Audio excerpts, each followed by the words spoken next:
Tales of Mean Streets by Arthur Morrison. Introduction to the American edition. It was considered an intrepid thing for Walter Besant to do when, 12 or 13 years ago, he invaded the great East End of London, and drew upon its unknown wealth of varied material to people that most charming novel, All Sorts and Conditions of Men. Until then, the West End knew little of its contiguous neighbour in the East. Dickens's kaleidoscopic views of low life in the south of London were manifestly caricatures of the slum specimens of human nature, which he purposely sought and often distorted to suit his bizarre humour. Mr. Besant may be fairly considered as the pioneer of those who have since descended to the great uncharted region of East London, about which, so far as our knowledge of the existing conditions of human life in that community are concerned, we remained until, as it were yesterday, almost as ignorant as of the undiscovered territories in Central Africa. Contemporaneous with Mr. Besant's discovery of East London began the eastward march of the Salvation Army, which has since honeycombed this quarter of the metropolis with its militant camps. Gradually the barriers were thrown down, and the East has become accessible to literature and to civilization, as it never had been to the various charity and church missionary organisations. It was as the secretary of an old charity trust that Mr. Arthur Morrison first made his acquaintance with East London, and by dint of several years' residence and attentive study acquired his knowledge of the East End and its myriad denizens. Right in the midst of the great square, bounded by the Thames, the Lea, the City, Kingsland, and the Hackney open spaces, lie the dreary mean streets, which Mr. Morrison has described with uncommon power and vigour, and among which the operations of his secretaryship engaged him laboriously for years. The possibility of presenting his observations of East London in narrative form began to grow upon him while casting around for literary pabulum to convert into magazine articles, and in October 1891 appeared his first sketch, entitled A Street, in Macmillan's magazine. This, in a remodelled form, now serves as an introductory chapter to the present collection. The article in Macmillan's attracted a good deal of attention, and won for its author the good fellowship of Mr. W. E. Henley, who encouraged him in his idea of writing a series of short stories and studies which should describe East End life with austerity, restraint, and frankness. A large number of the tales appeared in the National Observer, and several followed in the Pall Mall Budget.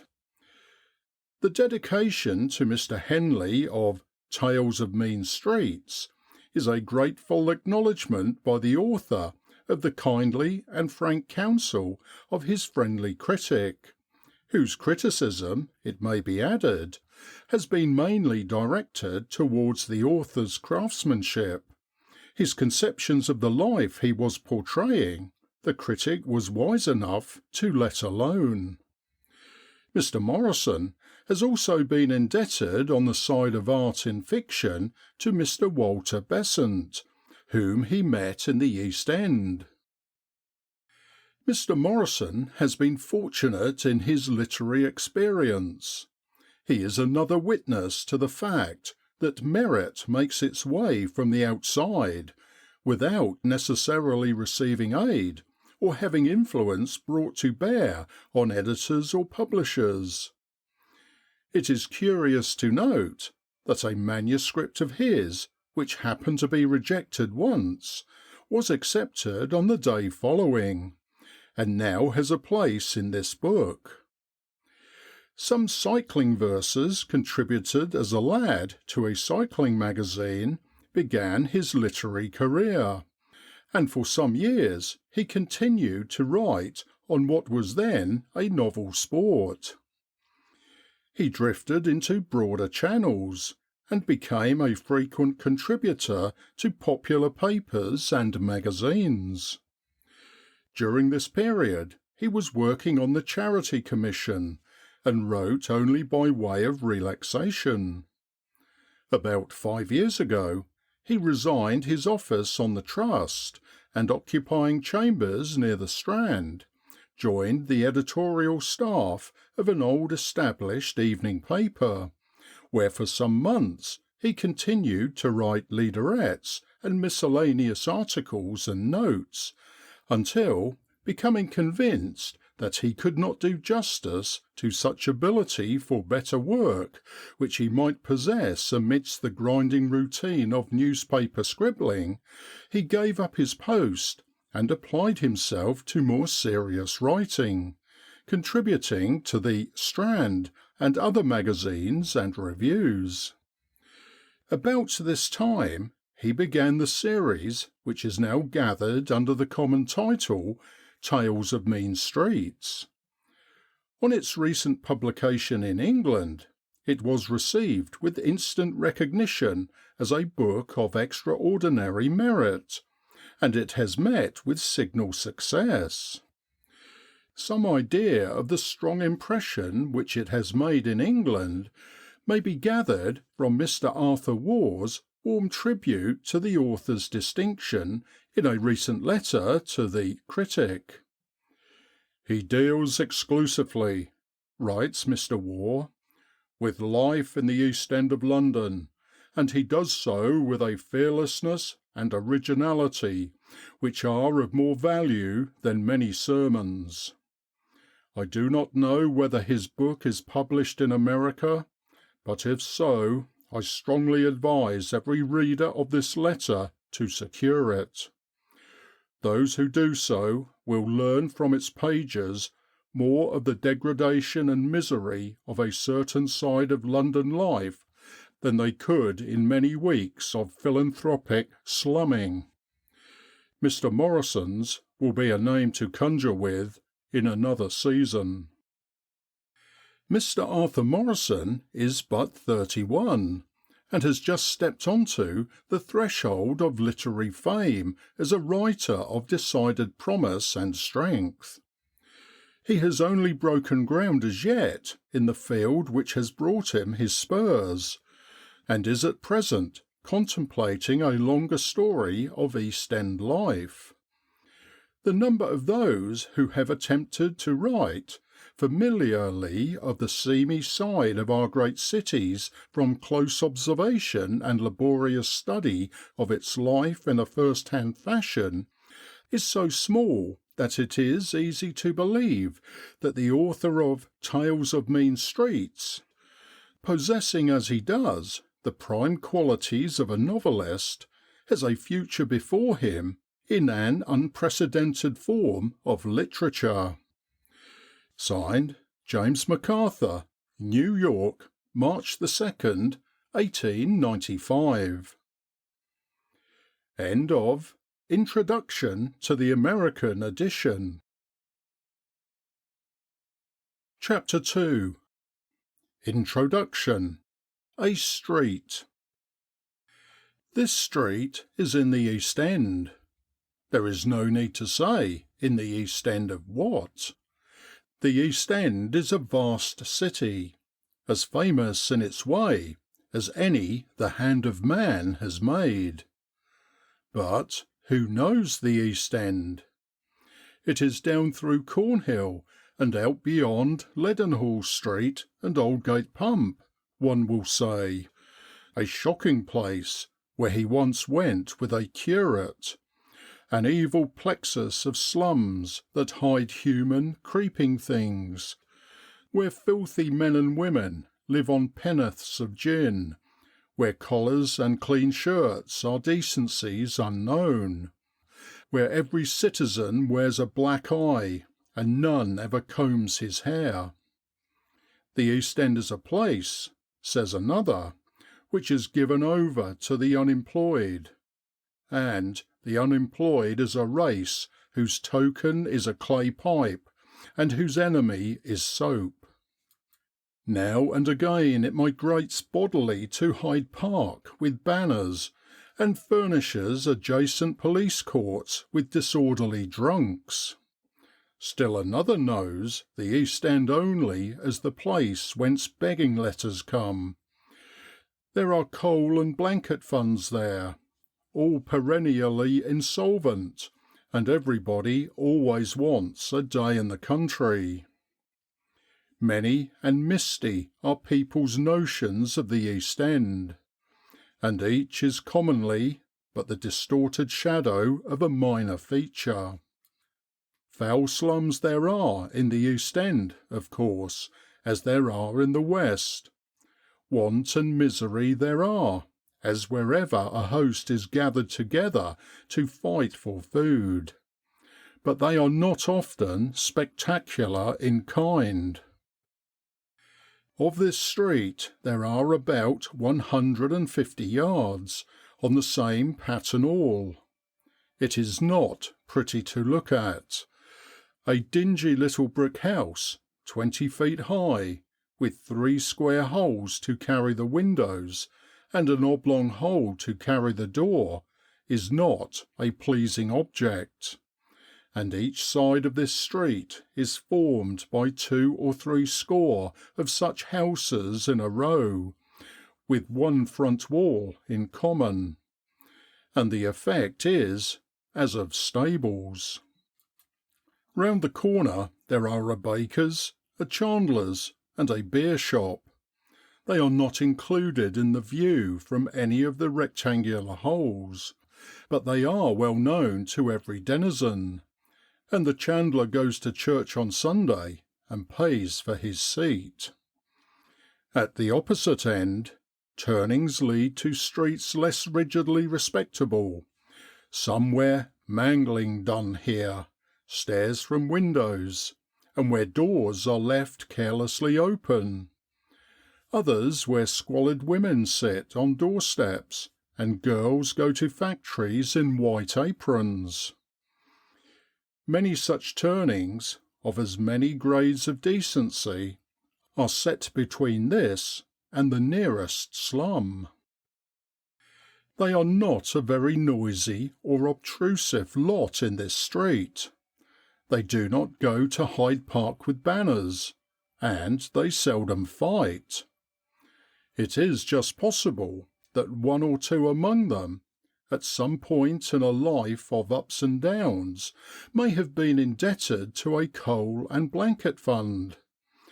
But whosoever these may be, they would rather die than publish the disgrace, and it is probable that they very nearly did so ere submitting to it. Some who inhabit this street are in the docks, some in the gasworks, some in one or other of the few shipbuilding yards that yet survive on the Thames. 2 families in a house is the general rule, for there are 6 rooms behind each set of holes. This unless young men lodgers are taken in, or there are grown sons paying for bed and board. As for the grown daughters, they marry as soon as may be. Domestic service is a social descent, and little under millinery and dressmaking is compatible with self-respect. The general servant may be caught young among the turnings at the end where mangling is done, and the factory girls live still further off in places skirting slums. Every morning at 5:30 there is a curious demonstration. The street resounds with thunderous knockings, repeated upon door after door, and acknowledged ever by a muffled shout from within. These signals are the work of the night watchman or the early policeman, or both, and they summon the sleepers to go forth to the docks, the gasworks, and the shipyards. To be awakened in this wise costs fourpence a week, and for this fourpence a fierce rivalry rages between night watchmen and policemen.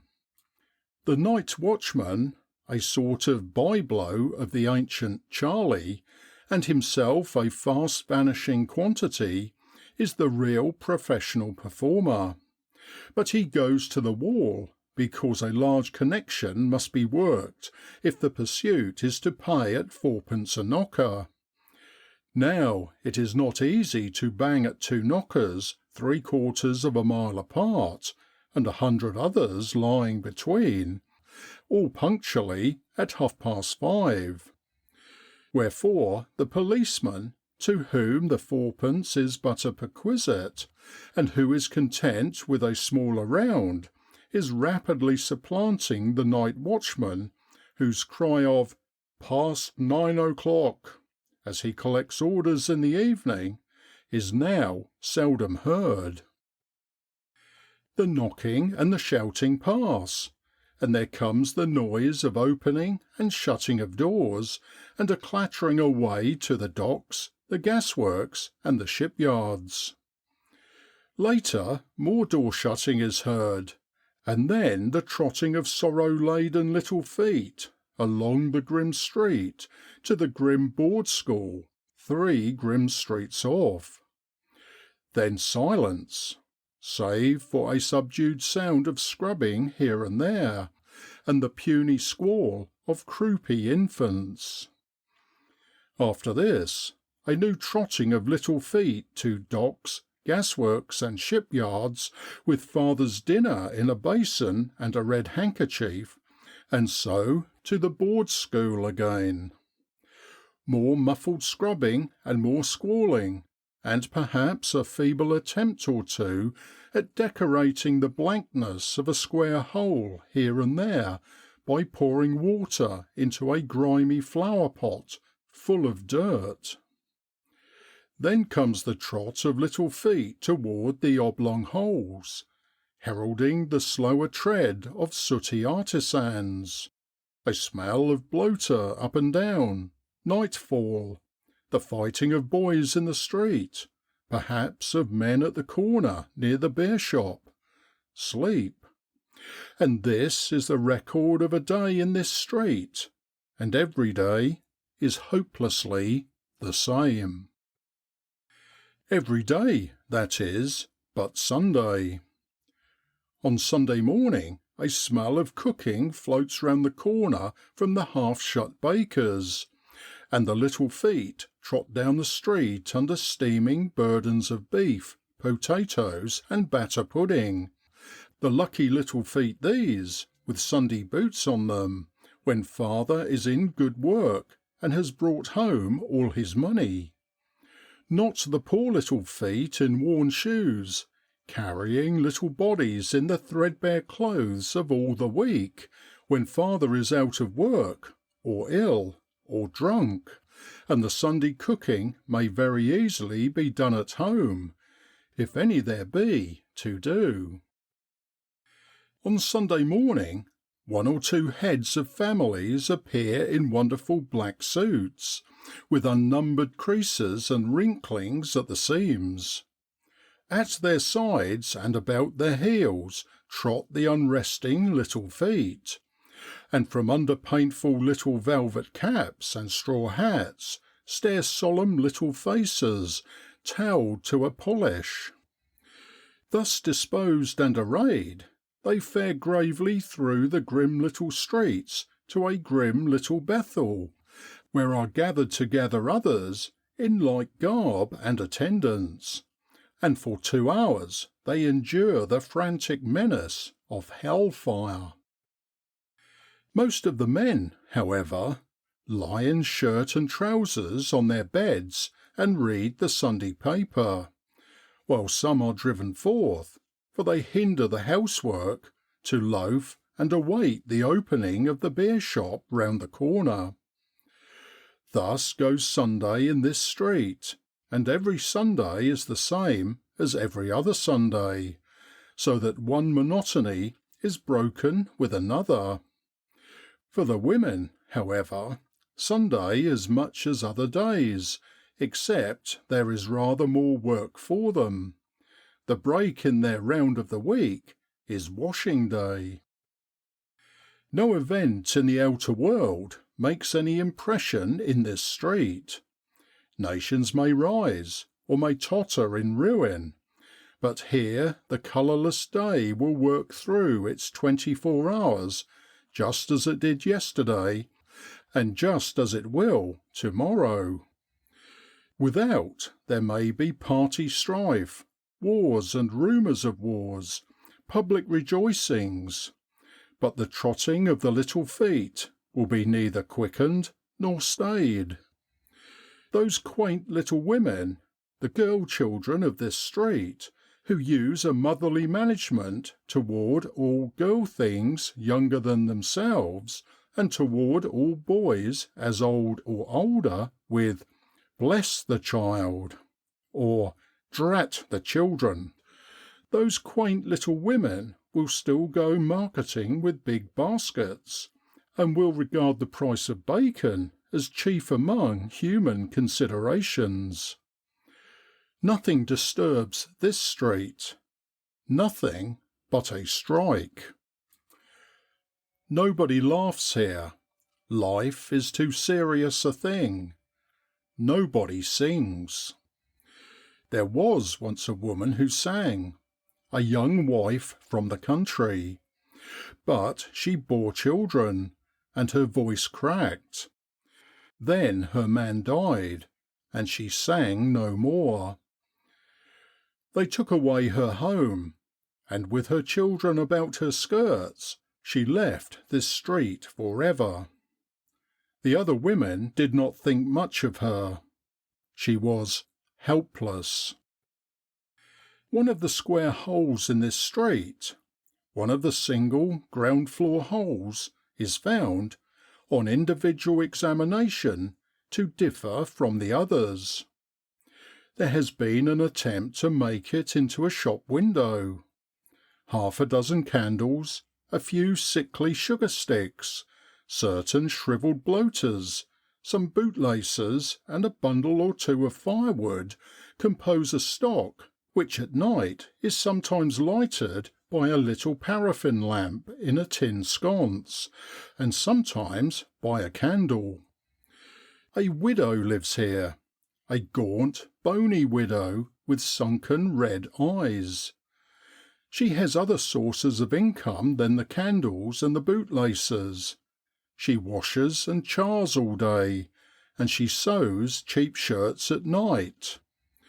2 young men lodgers, moreover, sleep upstairs, and the children sleep in the back room.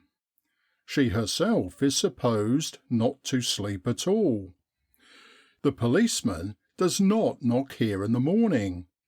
The widow wakes the lodgers herself, and nobody in the street behind ever looks out of window before going to bed, no matter how late, without seeing a light in the widow's room where she plies her needle. She is a quiet woman, who speaks little with her neighbours, having other things to do. A woman of pronounced character, to whom it would be unadvisable, even dangerous, to offer coals or blankets. Hers was the strongest contempt for the helpless woman who sang, a contempt whose added bitterness might be traced to its source. For when the singing woman was marketing, from which door of the pawnshop had she twice met the widow coming forth? This is not a dirty street, taken as a whole. The widow's house is one of the cleanest, and the widow's children match the house. The one house cleaner than the widow's is ruled by a despotic Scotchwoman, who drives every hawker off her whitened step, and rubs her door handle if a hand have rested on it. The Scotchwoman has made several attempts to accommodate young men lodgers, but they have ended in shrill rows. There is no house without children in this street, and the number of them grows ever and ever greater. 9/10ths of the doctor's visits are on this account alone, and his appearances are the chief matter of such conversation as the women make across the fences. One after another the little strangers come, to live through lives as flat and colourless as the day's life in this street. Existence dawns, and the doctor watchman's door knock resounds along the row of rectangular holes. Then a muffled cry announces that a small new being has come to trudge and sweat its way in the appointed groove. Later, the trotting of little feet and the school, the midday play hour, when love peeps even into this street. After that, more trotting of little feet, strange little feet, new little feet, and the scrubbing and the squalling, and the barren flower pot, the end of the sooty day's work, the last homecoming, nightfall, sleep. When love's light falls into some corner of the street, it falls at an early hour of this mean life, and is itself but a dusty ray. It falls early, because it is the sole bright thing which the street sees, and is watched for and counted on. Lads and lasses, awkwardly arm in arm, go pacing up and down this street, before the natural interest in marbles and dolls' houses would have left them in a brighter place. They are keeping company. The manner of which proceeding is indigenous. It is a custom native to the place. The young people first walk out in pairs. There is no exchange of promises, no troth plight, no engagement, no love talk. They patrol the street side by side, usually in silence, sometimes with fatuous chatter. There are no dances, no tennis, no water parties, no picnics to bring them together. So they must walk out or be unacquainted. If two of them grow dissatisfied with each other's company, nothing is easier than to separate and walk out with somebody else. When by these means each has found a fit mate, or thinks so, a ring is bought, and the odd association becomes a regular engagement. But this is not until the walking out has endured for many months. The two stages of courtship are spoken of indiscriminately as keeping company, but a very careful distinction is drawn between them by the parties concerned. Nevertheless, in the walking out period it would be almost as great a breach of faith for either to walk out with more than one, as it would be if the full engagement had been made. And love making in this street is a dreary thing when one thinks of love making in other places. It begins and it ends too soon. Nobody from this street goes to the theatre. That would mean a long journey, and it would cost money, which might buy bread and beer and boots. For those, too, who wear black Sunday suits, it would be sinful. Nobody reads poetry or romance. The very words are foreign. A Sunday paper in some few houses provides such reading as this street is disposed to achieve. Now and again a penny novel has been found among the private treasures of a growing daughter, and has been wrathfully confiscated. For the air of this street is unfavourable to the ideal. Yet there are aspirations. There has lately come into the street a young man lodger who belongs to a mutual improvement society. Membership in this society is regarded as a sort of learned degree, and at its meetings debates are held and papers smugly read by lamentably self-satisfied young men lodgers, whose only preparation for debating and writing is a fathomless ignorance. For ignorance is the inevitable portion of dwellers here, seeing nothing, reading nothing, and considering nothing. Where in the East End lies this street? Everywhere. The 150 yards is only a link in a long and mightily tangled chain, is only a turn in a tortuous maze. This street of the square holes is hundreds of miles long.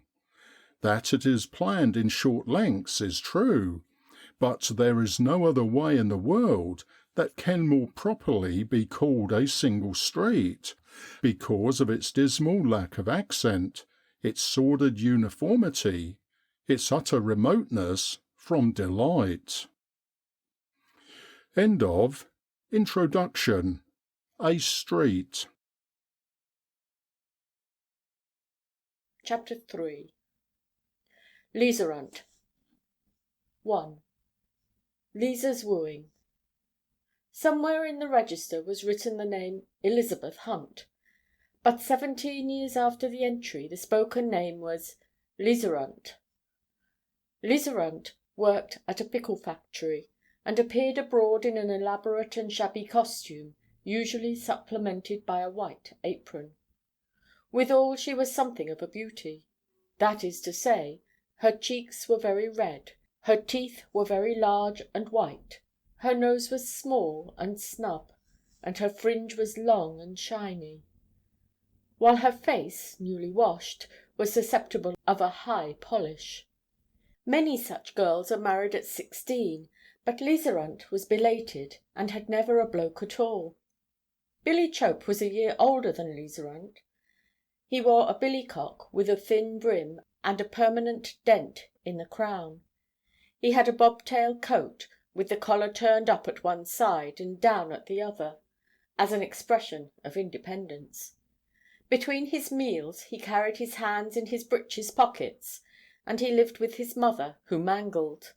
His conversation with Liserant consisted long of perfunctory nods, but great things happened this especial Thursday evening, as Liserant, making for home, followed the fading red beyond the furthermost end of Commercial Road. For Billy Chope, slouching in the opposite direction, lurched across the pavement as they met, and, taking the nearer hand from his pocket, caught and twisted her arm, bumping her against the wall. "Garn!" said Liserant, greatly pleased. "Let go!" For she knew that this was love. "Where you off to, Lisa?" "Home, of course, cheeky. Let go!" And she snatched, in vain, at Billy's hat. Billy let go, and capered in front of her. She feigned to dodge by him, careful not to be too quick, because affairs were developing. "I say, Lisa," said Billy, stopping his dance and becoming businesslike, "going anywhere Monday?" "Not along of you, cheeky. You go 'long of Bella Dawson, like what you did Easter." "Blow Bella Dawson. She ain't no good. I'm going on the flats. Come?" Liserant, delighted but derisive, ended with a promise to see. The bloke had come at last, and she walked home with a feeling of having taken her degree. She had half assured herself of it 2 days before, when Sam Cardew threw an orange peel at her, but went away after a little prancing on the pavement. Sam was a smarter fellow than Billy, and earned his own living. Probably his attentions were serious. but one must prefer the bird in hand. As for Billy Chope, he went his way, resolved himself to take home what mangling he should find his mother had finished, and stick to the money; also, to get all he could from her by blandishing and bullying, that the jaunt to Wanstead Flats might be adequately done. There is no other fair like Whit Mondays on Wanstead Flats. Here is a square mile and more of open land, where you may howl at large. Here is no danger of losing yourself, as in Epping Forest. The public houses are always with you. Shows, shies, swings, merry-go-rounds, fried fish stalls, donkeys, are packed closer together than on Hampstead Heath. The ladies' tormentors are larger, and their contents smell worse, than at any other fair. Also, you may be drunk and disorderly without being locked up, for the stations won't hold everybody, and when all else has palled, you may set fire to the turf. Herein too Billy and Liserunt projected themselves from the doors of the Holly Tree on Whit Monday morning, but through hours on hours of fried fish and half pints both were conscious of a deficiency. For the hat of Liserunt was brown and old. Plush it was not, and its feather was a mere foot long, and of a very rusty black. Now it was not decent for a factory girl from Limehouse to go bank holidaying under any but a hat of plush, very high in the crown, of a wild blue or a wilder green, and carrying withal an ostrich feather, pink or scarlet or what not, a feather that springs from the forepart, climbs the crown, then drops as far down the shoulders as may be. Liserunt knew this, and had she had no bloke, would have stayed at home. But a chance is a chance. As it was, only another such hapless girl could measure her bitter envy of the feathers about her, or would so joyfully have given an ear for the proper splendour. Billy, too, had a vague impression, muddled by but not drowned in half pints, that some degree of plush was condigned to the occasion, and to his own expenditure. Still there was no quarrel, and the pair walked and ran with arms about each other's necks, and Liserunt thumped her bloke on the back at proper intervals, so that the affair went regularly on the whole, although in view of Liserunt's shortcomings, Billy did not insist on the customary exchange of hats. Everything, I say, went well, and well enough, until Billy bought a lady's tormentor and began to squirt it at Liserunt. For then Liserunt went scampering madly, with piercing shrieks, until her bloke was left some little way behind, and Sam Cardew, turning up at that moment and seeing her running alone in the crowd, threw his arms about her waist and swung her round him again and again, as he floundered gallantly this way and that among the shies and the hokey-pokey barrows. "Hallo, Lisa! Where are ye coming to, if I hadn't laid hold of ye?" But here Billy Chope arrived to demand what the hell Sam Cardew was doing with his gal. Now Sam was ever readier for a fight than Billy was, but the sum of Billy's half-pints was large, wherefore the fight began. On the skirt of an hilarious ring, Liserunt, after some small outcry, triumphed aloud. 4 days before she had no bloke, and here she stood with two, and those two fighting for her. Here, in the public gaze, on the flats, for almost 5 minutes, she was Helen of Troy. And in much less time Billy tasted repentance.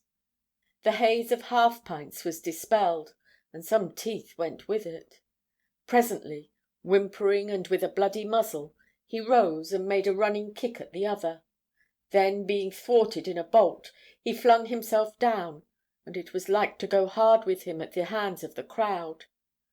Punch you may on Wanstead Flats, but execration and worse is your portion if you kick anybody except your wife. But, as the ring closed, the helmets of 2 policemen were seen to be working in over the surrounding heads, and Sam Cardew, quickly assuming his coat, turned away with such an air of blamelessness as is practicable with a damaged eye, while Billy went off unheeded in an opposite direction. Liserunt and her new bloke went the routine of half-pints and merry-go-rounds, and were soon on right thumping terms. And Liserunt was as well satisfied with the issue as she was proud of the adventure. Billy was all very well, but Sam was better. She resolved to draw him for a feathered hat before next Bank Holiday. So the sun went down on her and her bloke, hanging on each other's necks and straggling toward the Romford Road, with shouts and choruses. The rest was tram-car, Bow Music Hall, half-pints, and darkness. Billy took home his wounds, and his mother, having moved his wrath by asking their origin, sought refuge with a neighbour. He accomplished his revenge in 2 instalments. 2 nights later, Liserunt was going with a jug of beer, when somebody sprang from a dark corner, landed her under the ear, knocked her sprawling, and made off to the sound of her lamentations. She did not see who it was, but she knew. The next day Sam Cardew was swearing he'd break Billy's back. He did not, however, for that same evening a gang of 7 or 8 fell on him, with sticks and belts. They were Causeway chaps, while Sam was a Brady's laner, which would have been reason enough by itself, even if Billy Chope had not been one of them. Sam did his best for a burst through and a run, but they pulled and battered him down, and they kicked him about the head, and they kicked him about the belly, and they took to their heels when he was speechless and still. He lay at home for near 4 weeks, and when he stood up again he was in many bandages. Liserunt came often to his bedside, and twice she brought an orange. On these occasions there was much talk of vengeance. But the weeks went on. It was a month since Sam had left his bed, and Liserunt was getting a little tired of bandages. Also, she had begun to doubt and to consider Bank Holiday. Scarce a fortnight off. For Sam was stone broke, and a plush hat was further away than ever. And all through the later of these weeks Billy Chope was harder than ever on his mother, and she, well knowing that if he helped her by taking home he would pocket the money at the other end, had taken to furnishing and delivering in his absence, and threats failing to get at the money, Billy Chope was impelled to punch her head and gripe her by the throat. There was a milliner's window, with a show of nothing but fashionable plush and feather hats, and Liserunt was lingering hereabouts one evening, when someone took her by the waist, and someone said, "Which d'ye like, Lisa, the yeller un?" Liserunt turned and saw that it was Billy. She pulled herself away and backed off, sullen and distrustful. "Garn," she said. "Straight," said Billy. "I'll sport you one. No, kid, I will." "Garn," said Liserunt once more. "What you getting at now?" But presently, being convinced that bashing wasn't in it, she approached less guardedly, and she went away with a paper bag and the reddest of all the plushes and the bluest of all the feathers, a hat that challenged all the flats the next Bank Holiday, a hat for which no girl need have hesitated to sell her soul. As for Billy, why, he was as good as another, and you can't have everything. And Sam Cardew, with his bandages and his grunts and groans, was no great catch after all. This was the wooing of Liserunt, for in a few months she and Billy married under the blessing of a benignant rector, who periodically set aside a day for free weddings, and, on principle, encouraged early matrimony. And they lived with Billy's mother. End of chapter 3. Chapter 4. Liser's First. When Billy Chope married Liserunt, there was a small rejoicing. There was no wedding party, because it was considered that what there might be to drink would be better in the family. Liserunt's father was not, and her mother felt no interest in the affair, not having seen her daughter for a year, and happening at the time to have a month's engagement in respect of a drunk and disorderly. So that there were but 3 of them, and Billy Chope got exceedingly tipsy early in the day, and in the evening his bride bawled a continual chorus, while his mother, influenced by that unwonted quartern of gin the occasion sanctioned, wept dismally over her boy, who was much too far gone to resent it. His was the chief reason for rejoicing, for Liserent had always been able to extract 10 shillings a week from the pickle factory, and it was to be presumed that as Lizer Chope, her earning capacity would not diminish, and the wages would make a very respectable addition to the precarious revenue, depending on the mangle that Billy extorted from his mother. As for Lizer, she was married. That was the considerable thing, for she was but a few months short of 18, and that, as you know, is a little late. Of course there were quarrels very soon, for the new Mrs. Chope, less submissive at first than her mother-in-law, took a little breaking in and a liberal renewal of the manual treatment once applied in her courting days. But the quarrels between the women were comforting to Billy, a diversion and a source of better service. As soon as might be, Lizer took the way of womankind. This circumstance brought an unexpected half-crown from the evangelical rector who had married the couple gratis, for recognizing Billy in the street by accident and being told of Mrs. Chope's prospects, as well as that Billy was out of work, a fact undeniable, he reflected that his principles did on occasion lead to discomfort of a material sort, and Billy, to whose comprehension the half-crown opened a new field of receipt, would doubtless have long remained a client of the rector, had not that zealot hastened to discover a vacancy for a warehouse porter, the offer of presentation whereunto alienated Billy Chope forever. But there were meetings and demonstrations of the unemployed, and it was said that shillings had been given away, and as being at a meeting in a street was at least as amusing as being in a street where there was no meeting, Billy often went on the off chance. But his lot was chiefly disappointment, wherefore he became more especially careful to furnish himself ere he left home. For certain weeks cash came less freely than ever from the two women. Lizer spoke of providing for the necessities of the expected child, a manifestly absurd procedure, as Billy pointed out, since, if they were unable to clothe or feed it, the duty would fall on its grandmother. That was law, and nobody could get over it.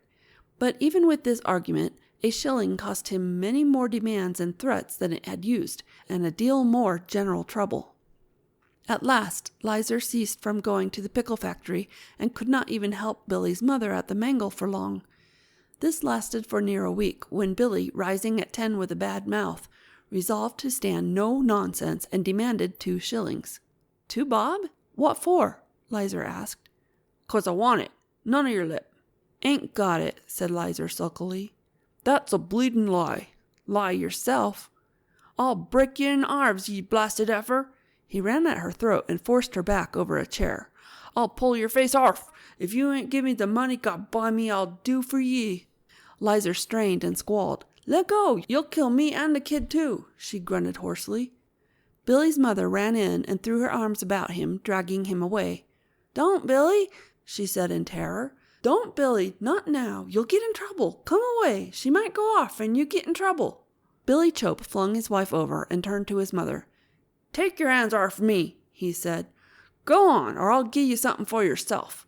And he punched her in the breast by way of illustration. You shall have what I've got, Billy, if it's money, his mother said. But don't go and get yourself in trouble. Don't. Will a shillin' do? No, it won't. Think I'm a bloomin' kid. I mean having 2 bob this morning.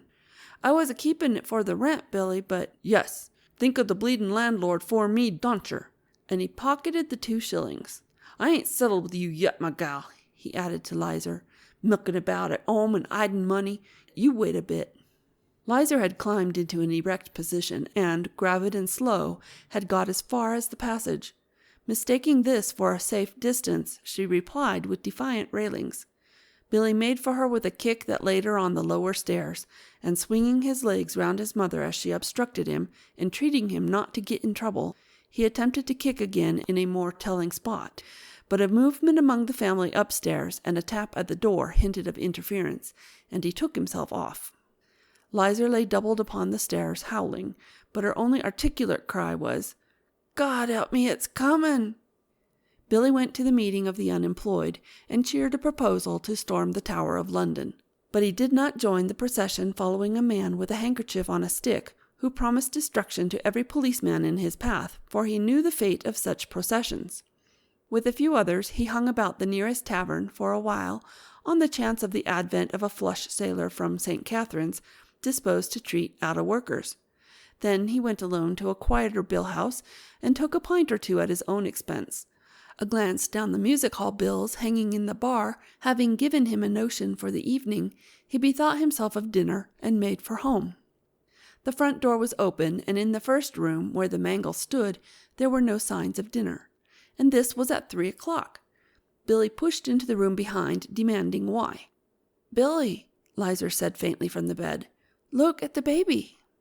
Something was moving feebly under a flannel petticoat. Billy pulled the petticoat aside and said, "That?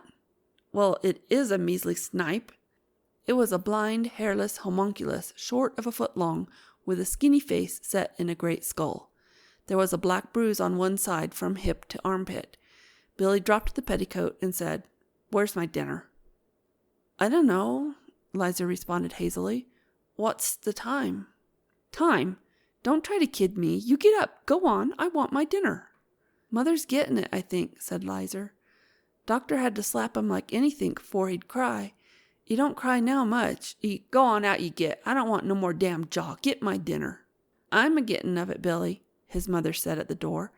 She had begun when he first entered. "It won't be a minute." "You come here. You ain't always so ready to do work, are ye? She ain't no call to stop there no longer, and I owe her one for this morning. Will you get out, or shall I kick ye?" "She can't, Billy," his mother said. And Lizer snivelled and said, "You're a damn brute. You ought to be bleedin' well booted." But Billy had her by the shoulders and began to haul, and again his mother besought him to remember what he might bring upon himself. At this moment the doctor's dispenser, a fourth-year London hospital student of many inches, who had been washing his hands in the kitchen, came in. For a moment he failed to comprehend the scene. Then he took Billy Chope by the collar, hauled him pell-mell along the passage, kicked him hard into the gutter, and shut the door. When he returned to the room, Lizer, sitting up and holding on by the bed-frame, gasped hysterically, "You bleedin' makeshift! I'd have your liver out if I could reach you. You touch my husband, you long pisoning hound, you! Ow!" And infirm of aim, she flung a cracked teapot at his head. Billy's mother said, "You ought to be ashamed of yourself, you low blackguard. If his father was alive, he'd knock your head off. Call yourself a doctor, a passel of boys. Get out. Go out of my house, or I'll give you in charge." "But, why, hang it, he'd have killed her." Then to Lizer, "Lie down." "Shan't lay down. Keep off. If you come near me, I'll corpse ye. You go while you're safe." The dispenser appealed to Billy's mother. "For God's sake, make her lie down. She'll kill herself. I'll go. Perhaps the doctor had better come." And he went, leaving the coast clear for Billy Chope to return and avenge his kicking. End of Chapter 4. Chapter 5. A Change of Circumstances. Lizer was some months short of 21 when her third child was born. The pickle factory had discarded her some time before, and since that her trade had consisted in odd jobs of charring. Odd jobs of charring have a shade the better of a pickle factory in the matter of respectability, but they are precarious, and they are worse paid at that. In the East End they are sporadic and few. Moreover, it is in the household where paid help is a rarity that the bitterness of servitude is felt. Also, the uncertainty and irregularity of the returns were a trouble to Billy Chope. He was never sure of having got them all. It might be 9d, or a shilling, or 18d. Once or twice, to his knowledge, it had been half a crown, from a chance job at a doctor's or a parson's, and once it was 3 shillings. That it might be a half-crown or 3 shillings again, and that some of it was being kept back, was ever the suspicion evoked by Lizer's evening homing. Plainly, with these fluctuating and uncertain revenues, more bashing than ever was needed to ensure the extraction of the last copper. Empty-handedness called for bashing on its own account, so that it was often Lizer's hap to be refused a job because of a black eye. Lizer's self was scarcely what it had been. The red of her cheeks, once bounded only by the eyes and the mouth, had shrunk to a spot in the depth of each hollow. Gaps had been driven in her big white teeth. Even the snub nose had run to a point, and the fringe hung dry and ragged, while the bodily outline was as a sack's. At home, the children lay in her arms or tumbled at her heels, puling and foul.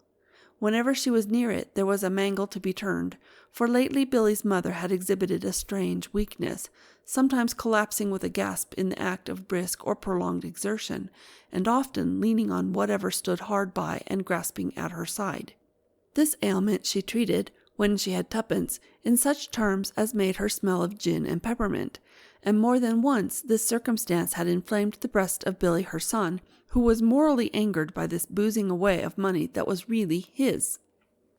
Liza's youngest, being 7 or 8 months old, was mostly taking care of itself, when Billy made a welcome discovery after a hard and pinching day. The night was full of blinding wet, and the rain beat on the window as on a drum. Billy sat over a small fire in the front room smoking his pipe, while his mother folded clothes for delivery. He stamped twice on the hearth, and then, drawing off his boot, he felt inside it. It was a nail. The poker head made a good anvil, and, looking about for a hammer, Billy bethought him of a brick from the mangle. He rose, and lifting the lid of the weight-box, groped about among the clinkers and the other ballast, till he came upon a small but rather heavy paper parcel. "'Ere, what's this?" he said, and pulled it out. His mother, whose back had been turned, hastened across the room, hand to breast. It had got to be her habit. "What is it, Billy?" she said. "Not that. There's nothing there. I'll get anything you want, Billy." And she made a nervous catch at the screw of paper. But Billy fended her off, and tore the package open. It was money, arranged in little columns of farthings, halfpence, and threepenny pieces, with a few sixpences, a shilling or two, and a single half-sovereign. "Oh," said Billy, "this is the game, is it? Hiding money in the mangle. Got any more?" And he hastily turned the brickbats. "No, Billy, don't take that, don't," implored his mother. "There'll be some money for them things when they go home. Have that. I'm saving it, Billy, for something particular. S'help me God, I am, Billy." "Yes," replied Billy, raking diligently among the clinkers, "saving it for a good old booze. And now you won't have one. Bleeding nice thing, hiding money away from your own son." "It ain't for that, Billy. S'help me it ain't. It's case anything happens to me, only to put me away decent, Billy, that's all. We never know, and you'll be glad of it to bury me if I should go any time." "I'll be glad of it now," answered Billy, who had it in his pocket, "and I've got it. You ain't a dying sort, you ain't, and if you was, the parish would soon tuck you up. P'raps you'll be straighter about money after this." "Let me have some, then. You can't want it all. Give me some, and then have the money for the things. There's 10 dozen and 7, and you can take 'em yourself if you like." "What, in this here rain? Not me. I bet I'd have the money if I wanted it without that. 'Ere, change these here farthings at the draper's when you go out. There's 2 bob's worth and a penn'orth. I don't want to bust my pockets with 'em." While they spoke, Liza had come in from the back room, but she said nothing. She rather busied herself with the child she had in her arms. When Billy's mother, despondent and tearful, had tramped out into the rain with a pile of clothes in an oilcloth wrapper, she said sulkily, without looking up, "You might have let her kept that. You get all you want." At another time this remonstrance would have provoked active hostilities, but now, with the money about him, Billy was complacently disposed. "You shut your head," he said. "I got this anyhow. She can make it up out of my rent if she likes." This last remark was a joke, and he chuckled as he made it, for Billy's rent was a simple fiction devised, on the suggestion of a smart canvasser, to give him a parliamentary vote. That night Billy and Liza slept as usual in the bed in the back room, where the 2 younger children also were. Billy's mother made a bedstead nightly with 3 chairs and an old trunk in the front room by the mangle, and the eldest child lay in a floor bed near her. Early in the morning, Liza awoke at a sudden outcry of the little creature. He clawed at the handle till he opened the door and came, staggering and tumbling, into the room with screams of terror. "Wring his blasted neck," his father grunted sleepily. "What's the kid howling for?" "I's 'fraid of Granny, I's 'fraid of Granny," was all the child would say, and when he had said it he fell to screaming once more. Liza rose and went to the next room, and straightway came a scream from her also. "Oh, oh, Billy, Billy, oh my God, Billy, come here!" And Billy, fully startled, followed in Liza's wake. He blundered in, rubbing his eyes, and saw. Stark on her back, in the huddled bed of old wrappers and shawls, lay his mother. The outline of her poor face, strained in an upward stare of painful surprise, stood sharp and meagre against the black of the grate beyond. But the muddy old skin was white and looked cleaner than its wont, and many of the wrinkles were gone. Billy Chope, halfway across the floor, recoiled from the corpse and glared at it pallidly from the doorway. "Good God!" he croaked faintly. "Is she dead?" Seized by a fit of shuddering breaths, Lizer sank on the floor and with her head across the body presently broke into a storm of hysterical blubbering, while Billy, white and dazed, dressed hurriedly and got out of the house. He was at home as little as might be until the coroner's officer carried away the body 2 days later.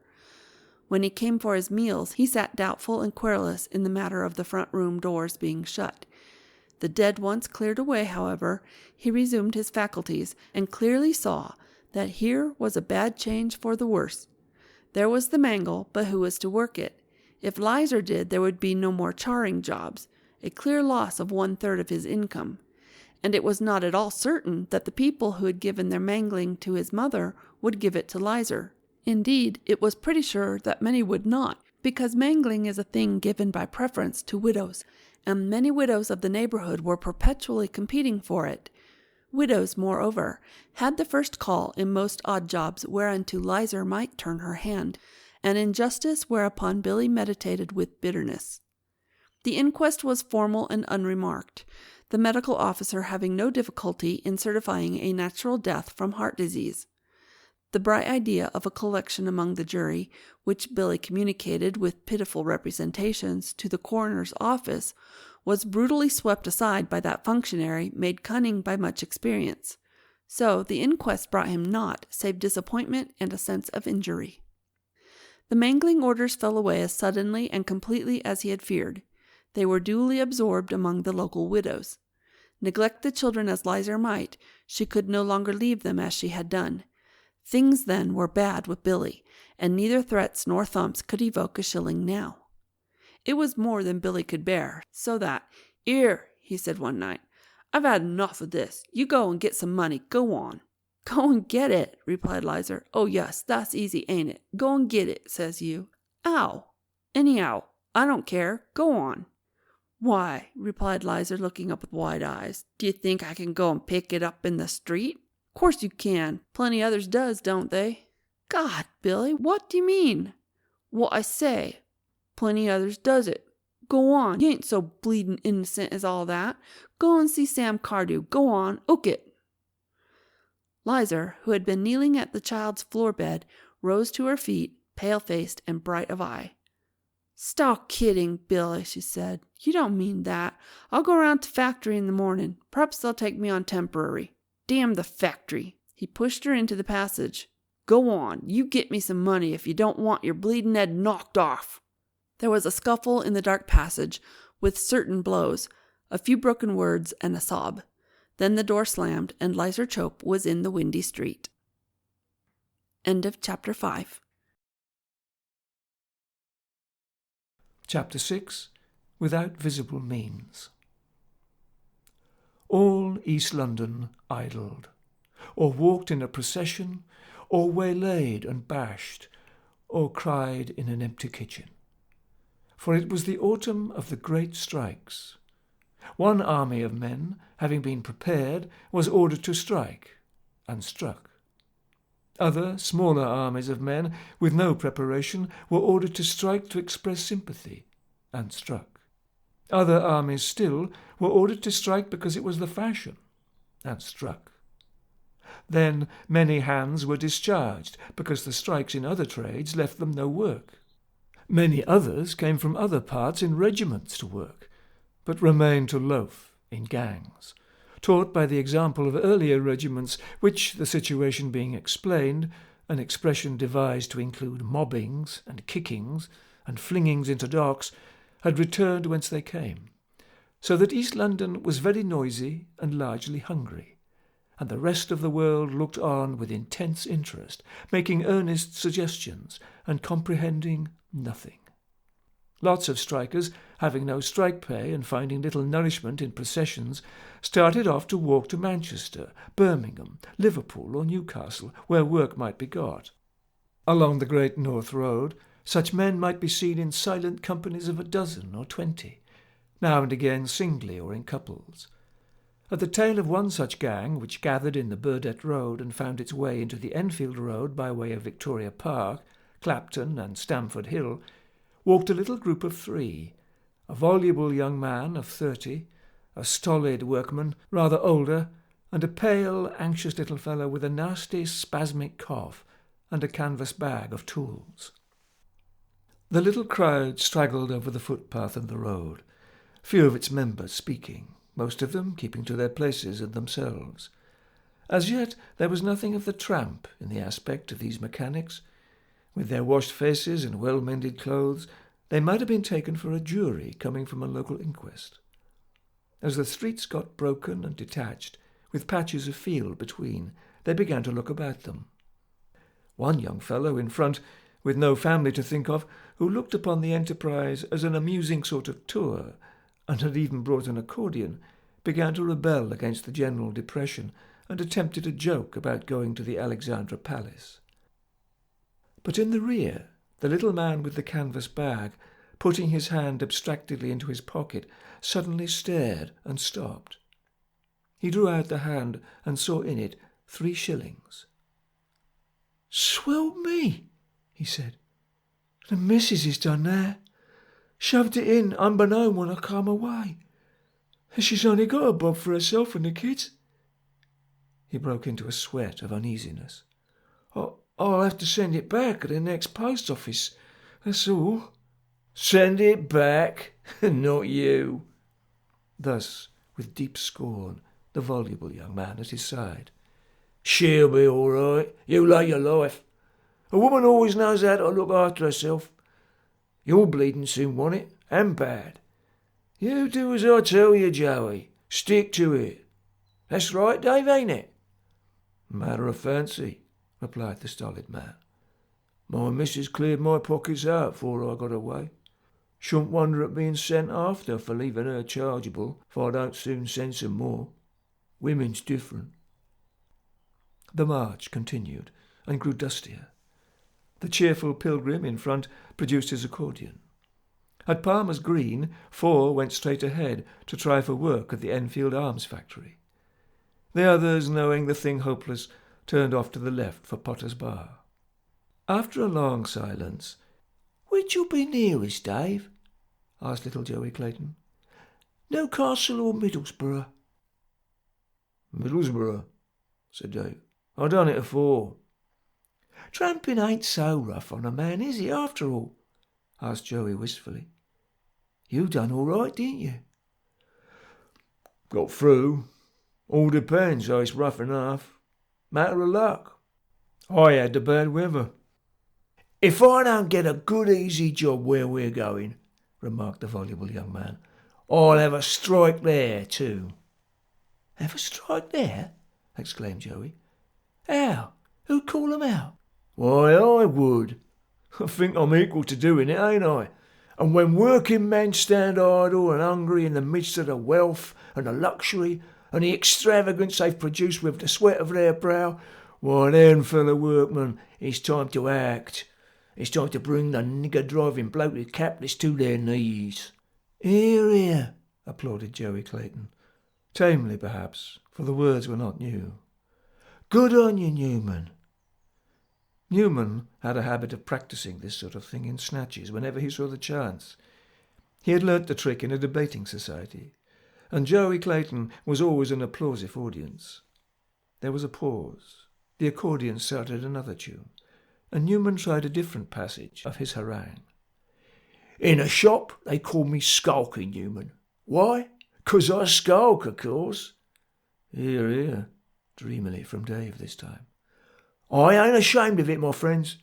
I'm a miker, out and out, and I hope I shall always remain a miker. The less a worker does, the more has to be employed, don't they? And the more the toilers wrings out the capitalists, don't they? Very well then, I mike, and I do it as a sacred duty." "You'll have all the miking you want for a week or two," said Dave Burge placidly. "Stow it."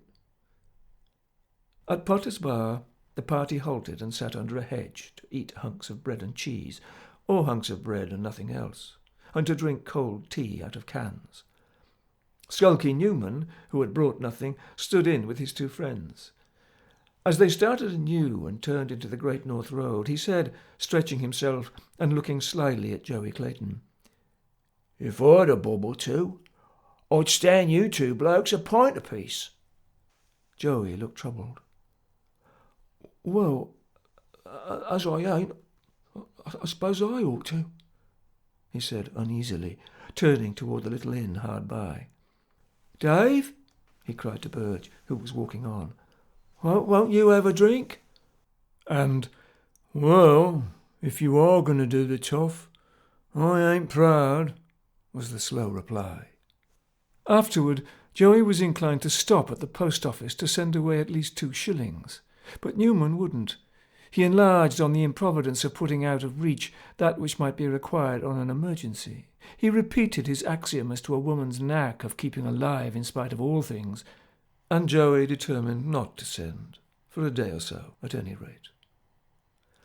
The road got looser and dustier. The symptoms of the tramp came out stronger and stronger on the gang. The accordion struck up from time to time, but ceased towards the end of the afternoon. The player wearied, and some of the older men, soon tired of walking, were worried by the noise. Joey Clayton, whose cough was aggravated by the dust, was especially tortured after every fit to hear the thing drawling and whooping the tune it had drawled and whooped a dozen times before.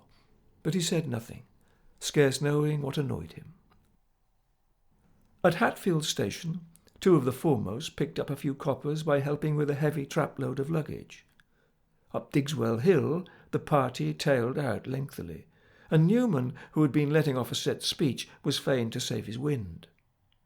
The night came, clear to see and sweet to smell. Between Welwyn and Codicote, the company broke up to roost in such barns as they might possess, all but the master of the accordion, who had stayed at a little public house at Welwyn, with the notion of earning a pot of beer and a stable corner, or better, by a tune in the tap-room. Dave Burge lighted on a lone shed of thatched hurdles with loose hay in it, and Newman straightway curled in the snuggest corner on most of the hay. Dave Burge pulled some from under him, and having helped Joey Clayton to build a nest in the best place left, was soon snoring. But Joey lay awake all night, and sat up and coughed and turned restlessly, being unused to the circumstances, and apprehensive of those months in jail which, it is well known, are rancorously dealt forth among all them that sleep in barns. Luck provided a breakfast next morning at Codicote. For 3 bicyclists going north stood cold beef and bread round at the anchor. The man with the accordion caught up. He had made his lodging and breakfast and 8 pence. This had determined him to stay at Hitchin and work it for at least a day, and then to diverge into the towns and let the rest go their way. So beyond Hitchin there was no music. Joey Clayton soon fell slow. Newman had his idea. And the 3 were left behind, and Joey staggered after his mates with difficulty. He lacked sleep, and he lacked stamina. Dave Burge took the canvas bag, and there were many rests, when Newman, expressing a resolve to stick by his fellow man through thick and thin, hinted at drinks. Dave Burge made 2pence at Henlow Level Crossing by holding an unsteady horse while a train passed. Joey saw little of the rest of the day. The road was yellow and dazzling, his cough tore him, and things were red sometimes and sometimes blue. He walked without knowing it, now helped, now lurching on alone. The others of the party were far ahead and forgotten. There was talk of a windmill ahead, where there would be rest, and the 3 men camped in an old boathouse by the river just outside Biggleswade.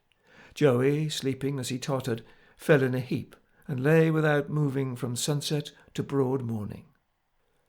When he woke, Dave Burge was sitting at the door, but Newman was gone. Also, there was no sign of the canvas bag. "No use looking," said Dave. "He's done it." "Eh?" "Skulky's up the twig and sneaked your tools. God knows where he is by now." "No." the little man gasped, sitting up in a pale sweat. "Not sneaked 'em, is he? Swelp me, there's a set of calipers worth 15 bob in that bag. He ain't gone?"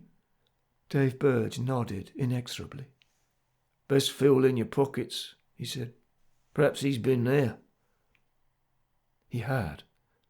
The little man broke down. "I was going to send home that 2 bob. Swelp me, I was. What can I do without my tools? If I got no job, I could have pawned them, and then I'd have sent home the money. Swelp me, I would. Oh, it's cruel." The walking, with the long sleep after it, had left him sore and stiff, and Dave had to work to put him on the road again. He had forgotten yesterday afternoon, and asked at first for the others. They tramped in silence for a few miles, when Joey suddenly flung himself upon a tussock by the wayside. "Why won't nobody let me live?" he snivelled. "I'm a harmless bloke enough. I worked at Ritterson's, man and boy, very nigh 20 year. When they come and ordered us out, I come out with the others. Peaceful enough. I didn't want to chuck it up, God knows, but I come out prompt when they told me. And when I found another job on the island, 4 big blokes set about me and half killed me. I didn't know the place was blocked. And when 2 of the blokes was took up, they said I'd get strike pay again if I didn't identify 'em. So I didn't. But they never give me no strike pay. They laughed and chucked me out. And now I'm starving on the high road and skulking. Blimey, he's done me too." There were days wherein Joey learned to eat a swede pulled from behind a wagon, and to feel thankful for an early turnip. Might have learned, too, just what tramping means in many ways to a man unskilled both in begging and in theft, but was never equal to it. He coughed, and worse, holding to posts and gates, and often spitting blood. He had little to say, but trudged mechanically, taking note of nothing. Once, as though aroused from a reverie, he asked, "Wasn't there some others?" "Others?" said Dave, for a moment taken aback. "Oh, yes, there were some others. They've gone on ahead, you know." Joey tramped for half a mile in silence. Then he said, "Expect they're having a rough time too." "Ah, very like," said Dave. For a space Joey was silent, save for the cough. Then he went on. "Comes of not bringing cordials with them. Everyone ought to take a cordial what goes tramping. I knew a man once that went tramping, and he took a accordion. He done all right. It ain't so rough for them as plays on the accordion." And Dave Burge rubbed his cap about his head and stared, but answered nothing. It was a bad day. Crusts were begged at cottages.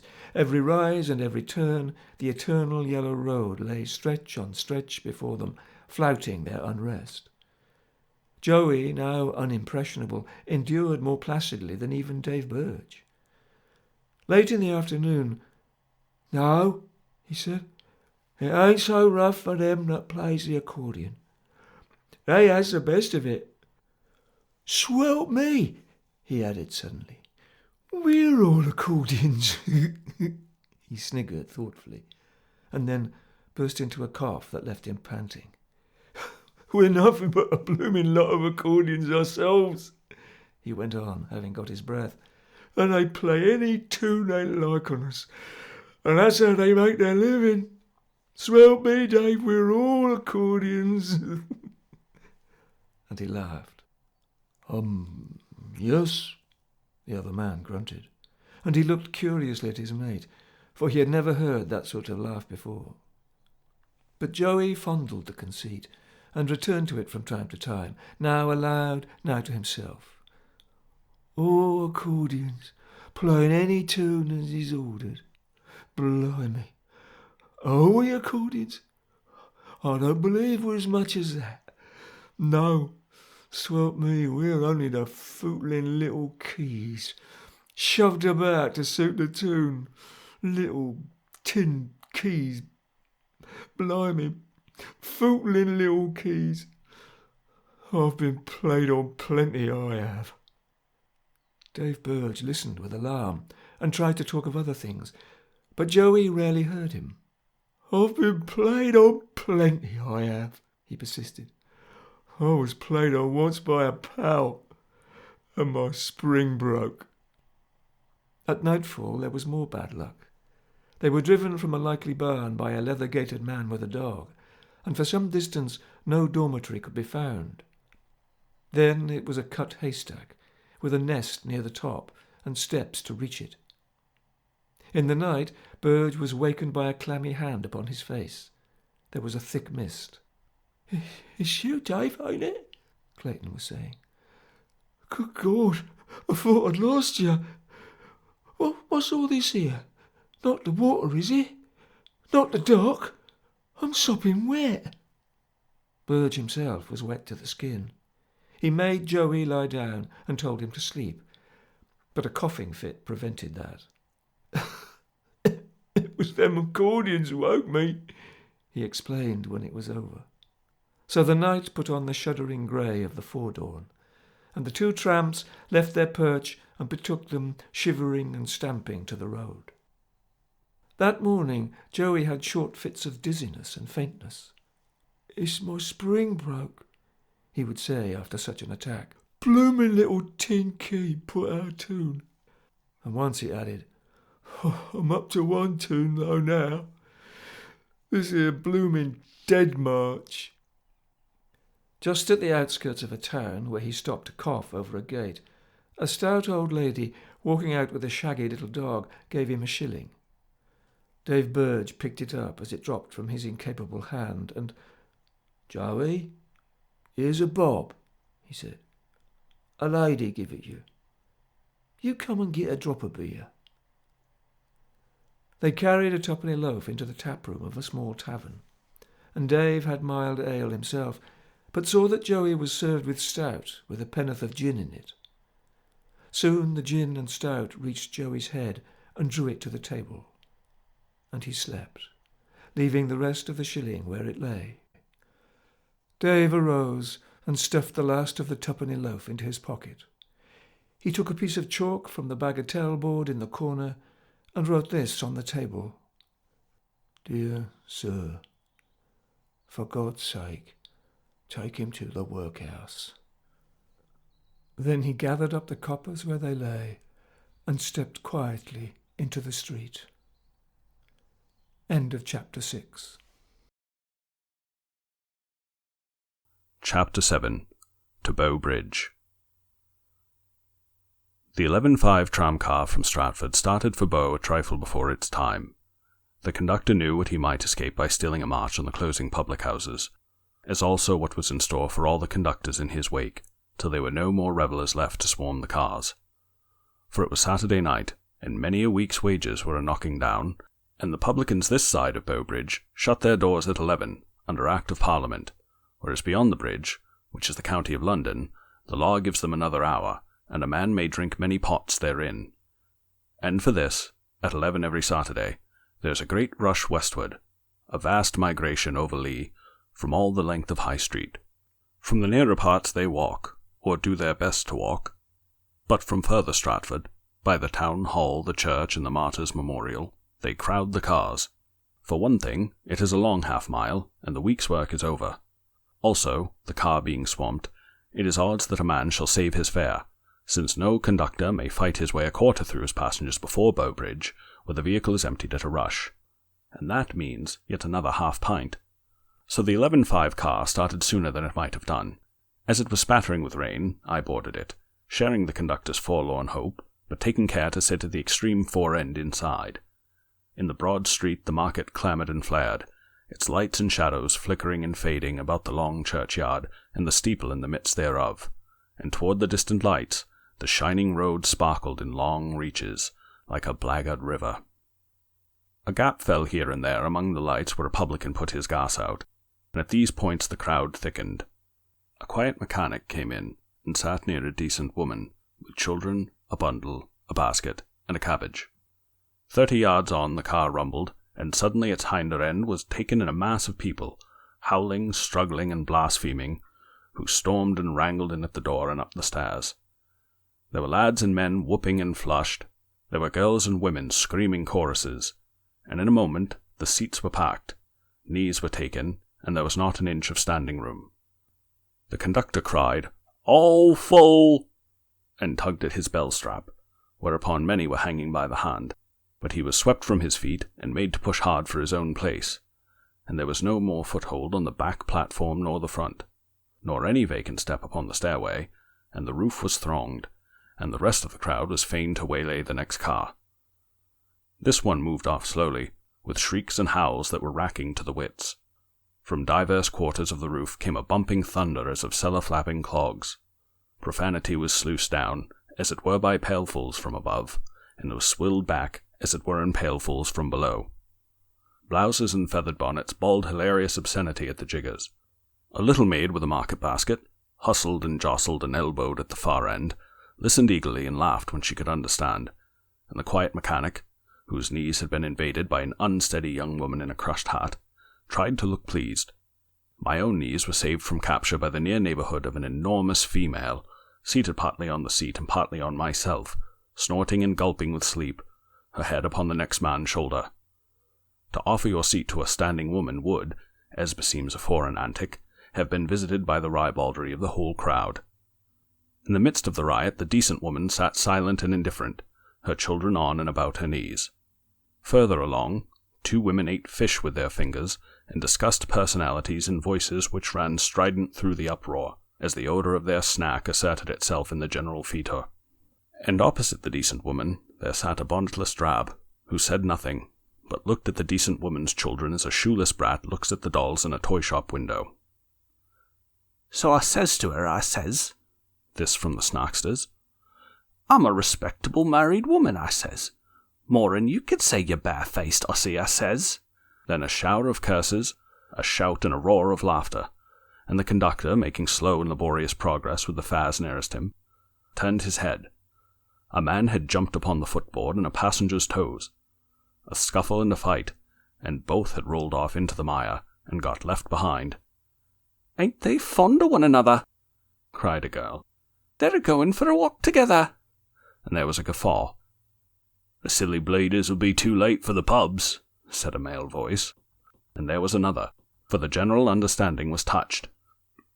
Then, an effect of sympathy perhaps, a scuffle broke out on the roof. But this disturbed not the insides. The conductor went on his plaguey task. To save time, he passed over the 1 or 2 that, asked now or not, seemed likely to pay at the journey's end. The snacking women resumed their talk, the choristers their singing. The rumble of the wheels was lost in a babble of vacant ribaldry. The enormous woman choked and gasped, and snuggled lower down upon her neighbour's shoulder, and the shabby strumpet looked at the children. A man by the door vomited his liquor, whereat was more hilarity, and his neighbours, with many yops, shoved further up the middle. But one of the little ones, standing before her mother, was pushed almost to falling, and the harlot, seeing her chance, snatched the child upon her knee. The child looked up, something in wonder, and smiled, and the woman leered as honestly as she might, saying a hoarse word or 2. Presently the conflict overhead, waxing and waning to an accompaniment of angry shouts, afforded another brief diversion to those within, and something persuaded the standing passengers to shove toward the door. The child had fallen asleep in the street-walker's arms. "Ginny!" cried the mother, reaching forward and shaking her. "Ginny, wake up now! You mustn't go to sleep!" And she pulled the little thing from her perch to where she had been standing.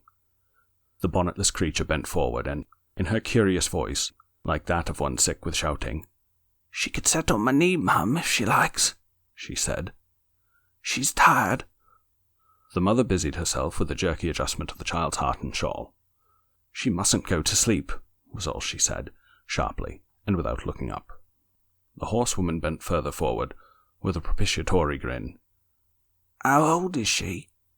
I'd like to give her a penny." The mother answered nothing, but drew the child close by the side of her knee, where a younger one was sitting, and looked steadily through the 4 windows. The horsewoman sat back, unquestioning and unresentful, and turned her eyes upon them that were crowding over the conductor, for the car was rising over Bow Bridge. Front and back, they surged down from the roof, and the insides made for the door as one man. The big woman's neighbour rose, and let her fall over on the seat, whence, awaking with a loud grunt and an incoherent curse, she rolled after the rest. The conductor, claimant and bedevilled, was caught between the 2 pell-mells, and demanding fares and gripping his satchel, was carried over the footboard in the rush.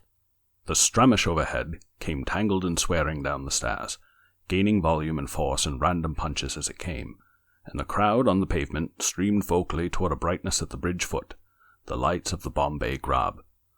The woman with the children waited till the footboard was clear, and then, carrying one child and leading another, her marketings attached about her by indeterminate means, she set the 2 youngsters on the pavement, leaving the 3rd on the step of the car.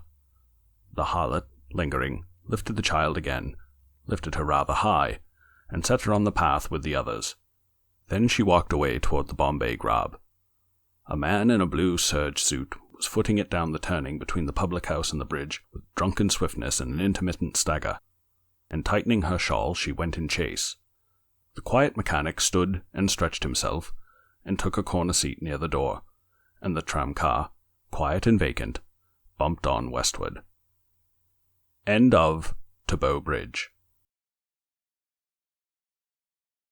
Chapter 8. That Brute Simmons. Simmons's infamous behaviour toward his wife is still matter for profound wonderment among the neighbours. The other women had all along regarded him as a model husband, and certainly Mrs. Simmons was a most conscientious wife. She toiled and slaved for that man, as any woman in the whole street would have maintained, far more than any husband had a right to expect. And now this was what she got for it. Perhaps he had suddenly gone mad. Before she married Simmons, Mrs. Simmons had been the widowed Mrs. Ford. Ford had got a berth as a donkeyman on a tramp steamer, and that steamer had gone down with all hands off the Cape, a judgment, the widow woman feared, for long years of contumacy, which had culminated in the wickedness of taking to the sea, and taking to it as a donkeyman, an immeasurable fall for a capable engine-fitter. 12 years as Mrs. Ford had left her still childless, and childless she remained as Mrs. Simmons. As for Simmons, he, it was held, was fortunate in that capable wife. He was a moderately good carpenter and joiner, but no man of the world, and he wanted one. Nobody could tell what might not have happened to Tommy Simmons, if there had been no Mrs. Simmons to take care of him. He was a meek and quiet man, with a boyish face and sparse, limp whiskers. He had no vices, even his pipe departed him after his marriage, and Mrs. Simmons had engrafted on him divers exotic virtues. He went solemnly to chapel every Sunday, under a tall hat, and put a penny, one returned to him for the purpose out of his week's wages, in the plate. Then, Mrs. Simmons overseeing, he took off his best clothes and brushed them with solicitude and pains.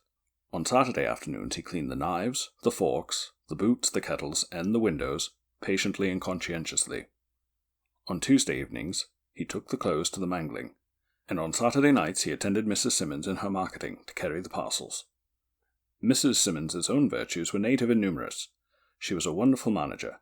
Every penny of Tommy's 36 or 38 shillings a week was bestowed to the greatest advantage, and Tommy never ventured to guess how much of it she saved. Her cleanliness and housewifery was distracting to behold.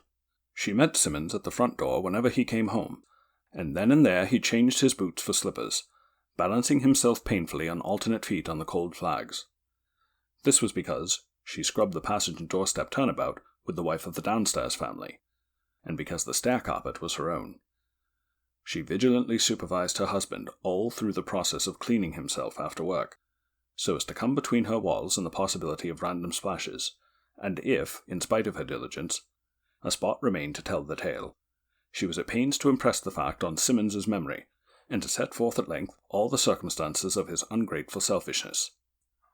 In the beginning she had always escorted him to the ready-made clothes shop, and had selected and paid for his clothes, for the reason that men are such perfect fools, and shopkeepers do as they like with them. But she presently improved on that. She found a man selling cheap remnants at a street corner, and straightway she conceived the idea of making Simmons's clothes herself. Decision was one of her virtues, and a suit of uproarious check tweeds was begun that afternoon from the pattern furnished by an old one, More, it was finished by Sunday, when Simmons, overcome by astonishment at the feat, was endued in it, and pushed off to chapel ere he could recover his senses. The things were not altogether comfortable, he found.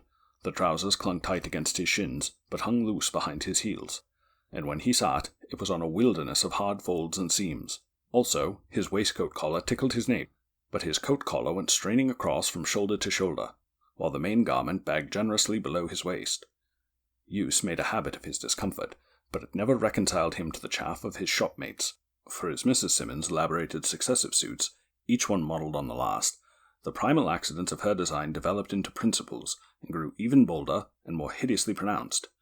It was vain for Simmons to hint, as hint he did, that he shouldn't like her to overwork herself, tailoring being bad for the eyes, and there was a new tailor's in the Mile End Road, very cheap, where— "Oh, yes," she retorted. "You're very considerate, I dare say, sitting there acting a living lie before your own wife, Thomas Simmons, as though I couldn't see through you like a book. A lot you care about overworking me, as long as your turn's served, throwing away money like dirt in the street on a lot of swindling tailors, and me working and slaving here to save a halfpenny, and this is my return for it. Anyone would think you could pick money up on the horse road, and I believe I'd be thought better of if I laid in bed all day like some would that I do." So that Thomas Simmons avoided the subject, nor even murmured when she resolved to cut his hair. So his placid fortune endured for years. Then there came a golden summer evening, when Mrs. Simmons betook herself with a basket to do some small shopping, and Simmons was left at home. He washed and put away the tea things, and then he fell to meditating on a new pair of trousers, finished that day, and hanging behind the parlour door. There they hung, in all their decent innocence of shape in the seat, and they were shorter of leg, longer of waist, and wilder of pattern than he had ever worn before. And as he looked on them, the small devil of original sin awoke, and clamoured in his breast. He was ashamed of it, of course, for well he knew the gratitude he owed his wife for those same trousers, among other blessings.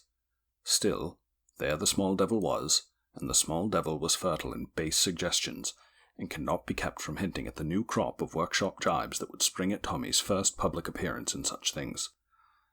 "Pitch him in the dustbin," said the small devil at last. "It's all they're fit for." Simmons turned away in sheer horror of his wicked self, and for a moment thought of washing the tea things over again by way of discipline. Then he made for the back room, but saw from the landing that the front door was standing open, probably by the fault of the child downstairs. Now a front door standing open was a thing that Mrs. Simmons would not abide. It looked low. So Simmons went down, that she might not be wroth with him for the thing when she came back, and, as he shut the door, he looked forth into the street. A man was loitering on the pavement, and prying curiously about the door. His face was tanned, his knees were deep in the pockets of his unbraced blue trousers, and well back on his head he wore the high-crowned peaked cap, topped with a knob of wool, which is affected by Jack ashore about the docks. He lurched a step nearer to the door, and, "Mrs. Ford ain't in, is she?" he said. Simmons stared at him for a matter of 5 seconds, and then said, "Eh?" "Mrs. Ford is was then. Simmons now, ain't it?" He said this with a furtive leer that Simmons neither liked nor understood. "No," said Simmons. "She ain't in now." "You ain't a husband, are ye?" "Yus." The man took his pipe from his mouth, and grinned silently and long. "Blimey," he said at length. "You look the sort of bloke she'd like." And with that he grinned again. Then, seeing that Simmons made ready to shut the door, he put a foot on the sill and a hand against the panel. "Don't be in a hurry, matey," he said. "I come here to have a little talk with you, man to man, d'ye see?" And he frowned fiercely. Tommy Simmons felt uncomfortable, but the door would not shut, so he parleyed. "What you want?" he asked. "I don't know you." "Then, if you'll excuse the liberty, I'll introduce myself in a manner of speaking." He touched his cap with a bob of mock humility. "I'm Bob Ford," he said. "Come back out of Kingdom Come, so to say. Me as went down with the Mootan. Safe dead 5 year gone. I come to see my wife." During this speech, Thomas Simmons's jaw was dropping lower and lower.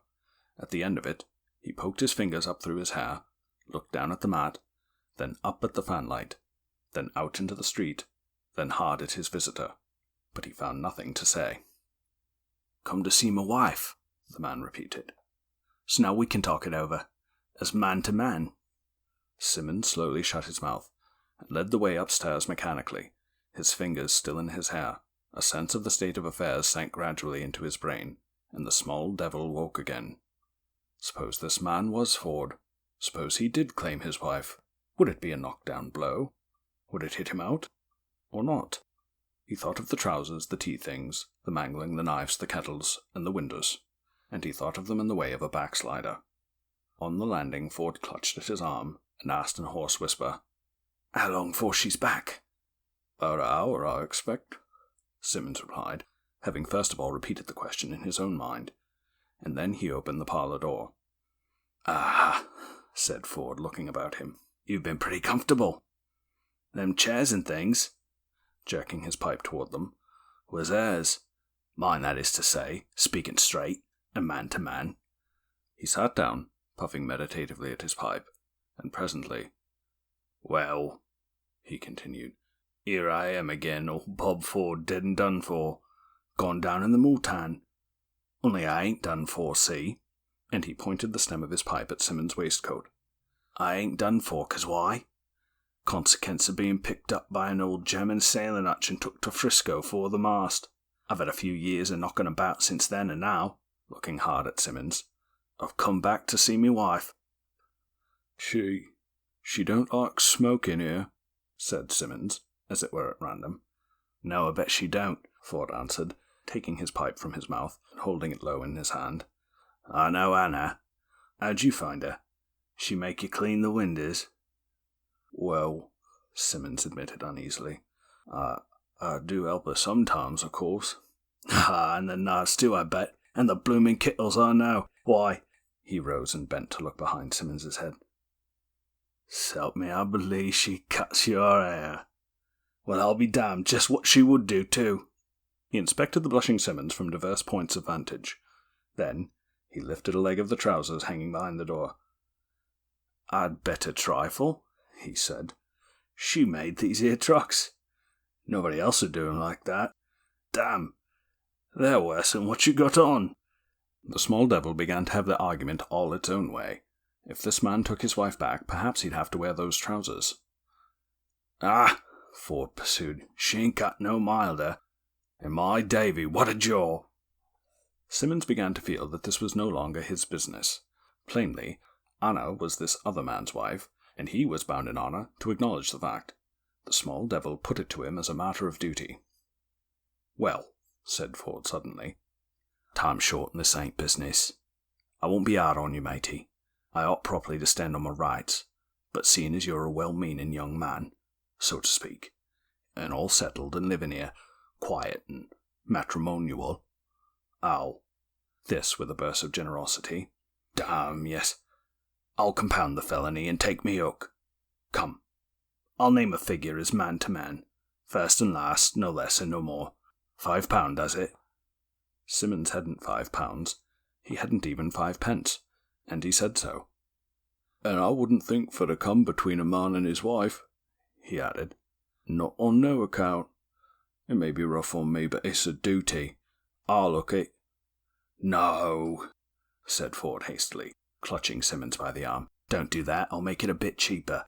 Say £3. Come, that's reasonable, ain't it? £3 ain't much compensation for me going away forever, where the stormy winds do blow, so to say, and never as much as seeing me own wife again for better nor worse. Between man and man now, £3 and I'll shunt. That's fair, ain't it?"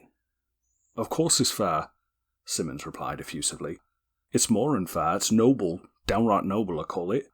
But I ain't going to take a mean advantage of your good-heartedness, Mr. Ford. She's your wife, and I oughtn't to have come between you.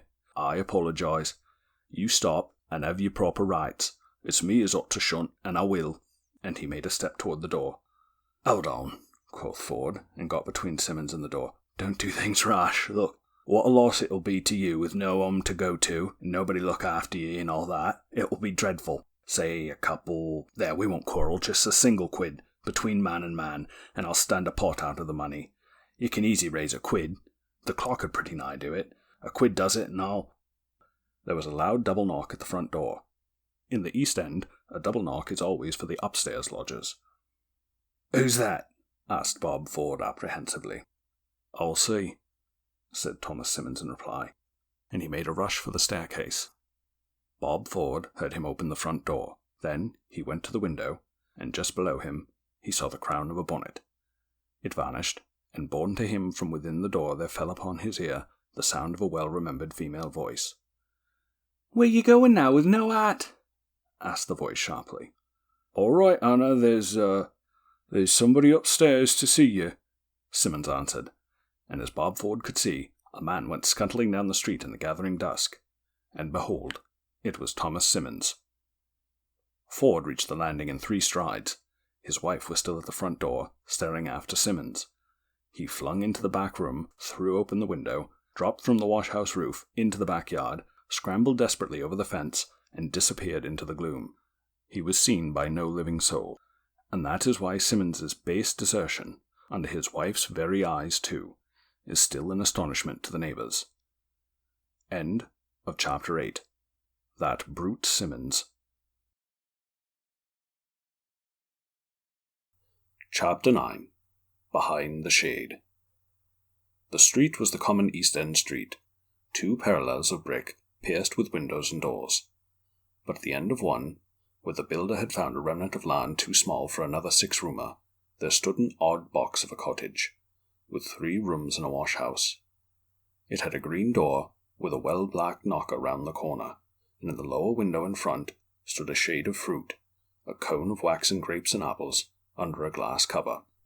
Although the house was smaller than the others, and was built upon a remnant, it was always a house of some consideration. In a street like this, mere independence of pattern gives distinction, and a house inhabited by one sole family makes a figure among houses inhabited by 2 or more, even though it be the smallest of all. And here the seal of respectability was set by the shade of fruit, a sign accepted in those parts.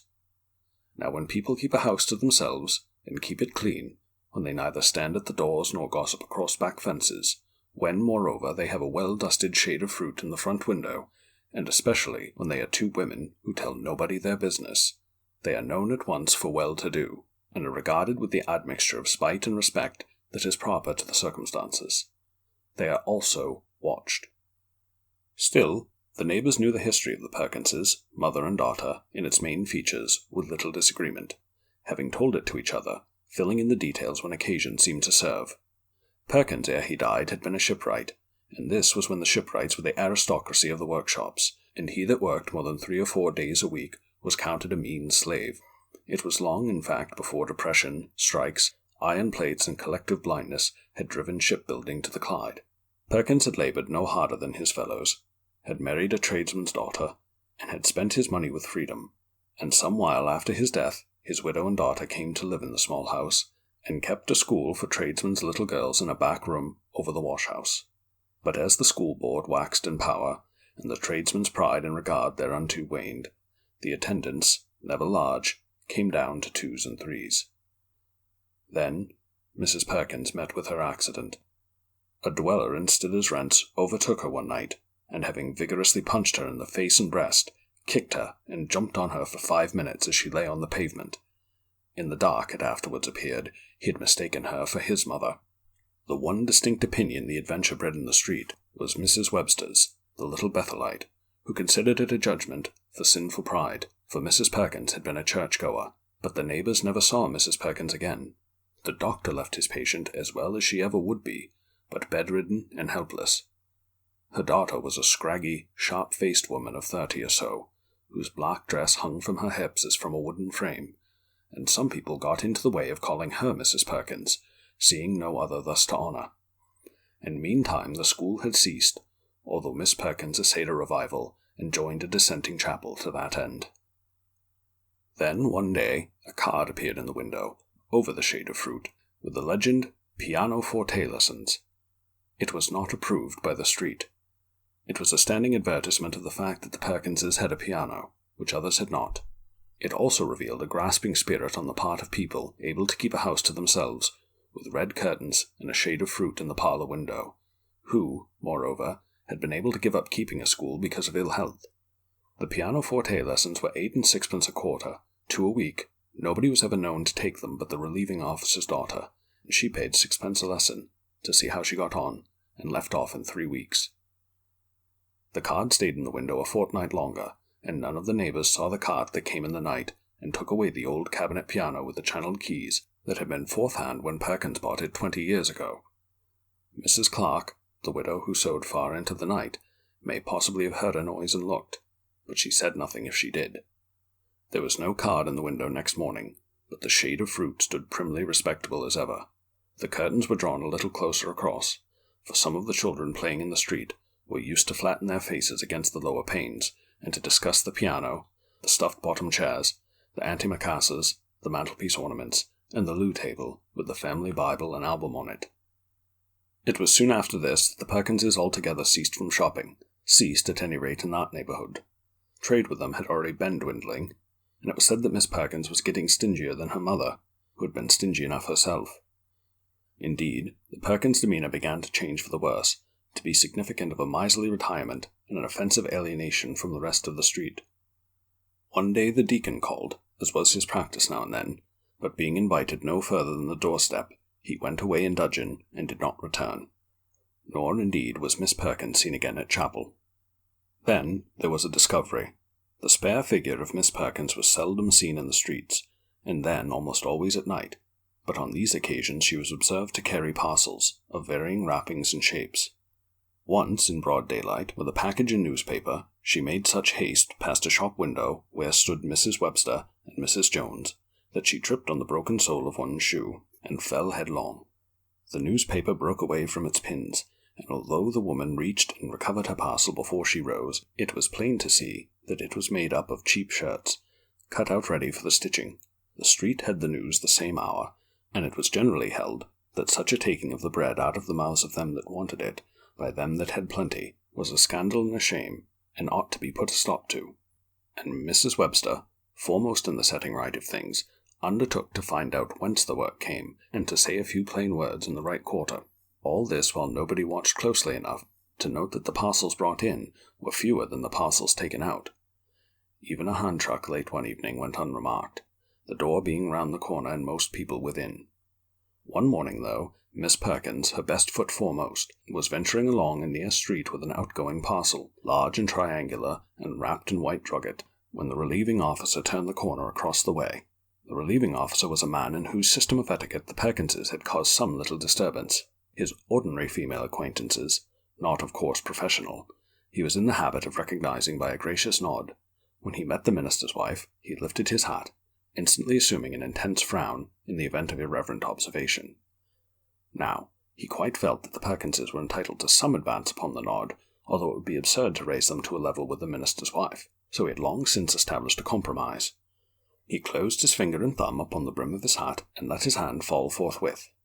Preparing now to accomplish this salute, he was astounded to see that Miss Perkins, as soon as she was aware of his approach, turned her face, which was rather flushed, away from him, and went hurrying onward, looking at the wall on her side of the street. The relieving officer, checking his hand on the way to his hat, stopped and looked after her as she turned the corner, hugging her parcel on the side next the wall.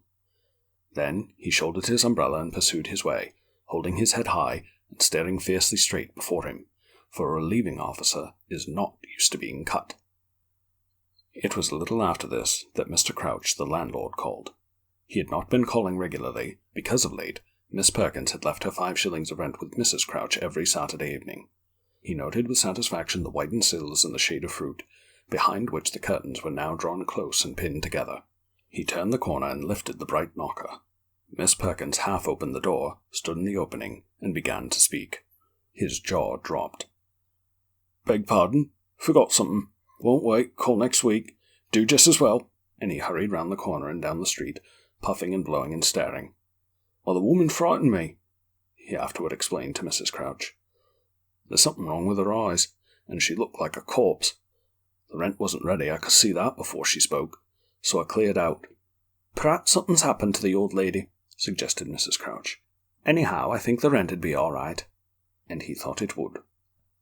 Nobody saw the Perkinses that week. The shade of fruit stood in its old place, but was thought not to have been dusted after Tuesday. Certainly the sills and the doorstep were neglected. Friday, Saturday, and Sunday were swallowed up in a choking brown fog, wherein men lost their bearings and fell into docks and stepped over embankment edges. It was as though a great blot had fallen and had obliterated 3 days from the calendar. It cleared on Monday morning, and just as the women in the street were sweeping their steps, Mr. Crouch was seen at the green door. He lifted the knocker, dull and sticky now with the foul vapour, and knocked a gentle rat-tat. There was no answer. He knocked again, a little louder, and waited, listening, but there was neither voice nor movement within. He gave 3 heavy knocks, and then came round to the front window. There was the shade of fruit, the glass a little duller on the top, the curtains pinned close about it, and nothing to see beyond them. He tapped at the window with his knuckles, and backed into the roadway to look at the one above. This was a window with a striped holland blind and a short net curtain, but never a face was there. The sweepers stopped to look, and one from opposite came and reported that she had seen nothing of Miss Perkins for a week, and that certainly nobody had left the house that morning, and Mr. Crouch grew excited and bellowed through the keyhole. In the end they opened the sash fastening with a knife, moved the shade of fruit, and got in. The room was bare and empty, and their steps and voices resounded as those of people in an unfurnished house. The wash-house was vacant, but it was clean, and there was a little net curtain in the window. The short passage and the stairs were bare boards. In the back room, by the stairhead, was a drawn window blind, and that was all. In the front room, with the striped blind and the short curtain, there was a bed of rags and old newspapers. Also a wooden box, and on each of these was a dead woman. Both deaths, the doctor found, were from syncope, the result of inanition, and the better-nourished woman, she on the bed, had died the sooner, perhaps by a day or 2. The other case was rather curious. It exhibited a degree of shrinkage in the digestive organs unprecedented in his experience. After the inquest, the street had an evening's fame, for the papers printed coarse drawings of the house, and in laterettes demanded the abolition of something. Then it became its wonted self, and it was doubted if the waxen apples and the curtains fetched enough to pay Mr. Crouch's fortnight's rent. End of Chapter 9. Behind the Shade. Chapter 10. 3 rounds. At 6 o'clock, the back streets were dank and black, but once in the Bethnal Green Road, blots and flares of gas and naphtha shook and flickered till every slimy cobble in the cartway was silver-tipped. Neddy Milton was not quite fighting fit. A day's questing for an odd job had left him weary in the feet, and a lad of 18 cannot comfortably go unfed from breakfast to nightfall. But box he must, for the shilling was irrecoverable, and so costly a chance must not be thrown away. It was by a bout with the gloves that he looked to mend his fortunes. That was his only avenue of advancement.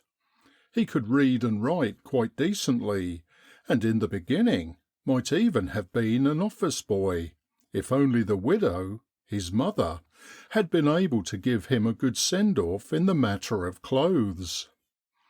Also, he had had one chance of picking up a trade, but the firm already employed as many boys as the union was disposed to allow, so Neddy had to go and pick up such stray jobs as he might. It had been a bad day, without a doubt. Things were bad generally. It was nearly a fortnight since Ned had lost his last job, and there seemed to be no other in the world.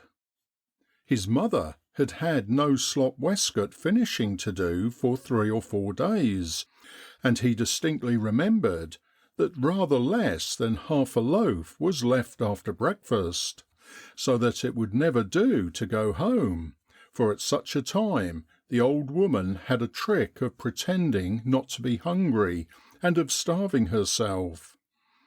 He almost wished that shilling of entrance money back in his pocket. There is a deal of stuff to be bought for a shilling, fried fish, for instance, whereof the aromas, warm and rank, met him thrice in 100 yards, and the frizzle, loud or faint, sang in his ears all along the Bethnal Green Road. His shilling had been paid over but 2 days before the last job gave out, and it would be useful now. Still, the investment might turn out a gold mine. Luck must change. Meanwhile, as to being hungry, well, there was always another hole in the belt. The landlord of the Prince Regent public house had a large room behind his premises, which, being moved by considerations of sport and profit in doubtful proportions, he devoted 2 nights a week to the uses of the Regent Boxing Club. Here Neddy Milton, through a long baptism of pummellings, had learned the trick of a straight lead, a quick counter, and a timely duck, and here, in the 9-stone competition to open this very night, he might perchance punch wide the gates of fortune. For some sporting publican or discriminating bookmaker from Bow might see and approve his sparring and start him fairly, with money behind him, a professional. That would mean a match in 6 or 8 weeks' time, with good living in the meanwhile. A match that would have to be won, of course. And after that... Twice before he had boxed in a competition. Once he won his bout in the first round, and was beaten in the second. And once he was beaten in the first, but that was by the final winner, Tab Rosser, who was now matched for 100 a side, sparred exhibition bouts up west, wore a light Newmarket coat, and could stand whisky and soda with anybody. To be taken up on the strength of these early performances was more than he could reasonably expect. There might be luck in the third trial, but he would like to feel a little fitter. Breakfast, what there was of it, had been 10 hours ago, and since there had been but half a pint of 4 ale. It was the treat of a well-meaning friend, but it lay cold on the stomach for want of solid company.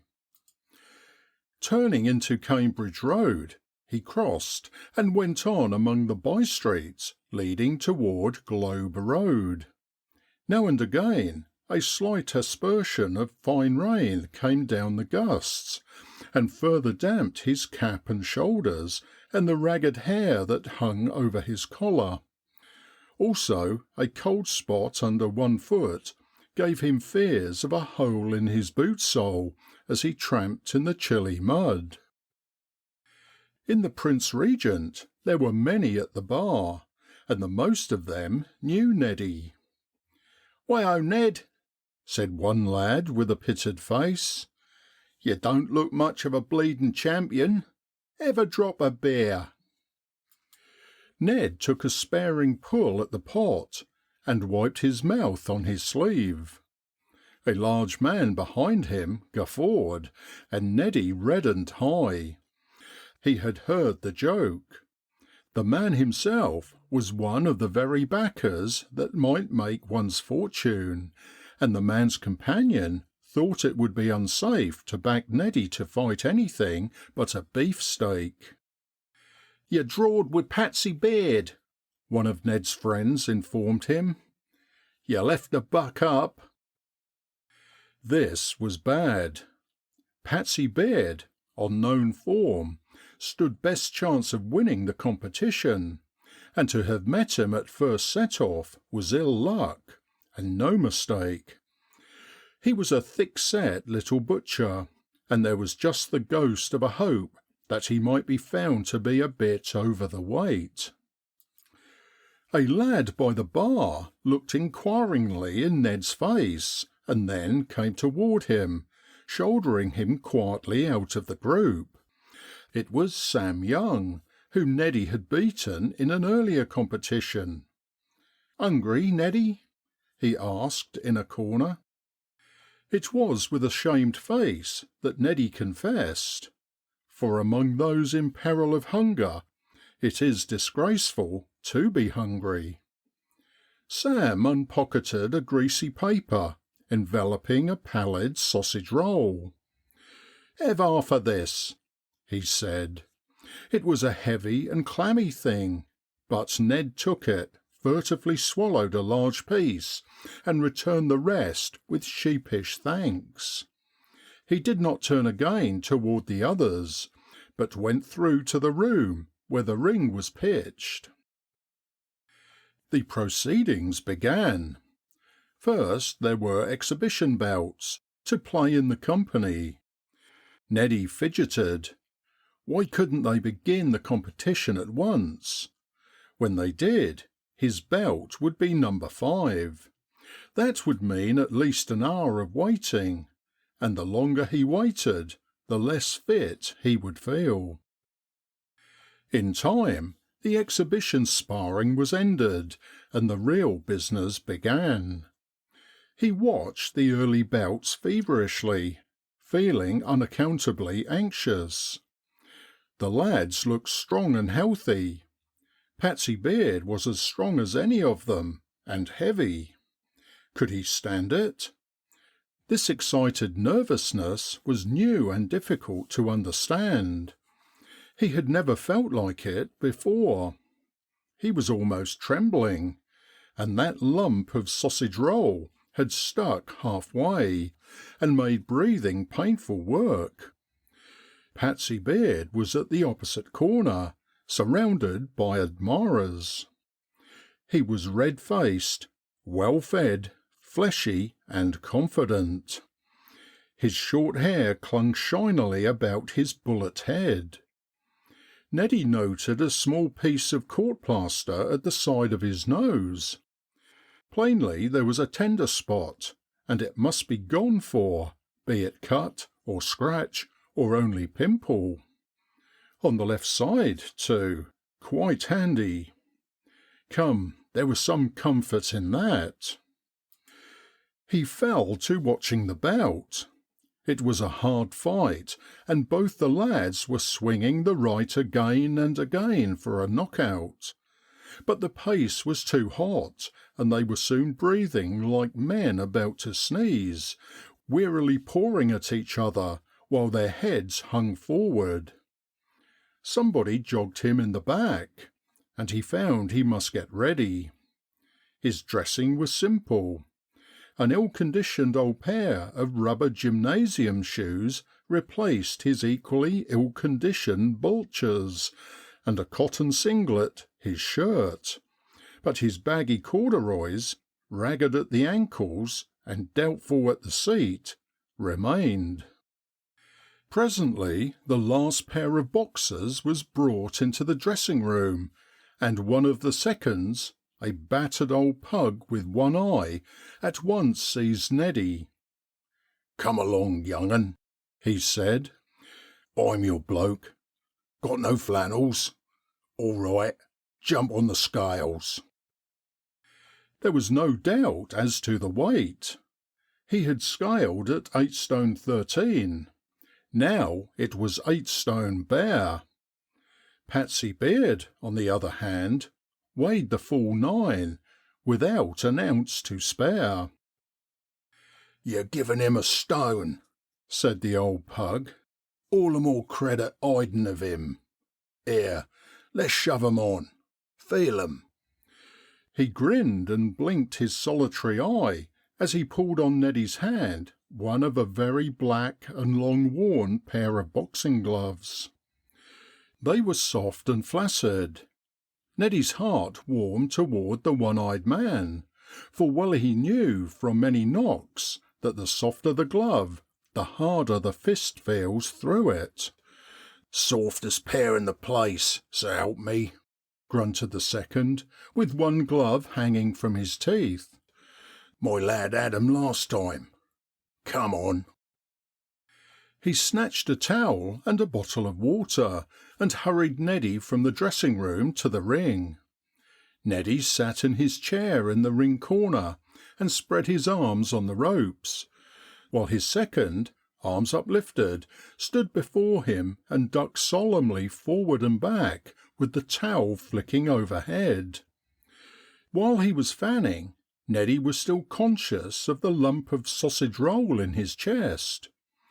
Also he fell to wondering idly why they called Beard Patsy when his first name was Joe. The same reflection applied to Tab Rosser and Hocko Jones and Tiggy Magson. But certainly he felt hollow and sick in the belly. Could he stand punching? It would never do to chuck it half through. Still... "Ready!" sang the timekeeper. The old pug threw the towel over his arm. "Ever moistener," he said, presenting the water bottle to Neddy's mouth. "Don't swaller any," he added, as his principal took a large gulp. "Spit it out." "Seconds, out of the ring." The old prize fighter took his bottle and climbed through the ropes. "Don't go in fightin'," he whispered from behind. "Mark him on the stickin' plaster, and if you don't give him a hidin', blimey, I'll give you one." "Time!" The seconds seized the chairs and dragged them out of the ring, as the lads advanced and shook hands. Patsy Beard flung back his right foot and made a flashy prance with his left knee as they began to spar for an opening. It was Patsy's way. All Neddy's anxiety was gone. The moment his right foot dropped behind his left and his left hand rocked, knuckles up, before him, he was a competent workman with all his tools in order. Even the lump of dough on his chest he felt no more. "Bye! Bye!" bawled a wag in the crowd, as a delicate allusion to Beard's more ordinary occupation. Patsy grinned at the compliment, but Neddy confined his attention to business. He feinted with his left and got back, but Patsy was not to be drawn. Then Neddy stepped in and led quickly, ducking the counter and repeating before getting away. Patsy came with a rush and fought for the body, but Neddy slipped him and got in one for nothing on the ear. The company howled. They sparred in the middle. Patsy led perfunctorily with the left now and again, while his right elbow undulated nervously. That foretold an attempt to knock out with the right. Precautions, a straight and persistent left and a wary eye. So Neddy kept poking out his left, and never lost sight of the court plaster, never of the shifty right. Give and take was the order of the round, and they fought all over the ring, Patsy Beard making for close quarters, and Neddy keeping off and stopping him with the left. Neddy met a straight punch on the nose that made his eyes water, but through the tears he saw the plaster displaced and a tiny stream of blood trickling toward the corner of Patsy's mouth. Plainly it was a cut. He broke ground, stopped halfway, and banged in left and right. He got a sharp rive on the neck for his pains, and took the right on his elbow, but he had landed on the spot, and the tiny streak of blood was smeared out wide across Patsy's face. The company roared and whistled with enthusiasm. It was a capital rally. But now Neddy's left grew slower and was heavy to lift. From time to time Patsy got in one for nothing, and soon began to drive him about the ring. Neddy fought on, weak and gasping, and longed for the call of time. His arms felt as if they were hung with lead, and he could do little more than push feebly. He heard the yell of many voices. Now then, Patsy, help him. Have him out. That's it, Patsy. Another like that. Keep on, Patsy. Patsy kept on. Right and left, above and below. Neddy could see the blows coming, but he was powerless to guard or to return. He could but stagger about, and now and again swing an ineffectual arm as it hung from the shoulder. Presently a flush hit on the nose drove him against the ropes. Another in the ribs almost through them, but a desperate wild whirl of his right brought it heavily on Patsy's tender spot and tore open the cut. Patsy winced and time! Neddy was grabbed at the waist and put in his chair. Good lad, said the one-eyed pug in his ear as he sponged his face. Nothing like pluck, but you mustn't go to pieces half through the round. Was it a awkward poke upset ya? Neddy, lying back and panting wildly, shook his head as he gazed at the ceiling. All right, try and save yourself a bit. Keep your left going. You roasted him good with that. He'll want a yard of plaster tonight. And when he gets leading loose, take it off and give him the right straight from the guard, if you know the trick. Point of the jaw, that's for, mind. Ever cooler. He took a mouthful of water and blew it in a fine spray in Neddy's face, wiped it down, and began another overhead fanning. Seconds out of the ring, called the timekeeper. Go it, my lad. Thus a whisper from behind. You can walk over him. And Neddy felt the wet sponge squeezed against the back of his neck and the cool water trickling down his spine. Time! Neddy was better, though there was a worn feeling in his arm muscles. Patsy's cut had been well sponged, but it still bled, and Patsy meant giving Neddy no rest. He rushed at once, but was met by a clean right-hander, slap on the sore spot. Bravo, Neddy! Came a voice, and the company howled as before. Patsy was steadied. He sparred with some caution, twitching the cheek next the cut. Neddy would not lead, for he must save himself, and so the two sparred for a few seconds. Then Patsy rushed again, and Neddy got busy with both hands. Once he managed to get the right in from the guard as his second had advised, but not heavily. He could feel his strength going, earlier than in the last round, and Patsy was as strong and determined as ever. Another rush carried Neddy against the ropes, where he got two heavy body blows and a bad jaw rattler. He floundered to the right in an attempt to slip, and fell on his face. He rolled on his side, however, and was up again, breathless and unsteady.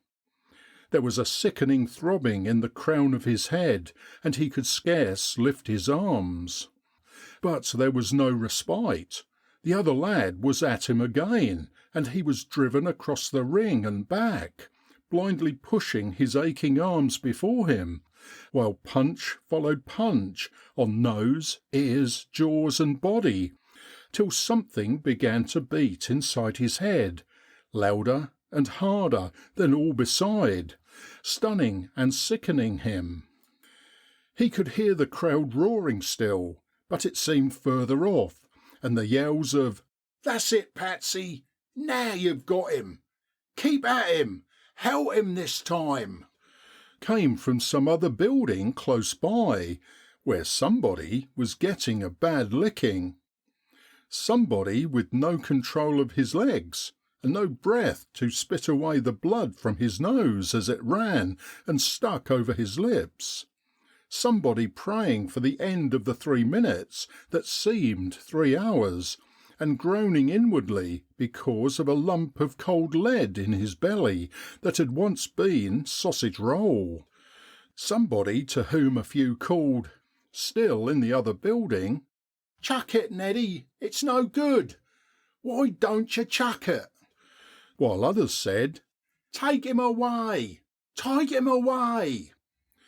Then something hit him between the eyes, and some other thing behind the head. That was one of the posts. He swung an arm, but it met nothing. Then the other, and it struck somewhere, and then there was a bang that twisted his head, and hard boards were against his face. Oh, it was bad, but it was a rest. Cold water was on his face, and somebody spoke. He was in his chair again, and the one-eyed man was sponging him. "It was the call of time as saved you then," he said. "You'd never have got up in the 10 seconds. You ain't up to another round, are ye? Better chuck it. It's no disgrace after the way you've stood up." But Neddy shook his head. He had got through 2 of the 3 rounds, and he didn't mean throwing away a chance of saving the belt. "All right, if you won't," his mentor said. "Nothing like pluck, but you're no good on points. A knockout's the only chance. Nurse you right and give it him good on the point. He's none so fresh hisself. He's blowed with the work and you pasted him fine when you did it. Last thing, just before he sent you down, you dropped a hot 'un on his beak. Didn't see it, did you?" The old bruiser rubbed vigorously at his arms and gave him a small but welcome drink of water. "Seconds out of the ring." The one-eyed man was gone once more, but again his voice came from behind.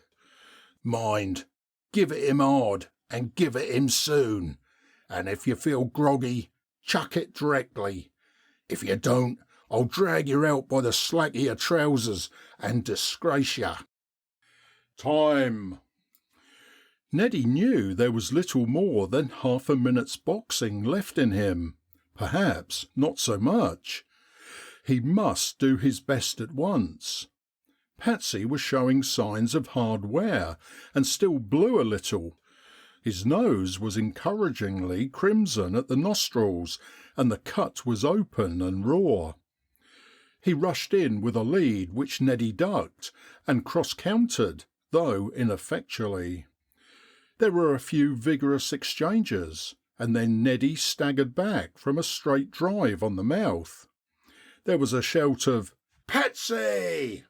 and Patsy sprang in, right elbow all a jerk, and flung in the left. Neddy guarded wildly and banged in the right from the guard. Had he hit? He had felt no shock, but there was Patsy, lying on his face. The crowd roared and roared again. The old pug stuffed his chair hastily through the ropes, and Neddy sank into it, panting with bloodshot eyes. Patsy lay still. The timekeeper watched the second's hand pass its 10 points, and gave the word, but Patsy only moved a leg. Neddy Milton had won. "Bravo, young 'un," said the old fighter as he threw his arm about Neddy's waist and helped him to the dressing room. "Cleanest knockout I ever see. Smack on the point of the jaw. Never thought you'd have done it. I said there was nothing like pluck, didn't I? Have a wash now, and you'll be all the better for the exercise. Give us them gloves. I'm off for the next bout." And he seized another lad and marched him out. "Ever drop a beer?" said one of Neddy's new-won friends, extending a tankard. He took it, though he scarcely felt awake. He was listless and weak, and would not have moved for an hour had he been left alone. But Patsy was brought to and sneezed loudly, and Neddy was hauled over to shake hands with him. "You gave me a hell of a doing," said Neddy. "I never thought I'd beat you." "Beat me? Well, you ain't, have you? How?" "Knock at," answered several at once. "Well, I'm damned," said Patsy Beard. In the bar, after the evening's business, Neddy sat and looked wistfully at the stout red-faced men who smoked fourpenny cigars and drank special Scotch. But not one noticed him. His luck had not come after all. But there was the second round of bouts, and the final, in a week's time. Perhaps it would come then. If he could only win the final, then it must come. Meanwhile he was sick and faint, and felt doubtful about getting home. Outside it was raining hard. He laid his head on the bar table at which he was sitting, and at closing time they found him asleep. End of 3 rounds. Chapter 11. In Business. There was a great effervescence of rumour in Cubitt Town when Ted Munsey came into money. Ted Munsey, commonly alluded to as Mrs. Munsey's husband, was a moulder with a regular job at Moffat's. A large, quiet man of 45, the uncomplaining appurtenance of his wife. This was fitting, for she had married beneath her father having been a dock timekeeper. To come into money is an unusual feat in Cubitt Town, a feat nevertheless continually contemplated among possibilities by all Cubitt Towners, who find nothing else in the Sunday paper so refreshing as the paragraphs headed "Windfall for a Cabman" and "A Fortune for a Pauper," and who cut them out to pin over the mantelpiece. The handsome colouring of such paragraphs was responsible for many bold flights of fancy in regard to Ted Munsey's fortune, Cubitt Town, left to itself, being sterile soil for the imagination.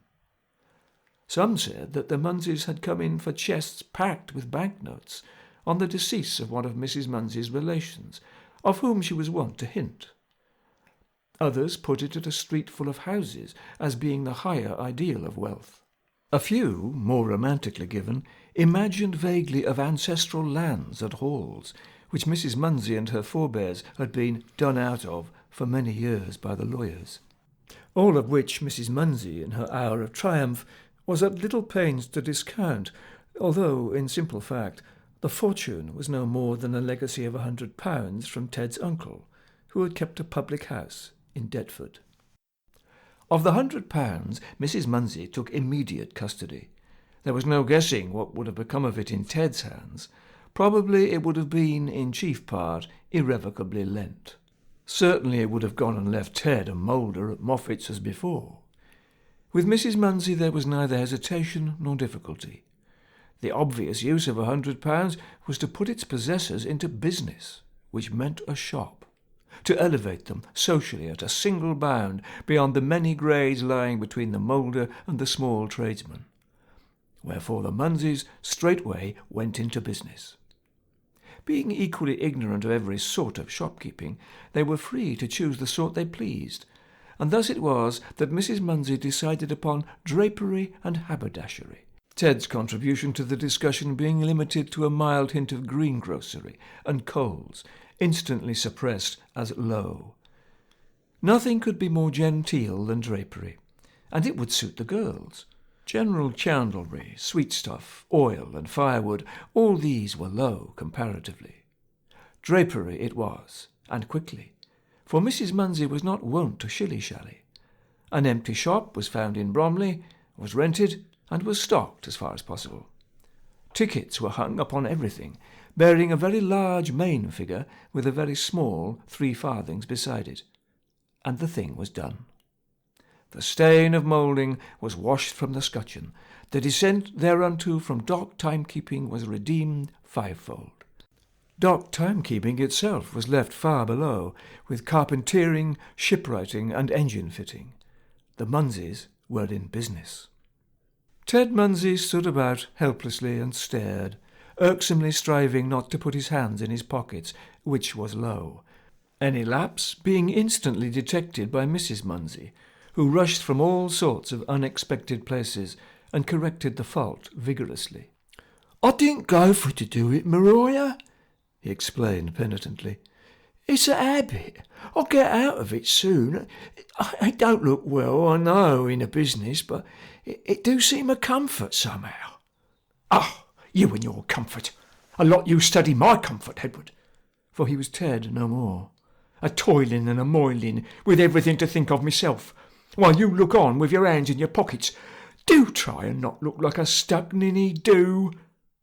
And Edward, whose every attempt at help or suggestion had been severely repulsed, slouched uneasily to the door and strove to look as businesslike as possible. "There you go again, sticking in the doorway and staring up and down the street as though there was no business doing." There was none, but that might not be confessed. "Do you expect people to come in with you a filling up the door? Do come in, do. You'd be better out of the shop altogether." Edward thought so too, but said nothing. He had been invested with his Sunday clothes of lustrous black, and brought into the shop to give such impression of a shop-walker as he might. He stood uneasily on alternate feet, and stared at the ceiling, the floor, or the space before him, with an unhappy sense of being on show and not knowing what was expected of him. He moved his hands purposelessly, and knocked things down with his elbows. He rubbed his hair all up behind, and furtively wiped the resulting oil from his hand on his trousers, never looking in the least degree like a shop-walker. The first customer was a very small child who came for a ha'porth of pins, and on whom Edward gazed with much interest and respect while Mrs. Munsey handed over the purchase, abating not a jot of his appreciation when the child returned, later, to explain that what she really wanted was sewing cotton. Other customers were disappointingly few. Several old neighbours came in from curiosity to talk and buy nothing. One woman, who looked at many things without buying, was discovered after her departure to have stolen a pair of stockings, and Edward was duly abused for not keeping a sharp lookout while his wife's back was turned. Finally, the shutters went up on a day's takings of 3 and 7pence farthing, including a most dubious threepenny bit. But then, as Mrs. Munsey said, when you are in business you must expect trade to vary, and of course there would be more customers when the shop got known, although Edward certainly might have taken the trouble to find one in a busier thoroughfare.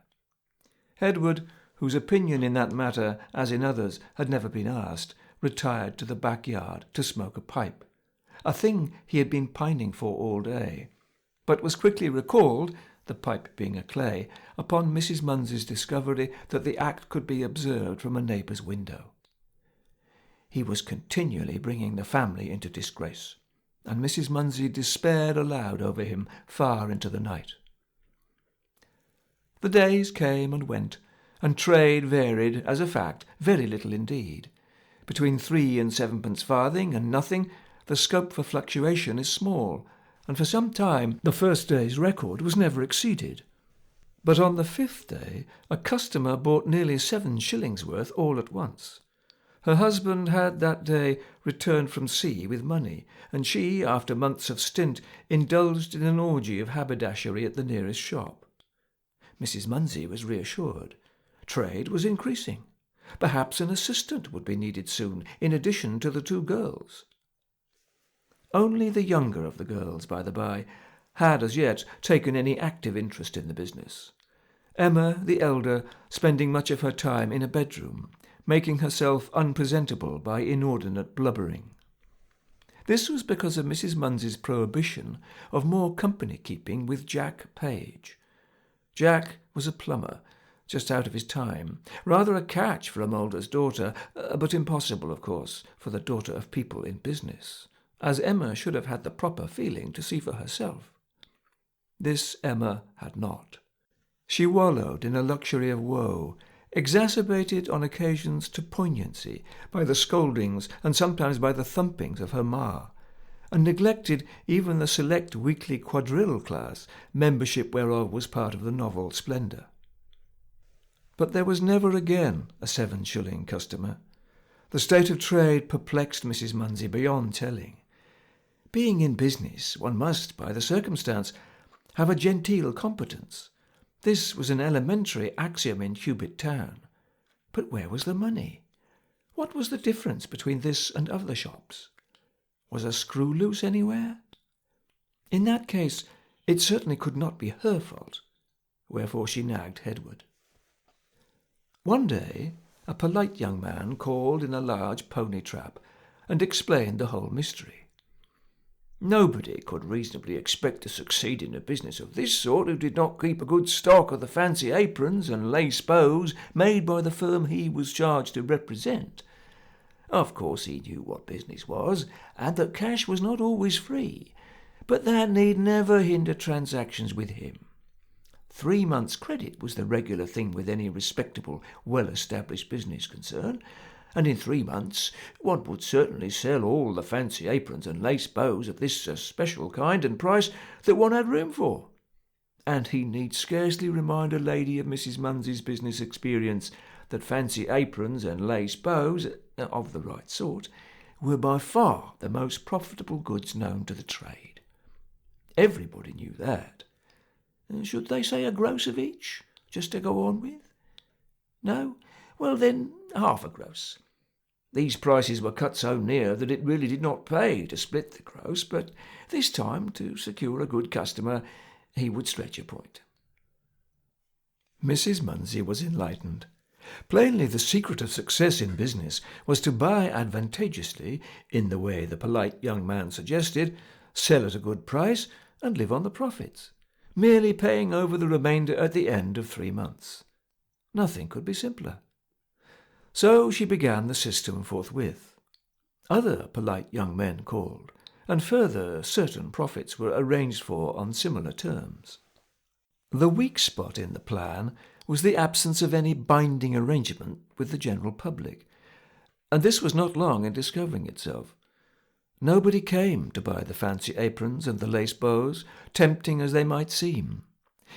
Moreover, after they had hung a week or more, Alice reported that a large shop in the Commercial Road was offering by retail aprons and bows of precisely the same sort at a less price than the polite young man had charged for a wholesale purchase. Mrs. Munsey grew desperate, and Hedward's life became a horror unto him. He was set to stand at the door with a fancy apron in one hand and a lace bow in the other, and capture customers as they passed, a function wherein he achieved detestable failure, alarming passing women who considered him dangerously drunk, as greatly as his situation distressed himself. Mrs. Munsey grew more desperate, and drove Hedward to the rear of the house with bitter revilings. Money must be got out of the stock somehow. That a shop could in any circumstances be unremunerative puzzled as much as it dismayed her. The goods were marked down to low prices, often lower than cost. Still, Mrs. Munsey had the abiding conviction that the affair must pay, as others did, if only she might hold out long enough. Hedward's suggestion that he should return to the moulding, coming and going as little in sight as possible, she repelled savagely. A nice notion you got of keeping up a proper position. You ain't content with disgracing me and yourself too, playing the fool in the shop till trade's ruined and nobody won't come near the place, and I don't wonder at it. You're a nice sort of husband, I must say. What are you going to do now, with the business in this pretty mess and your wife and children ready to starve? What are you going to do? Where are you going to turn? That's what I want to know. Well, I'm a-thinking it out, Maria, in a legal point. Perhaps, you know, my dear... Oh, dear me, I hate a fool. Marked as low as they might be, none of the aprons, nor the bows, nor the towels, nor the stockings, nor any other of the goods were bought, never a thing beyond a ha'porth of thread or a farthing bodkin. Rent had to be paid, and even food cost money. There was a flavour of blank disappointment about Saturday, the pay-day of less anxious times, and quarter-day, when all these polite young men would demand the money that was not. That day was coming, black and soon. Mrs. Munsey grew more desperate than ever, sharp of feature and aged. Alone, she would probably have wept. Having Edward at hand, she poured forth her bitterness of spirit upon him, till at last he was nagged out of his normal stolidity, and there came upon his face the look of a bullock that is harried on all hands through unfamiliar streets. On a night when, from sheer weariness of soul, she fell from clatter towards sleep, of a sudden Edward spoke. "Maria," he said. "Well, you ain't give me a kiss lately. Kiss me now." "Don't be a fool. I'm sick and tired. Go to sleep if you can sleep with everything. Kiss me, I tell you." He had never commanded like that before. She marvelled, feared a little, and obeyed. In the morning, when she awoke, he had already gone downstairs. This was as usual. When she followed, however, he was not to be found in the house. The shop shutters had been taken down, and the windows carefully cleaned, although it was not the regular window-cleaning day. But the door was shut. On the sitting-room table were 2 papers, one within the other. The first was written with many faults and smudges, and this was how it ran. "The deed and testament of Ed Munsey. This is to certify that I make over all my property to my beloved wife, stock, business and furniture, so help me God. All debts I keep to pay myself, and my wife is not answerable for them, and certify that I owe you, Minchin and Co., £9 4 and 7 halfpenny, Jones and Son, £6 13 and 2pence, and settle all other debts, me and not my wife.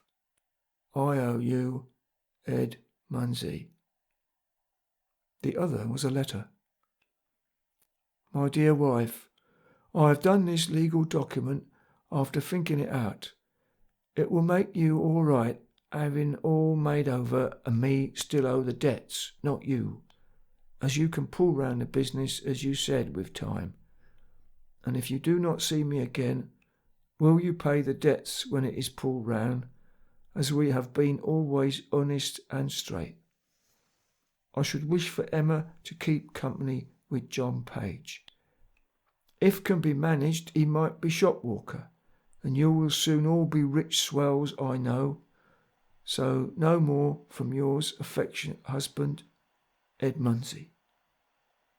Love to Emma and Alice. This one must be burnt. Keep the other." Near the papers lay Ted Munsey's large silver watch and chain, the silver ring that he used to fasten his best tie, 3 keys and a few coppers. Upstairs the girls began to move about. Mrs. Munsey sat with her frightened face on the table.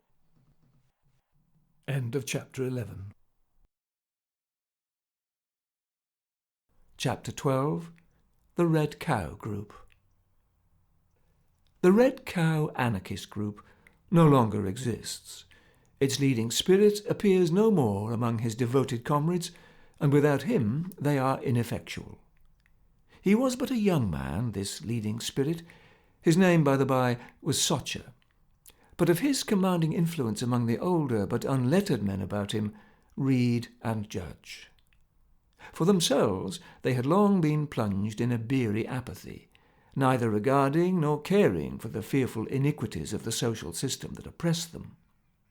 A Red Cow group they had always been, before the coming of Socher to make anarchists of them, foregathering in a remote compartment of the Red Cow bar, reached by a side door in an alley, a compartment uninvaded and almost undiscovered by any but themselves, where night after night they drank their beer and smoked their pipes, sunk in a stagnant ignorance of their manifold wrongs. During the day, old Baker remained to garrison the stronghold. He was a long bankrupt tradesman with invisible resources, and no occupation but this, and no known lodging but the Red Cow snuggery.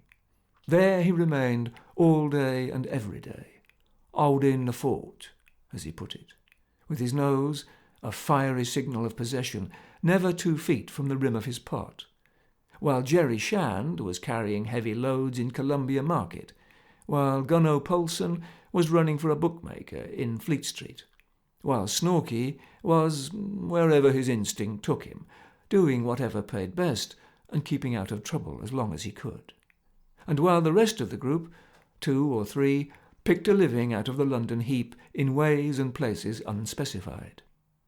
But at evening they joined old Baker, and they filled their snuggery.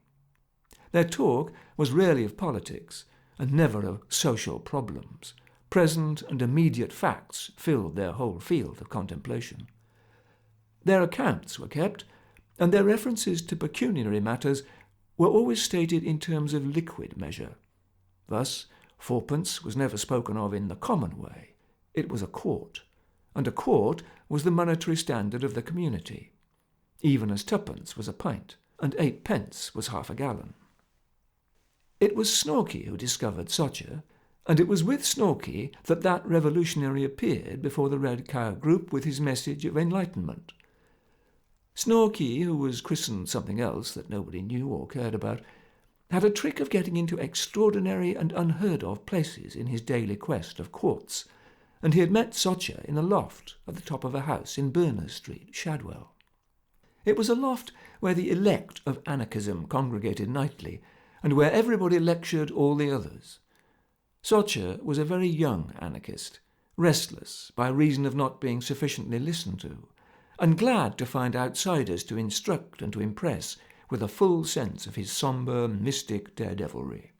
Therefore he came to the Red Cow with Snorky to spread, as he said, the light.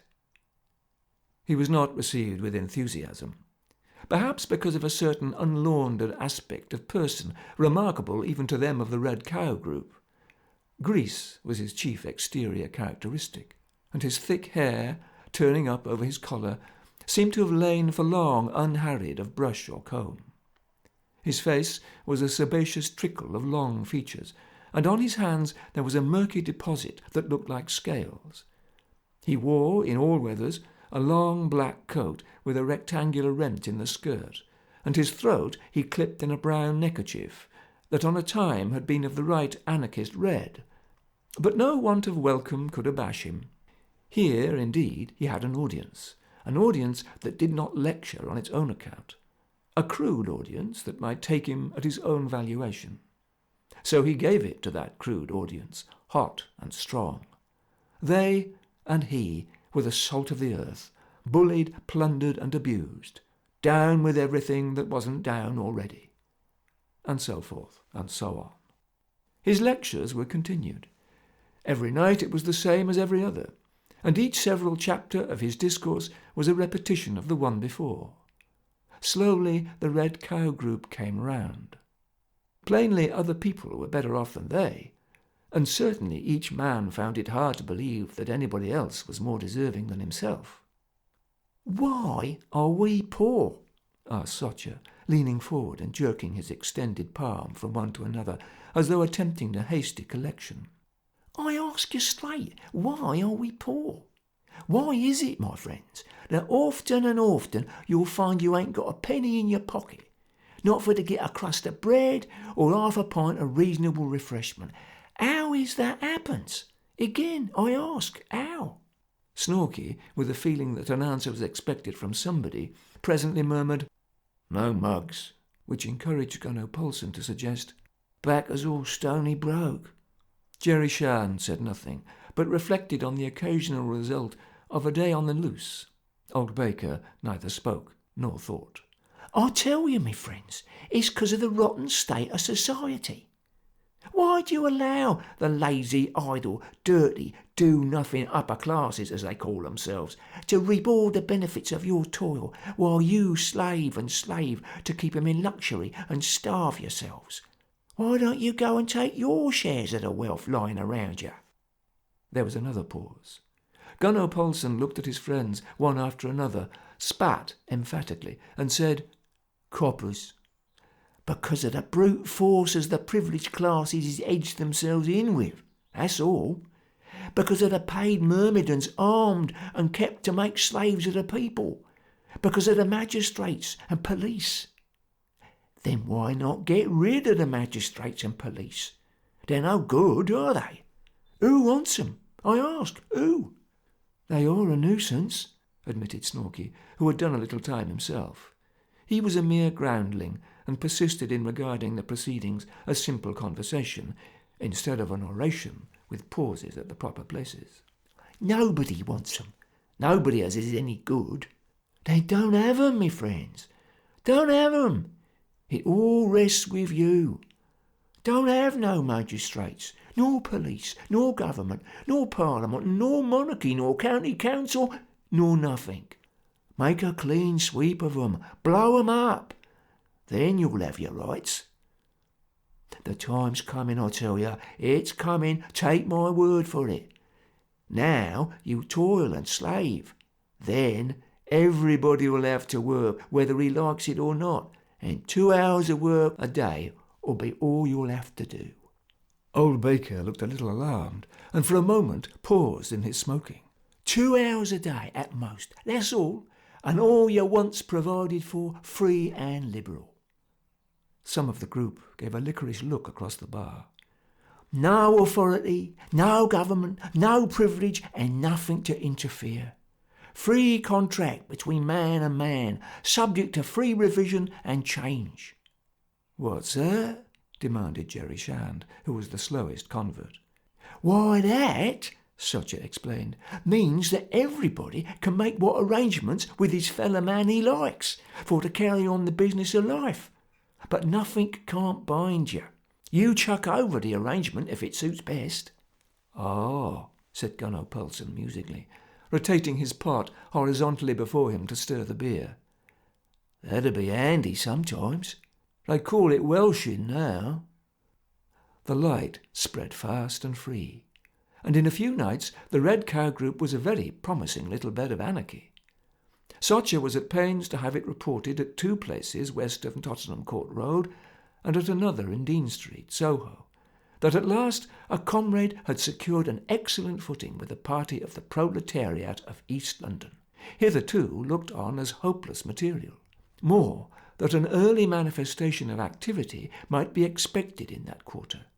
Such activity had been held advisable of late, in view of certain extraditions. And Sotcher's discourse at the Red Cow turned, lightly and easily, toward the question of explosives. Anybody could make them, he explained. Nothing simpler with care.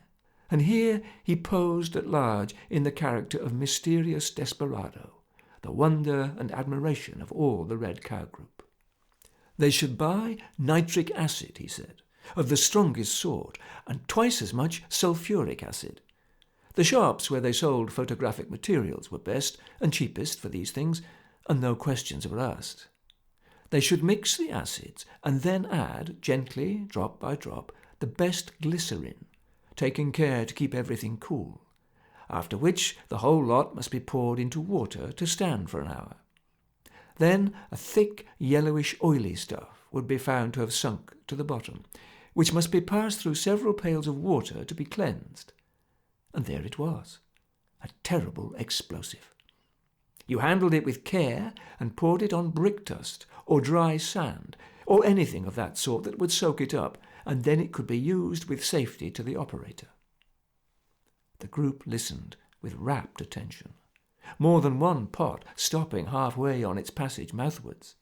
Then Jerry Shand wanted to know if Sotcher had ever blown up anything or anybody himself. The missionary admitted that glory had not been his. "I'm one of the teachers, me friends, one of the pioneers that goes to show the way for the active workers like you. I only come to explain the principles and set you in the right road to the social revolution, so as you may get your rights at last. It's for you to act." Then he explained that action might be taken in 2 ways, either individually or by mutual aid in the group. Individual work was much to be preferred, being safer, but a particular undertaking often necessitated cooperation. But that was for the workers to settle as the occasion arose. However, one thing must be remembered. If the group operated, each man must be watchful of the rest. There must be no half measures, no timorousness. Any comrade wavering, temporizing, or behaving in any way suspiciously must be straightway suppressed. There must be no mistake about that. It was desperate and glorious work, and there must be desperate and rapid methods both of striking and guarding. These things he made clear in his best conspirator's manner, with nods and scowls and a shaken forefinger, as of one accustomed to oversetting empires. The men of the Red Cow group looked at each other and spat thoughtfully. Then a comrade asked what had better be blown up first.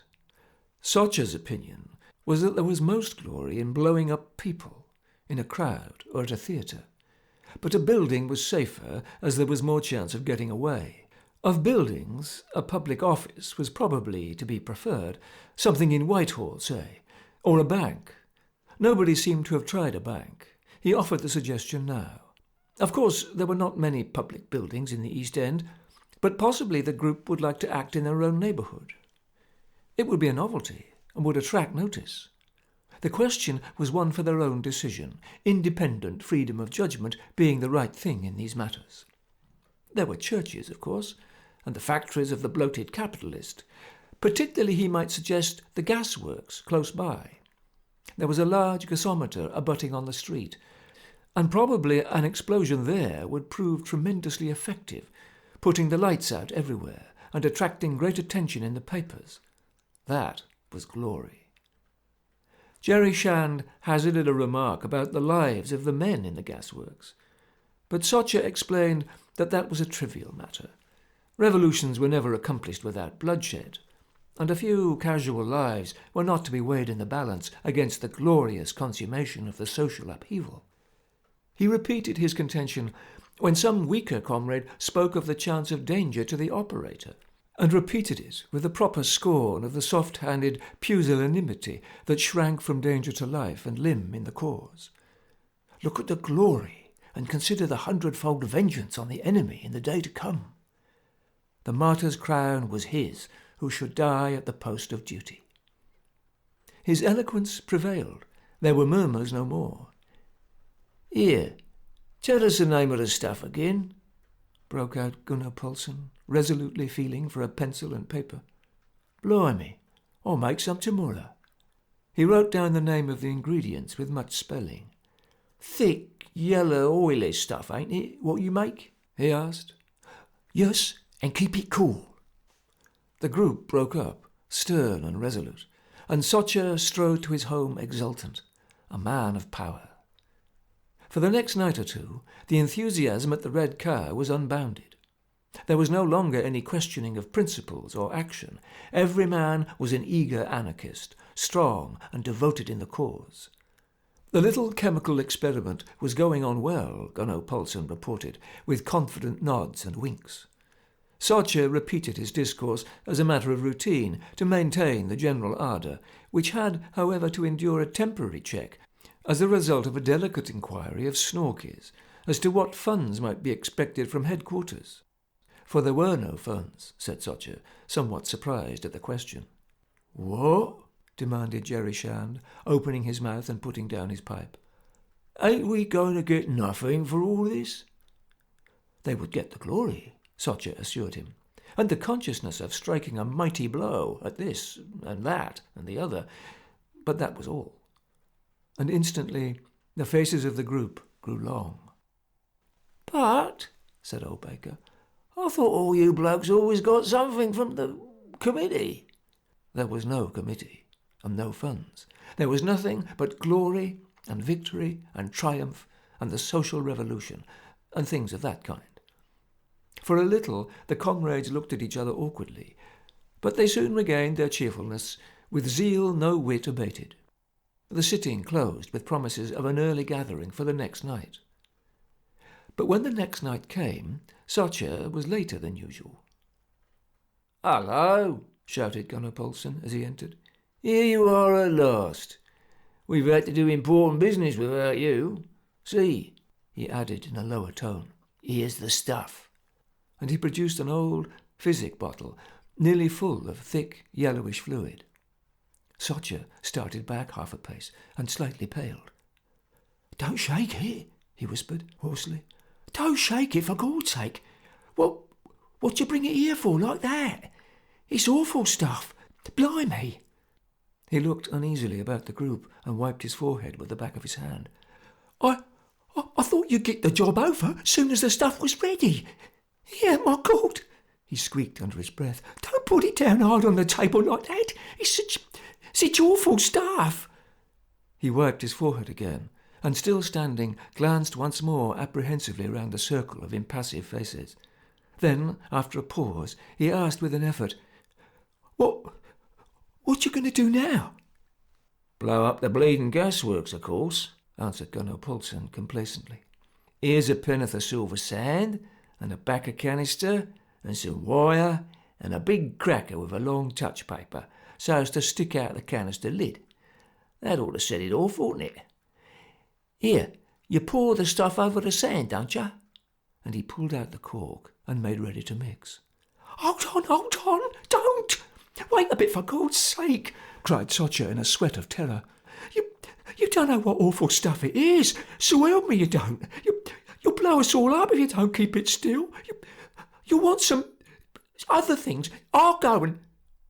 But Jerry Shan stood grimly against the door. "This here conspiracy'll have to be gone through proper," he said. "We can't have no waverers, nor blokes what want to clear out in the middle of it, and perhaps go and tell the police. Them sort we has to suppress, see? There's all the stuff there, me lad, and you know it. What's more, it's you as has got to put it up agin the gasworks and set it off." The hapless Sotcher turned a yellower pallor and asked faintly, "Me? Why me?" "All done regular and proper," Jerry replied. "'Fore you come. We voted it, by ballot, all square. If you'd have come earlier, you'd have had a vote yourself." Sotcher pushed at Jerry's shoulder despairingly. I won't, he gasped. "Let me go. It ain't fair. I wasn't here. Let me go." "None of your shoving, young man," said Jerry severely. "None of your shoving, else I'll have to punch you on the jaw. You're a bleeding nice conspirator, you are. It's pretty plain we can't depend on you. And you know what that means, eh? Don't ya? You're one of the sort as has to be suppressed. That's what it means. Here, have a drink of this beer and see if that can't put a little heart in you. You got to do it, so you might as well do it cheerful. Snorky, give him a drink."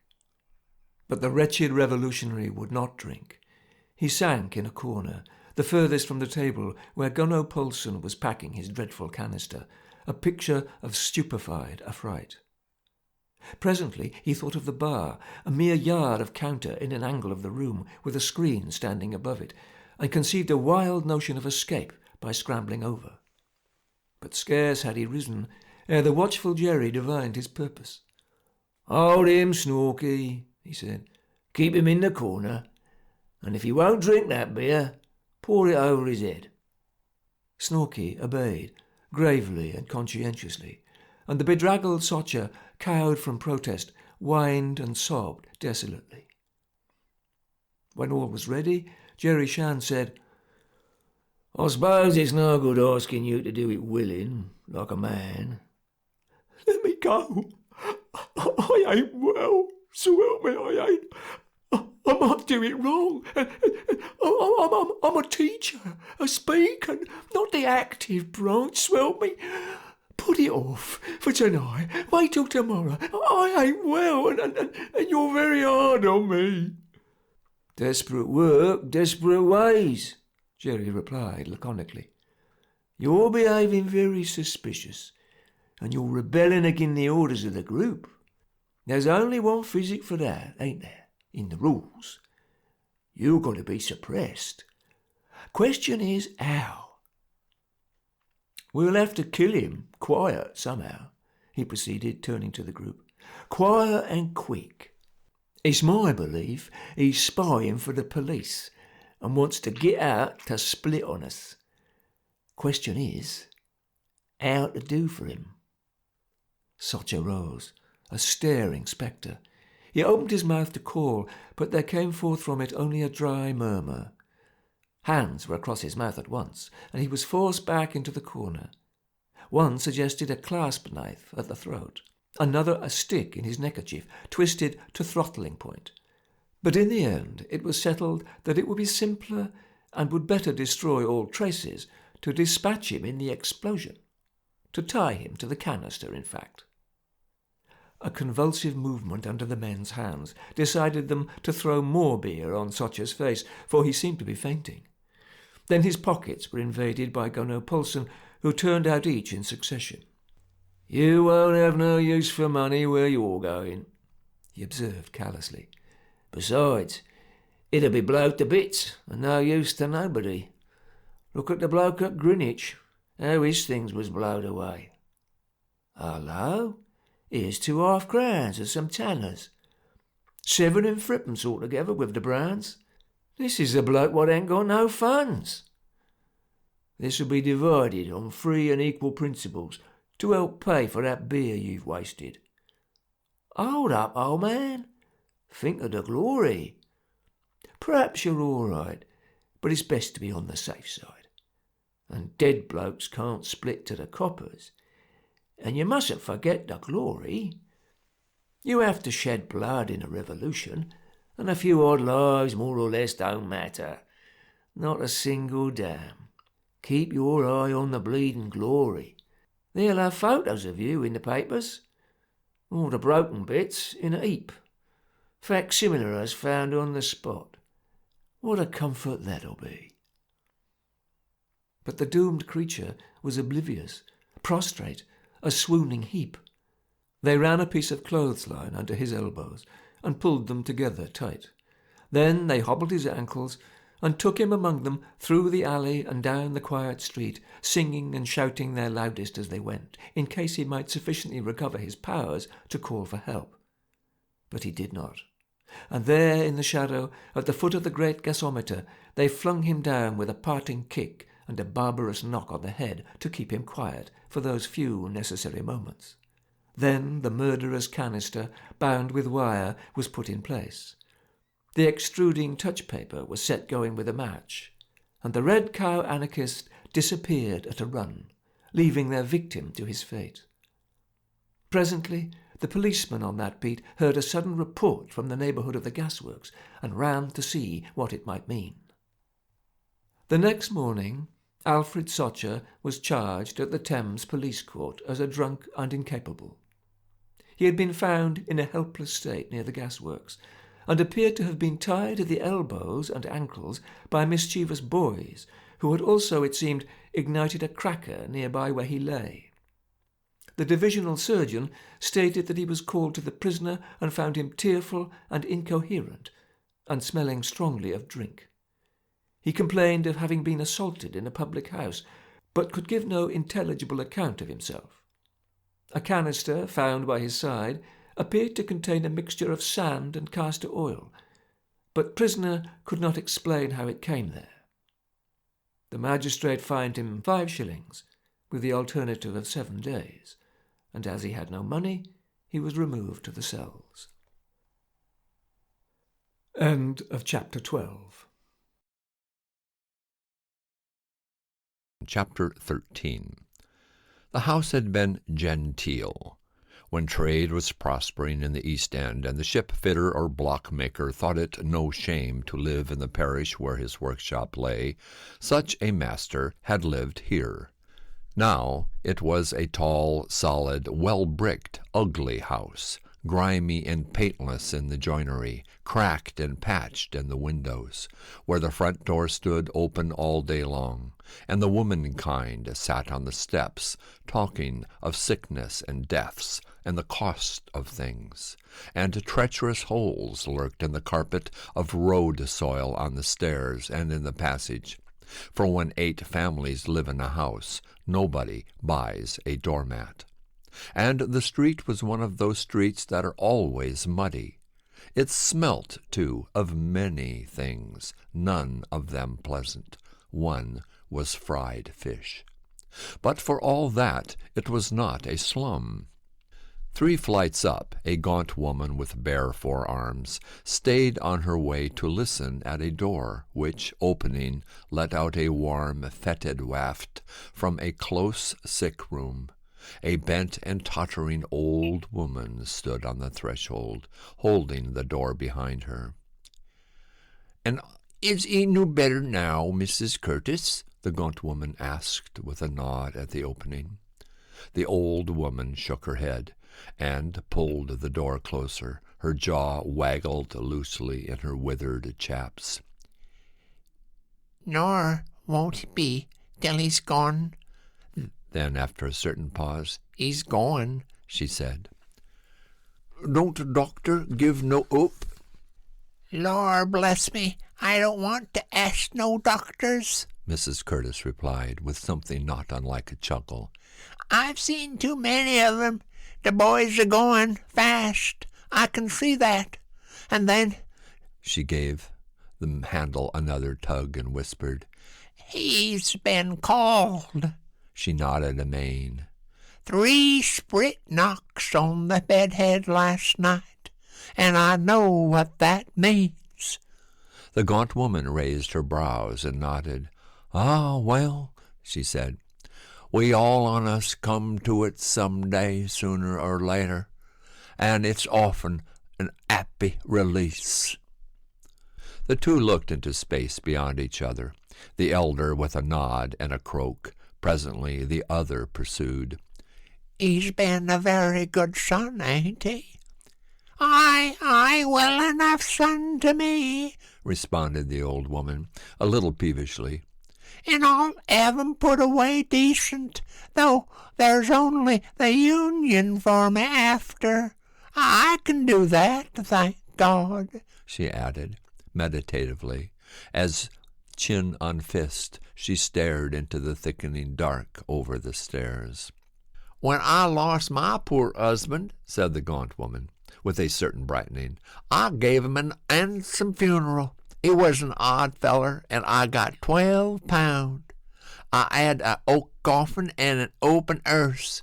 There was a carriage for the family and one for his mates, 2 horses each, and feathers and mutes, and it went the furthest way round to the cemetery. 'Whatever happens, Miss Manders,' says the undertaker, 'you'll feel as you've treated 'em proper. Nobody can't reproach you over that.' And they couldn't. He was a good husband to me, and I buried him respectable." The gaunt woman exulted.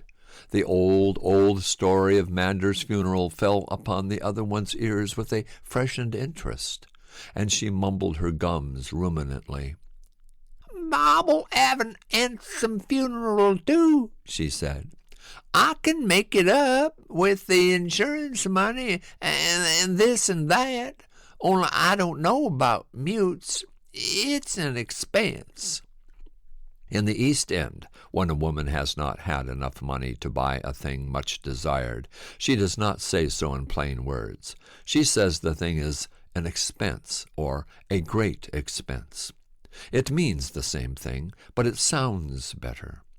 Mrs. Curtis had reckoned her resources and found that mutes would be an expense. At a cheap funeral, mutes cost half a sovereign, and their liquor. Mrs. Manders said as much. Yes, 'arf a sovereign," the old woman assented. Within, the sick man feebly beat the floor with a stick. "I'm a-comin'," she cried shrilly. "Yes, 'arf a sovereign, but it's a lot, and I don't see how I'm to do it, not at present." She reached for the door-handle again, but stopped and added, by afterthought, "Unless I don't have no plumes." "It'd be a pity not to have plumes. I had." There were footsteps outside on the stairs, then a stumble and a testy word. Mrs. Curtis peered over into the gathering dark. "Is it the doctor, sir?" she asked. It was the doctor's assistant, and Mrs. Manders tramped up to the next landing as the door of the sick room took him in. For 5 minutes the stairs were darker than ever. Then the assistant, a very young man, came out again, followed by the old woman with a candle. Mrs. Manders listened in the upper dark. "He's a-sinking fast," said the assistant. "He must have a stimulant. Dr. Mansell ordered port wine. Where is it?" Mrs. Curtis mumbled dolorously. "I can tell you he must have it." He averted with unprofessional emphasis. His qualification was only a month old. "The man can't take solid food, and his strength must be kept up somehow. Another day may make all the difference. Is it because you can't afford it?" "It's a expense, such a expense, doctor," the old woman pleaded. "And what with our pints of milk and—" She grew inarticulate and mumbled dismally. "He must have it, Mrs. Curtis. If it's your last shilling, it's the only way. If you mean you absolutely haven't the money—" And he paused a little awkwardly. He was not a wealthy young man. Wealthy young men do not devil for East End doctors. But he was conscious of a certain haul of 6 pences at Knapp the night before, and, being inexperienced, he did not foresee the career of persecution whereon he was entering at his own expense and of his own motion. He produced 5 shillings. "If you absolutely haven't the money, why, take this and get a bottle. Good. Not at a public house, but mind, at once. He should have had it before."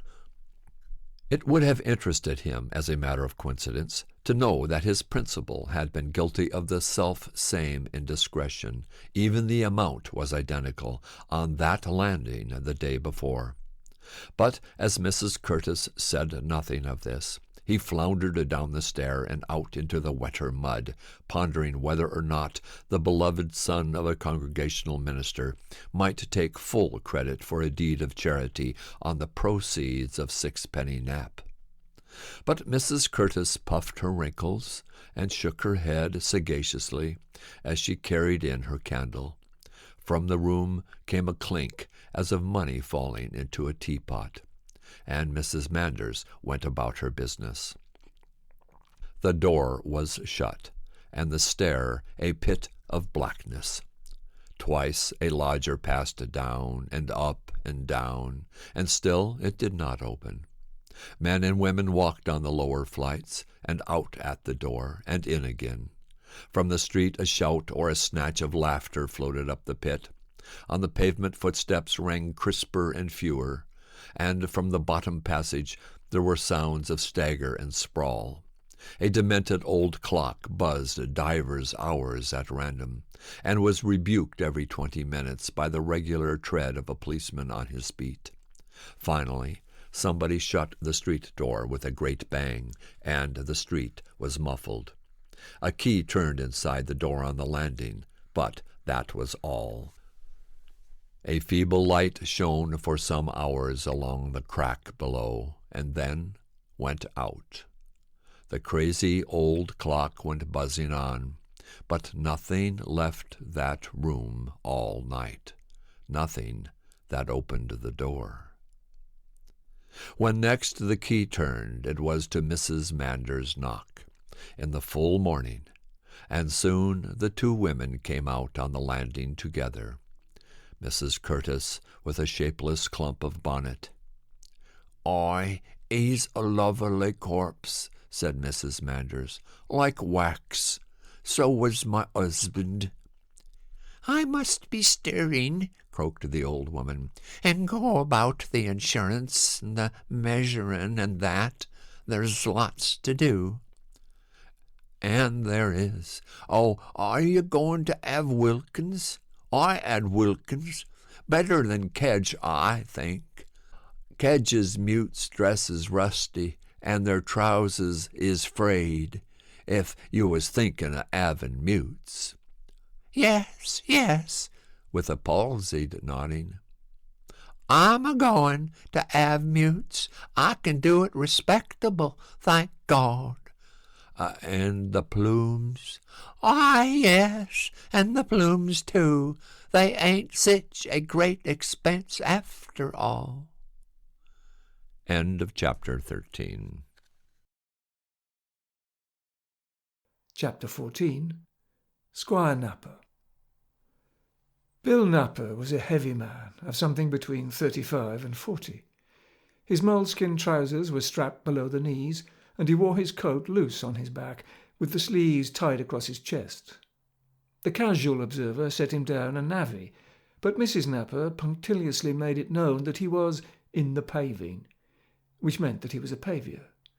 He lived in Canning Town and was on a footpath job at West Ham. Allen was the contractor, when he won and began to wear the nickname Squire. Daily, at the stroke of 12 from the neighbouring church, Bill Napper's mates let drop hammer, trowel, spade and pick, and turned toward a row of basins, tied in blue and red handkerchiefs, and accompanied of divers tin cans with smoky bottoms.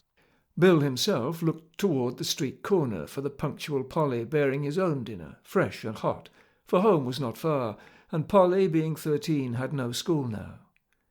One day Polly was nearly 10 minutes late. Bill, at first impatient, grew savage, and thought wrathfully on the strap on its nail by the kitchen dresser. But at the end of the 10 minutes Polly came, bringing a letter as well as the basin-load of beef and cabbage. A young man had left it, she said, after asking many ill-mannered questions. The letter was addressed W. Napper, Esquire, with a flourish. The words "by hand" stood in the corner of the envelope, and on the flap at the back were the embossed characters T and N. These things Bill Napper noted several times over as he turned the letter about in his hand. "Seems to me you'll have to open it after all," said one of Bill's mates. And he opened it, setting back his hat as a preparation to serious study. The letter was dated from Old Jewry and ran thus: Ray B. Napper, deceased. Dear Sir, we have a communication in this matter from our correspondents at Sydney, New South Wales, in respect of testamentary dispositions under which you benefit. We shall be obliged if you can make it convenient to call at this office any day except Saturday between 2 and 4. Your obedient servants, Timms and Norton. The dinner hour had gone by before the full inner meaning had been wrested from this letter. B. Napper deceased, Bill accepted with a little assistance, as an announcement of the death of his brother Ben, who had gone to Australia nearly 20 years ago and had been forgotten. Testamentary dispositions nobody would tackle with confidence, although its distinct suggestion of biblical study was duly remarked. Benefit was right enough, and led one of the younger men, after some thought, to the opinion that Bill Napper's brother might have left him something, a theory instantly accepted as the most probable, although some thought it foolish of him not to leave it direct, instead of authorizing the interference of a lawyer who would want to do Bill out of it. Bill Napper put up his tools and went home.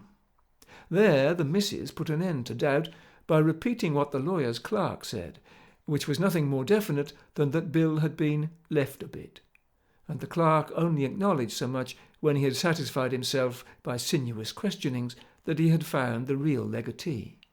He further advised the bringing of certain evidence on the visit to the office. Thus it was plain that the Napper fortunes were in good case, for, as a bit means money all the world over, the thing was clearly no worthless keepsake. On the afternoon of the next day, Bill Napper, in clean moleskins and black coat, made for Old Jewry. On mature consideration, he had decided to go through it alone. There was not merely one lawyer, which would be bad enough, but two of them in a partnership, and to take the missus, whose intellects, being somewhat flighty, were quickly divertible by the palaver of which a lawyer was master, would be to distract and impede his own faculties.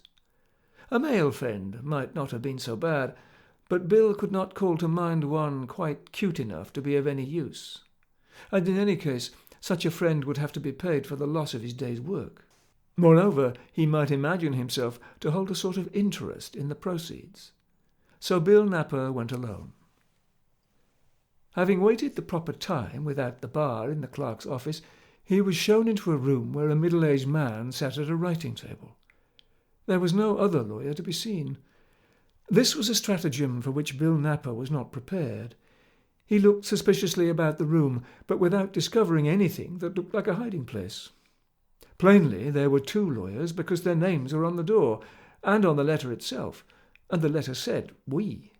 Why one should hide it was hard to guess, unless it were to bear witness to some unguarded expression. Bill Napper resolved to speak little, and not loud. The lawyer addressed him affably, inviting him to sit. Then he asked to see the papers that Bill had brought. These were an old testimonial reciting that Bill had been employed with his brother Benjamin as a boy in a brickfield, and had given satisfaction. A letter from a parish guardian, the son of an old employer of Bill's father, certifying that Bill was his father's son and his brother's brother. Copies of the birth registry of both Bill and his brother procured that morning, and a letter from Australia, the last word from Benjamin, dated 18 years back. These Bill produced in succession, keeping a firm grip on each as he placed it beneath the lawyer's nose. The lawyer behaved somewhat testily under this restraint, but Bill knew better than to let the papers out of his possession, and would not be done. When he had seen all, "Well, Mr. Napper," said the lawyer, rather snappishly. Obviously he was balked. "These things seem all right, and with the inquiries I have already made, I suppose I may proceed to pay you the money. It is a legacy of £300. Your brother was married, and I believe his business and other property goes to his wife and children. The money is intact, the estate paying legacy duty and expenses. In cases of this sort, there is sometimes an arrangement for the amount to be paid a little at a time, as required. That, however, I judge, would not be an arrangement to please you. I hope, at any rate, you will be able to invest the money in a profitable way. I will draw a cheque." £300 was beyond Bill Napper's wildest dreams, but he would not be dazzled out of his caution. Presently the lawyer tore the cheque from the book and pushed it across the table with another paper. He offered Bill a pen, pointing with his other hand at the bottom of the second paper and saying, "This is the receipt. Sign just there, please." Bill took up the cheque, but made no movement toward the pen. "Receipt?" he grunted softly. "Receipt what for? I ain't had no money. There's the cheque in your hand, the same thing. It's an order to the bank to hand you the amount, the usual way of paying money in business affairs. If you would rather have the money paid here, I can send a clerk to the bank to get it. Give me the cheque." But again Bill was not to be done. The lawyer, finding him sharper than he expected, now wanted to get this tricky piece of paper back, so Bill only grinned at him, keeping a good hold of the cheque. The lawyer lost his temper. "Why, damn it," he said, "you're a curious person to deal with. Do you want the money and the cheque too?" He rang a bell twice, and a clerk appeared. "Mr. Dixon," said the lawyer, "I have given this person a cheque for £300. Just take him round to the bank and get it cashed. Let him sign the receipt at the bank. I suppose," he added, turning to Bill, "that you won't object to giving a receipt when you get the money, eh?" Bill Napper, conscious of his victory, expressed his willingness to do the proper thing at the proper time, and went out with the clerk. At the bank there was little difficulty, except at the clerk's advice to take the money chiefly in notes, which instantly confirmed Bill in a determination to accept nothing but gold. When all was done, and the 300 sovereigns, carefully counted over for the third and fourth time, were stowed in small bags about his person, Bill, much relieved after his spell of watchfulness, insisted on standing the clerk a drink. "Oh," he said, "all you city lawyers and clerks are pretty bleeding sharp, I know, but you ain't done me, and I don't bear no malice. Have what you like. Have wine, or a six of Irish. I ain't going to be stingy. I'm going to do it open and free, I am, and set an example to men of property." Bill Napper went home in a hansom, ordering a barrel of beer on the way. One of the chief comforts of affluence is that you may have beer in by the barrel. For then Sundays and closing times vex not, and you have but to reach the length of your arm for another pot whenever moved thereunto. Nobody in Canning Town had beer by the barrel, except the tradesmen, and for that Bill had long envied the man who kept shop. And now, at his first opportunity, he bought a barrel of 36 gallons. Once home with the news, and Canning Town was ablaze. Bill Napper had come in for 3,000, 30,000, 300,000, any number of thousands that were within the compass of the gossip's command of enumeration. Bill Napper was called W. Napper Esquire. He was to be knighted. He was a long-lost baronet. Anything.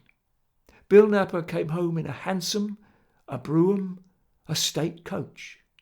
Mrs. Napper went that very evening to the Grove at Stratford to buy silk and satin, green, red and yellow, cutting her neighbours dead right and left. And by the next morning tradesmen had sent circulars and samples of goods. Mrs. Napper was for taking a proper position in society, and a house in a fashionable part, Barking Road, for instance, or even East India Road, Poplar. But Bill would none of such foolishness. He wasn't proud, and Canning Town was quite good enough for him. This much, though, he conceded, that the family should take a whole house of 5 rooms in the next street, instead of the 2 rooms and a cellule upstairs now rented. That morning Bill lit his pipe, stuck his hands in his pockets, and strolled as far as his job. "Why-o, Squire!" shouted one of the men as he approached. "Here comes the bleeding toff," remarked another. "Cheer, cheer, mates," Bill responded, calmly complacent. "I'm a-going to wet it." And all the 14 men left their paving for the beer-house close by. The foreman made some demur, but was helpless, and ended by coming himself. "Now then, Gaffer," said Bill, "none of your sulks. No one ain't a-going to stand out of a drink of mine, unless he wants to fight. As for the job, damn the job. I'll buy up 50 jobs like that here and not stop for the change. You send the governor to me if he says anything. Understand? You send him to me." And he laid hands on the foreman, who was not a big man, and hauled him after the others. They wetted it for 2 or 3 hours, from many quart pots. Then there appeared between the swing doors the wrathful face of the governor. The governor's position was difficult. He was only a small master, and but a few years back had been a working mason. This deserted job was his first for the parish, and by contract he was bound to end it quickly under penalty. Moreover, he much desired something on account that week, and must stand well with the vestry. On the other hand, this was a time of strikes, and the air was electrical. Several large and successful movements had quickened a spirit of restlessness in the neighbourhood, and no master was sure of his men. Some slight was fancied, something was not done as it should have been done from the point of view of the workshop, and there was a strike, picketing and bashing. Now the worst thing that could have happened to the governor at this moment was one of those tiny unrecorded strikes that were bursting out weekly and daily about him, with the picketing of his 2 or 3 jobs. Furious, therefore, as he was, he dared not discharge every man on the spot. So he stood in the door and said, "Look here, I won't stand this sort of thing. It's damn robbery." "Oh, that's all right, old cock," roared Bill Napper, reaching toward the governor.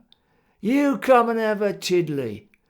I'm a bleeding millionaire myself now, but I ain't proud." "What, you won't?" For the governor, unenthusiastic, remained at the door. "You're a sulky old bleeder. These here friends of mine are having half a day off at my expense, understand? My expense. I'm a-paying for their time, if you dock 'em. and I can give you a bob, me fine feller, if you're hard up, see?" The governor addressed himself to the foreman. "What's the meaning of this, Walker?"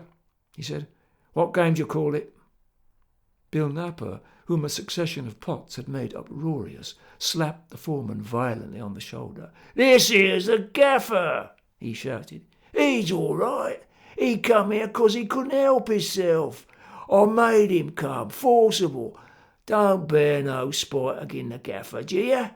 He's my mate, is a gaffer, and I could buy you up 40 times swelt me.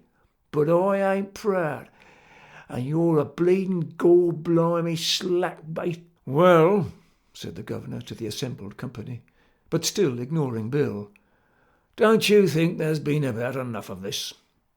A few of the men glanced at one another, and one or two rose.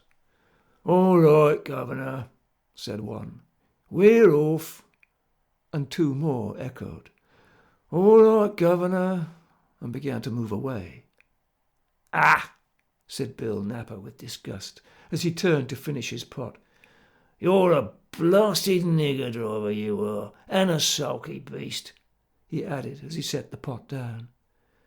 "Never mind," he pursued. "I'm all right, and I ain't a half-paid curb-whacker no more under you." "You was a damn sight better curb-whacker than you are a millionaire," the governor retorted, feeling safer now that his men were getting back to work. "None of your lip," replied Bill, rising and reaching for a pipe spill. "None of your lip, you worker stonebreaker." Then, turning with a sudden access of fury, "I'll knock your face off, blimey!" he shouted, and raised his fist. "Now then, none of that here, please," cried the landlord from behind the bar, unto whom Bill Napper, with all his wonted obedience in that quarter, answered only, "All right, governor," and subsided. Left alone, he soon followed the master pavior and his men through the swing doors, and so went home. In his own street, observing two small boys in the prelusory stages of a fight, he put up sixpence by way of stakes, and supervised the battle from the seat afforded by a convenient window-sill. After that, he bought a morning paper, and lay upon his bed to read it, with a pipe and a jug, for he was beginning a life of leisure and comfort, wherein every day should be a superior Sunday. Thus far the outward and visible signs of the Napper wealth were these: the separate house, the barrel of beer, a piano, not bought as a musical instrument, but as one of the visible signs, a daily paper, also primarily a sign, the bonnets and dresses of the misses, and the perpetual possession of Bill Napper by a varying degree of fuddlement. An inward and dissembled sign was a regiment, continually reinforced, of mostly empty bottles in a cupboard kept sacred by the misses. And the faculties of that good lady herself experienced a fluctuating confusion from causes not always made plain to Bill. For the money was kept in the bedroom chest of drawers, and it was easy to lay hands on half a sovereign as required without unnecessary disturbance.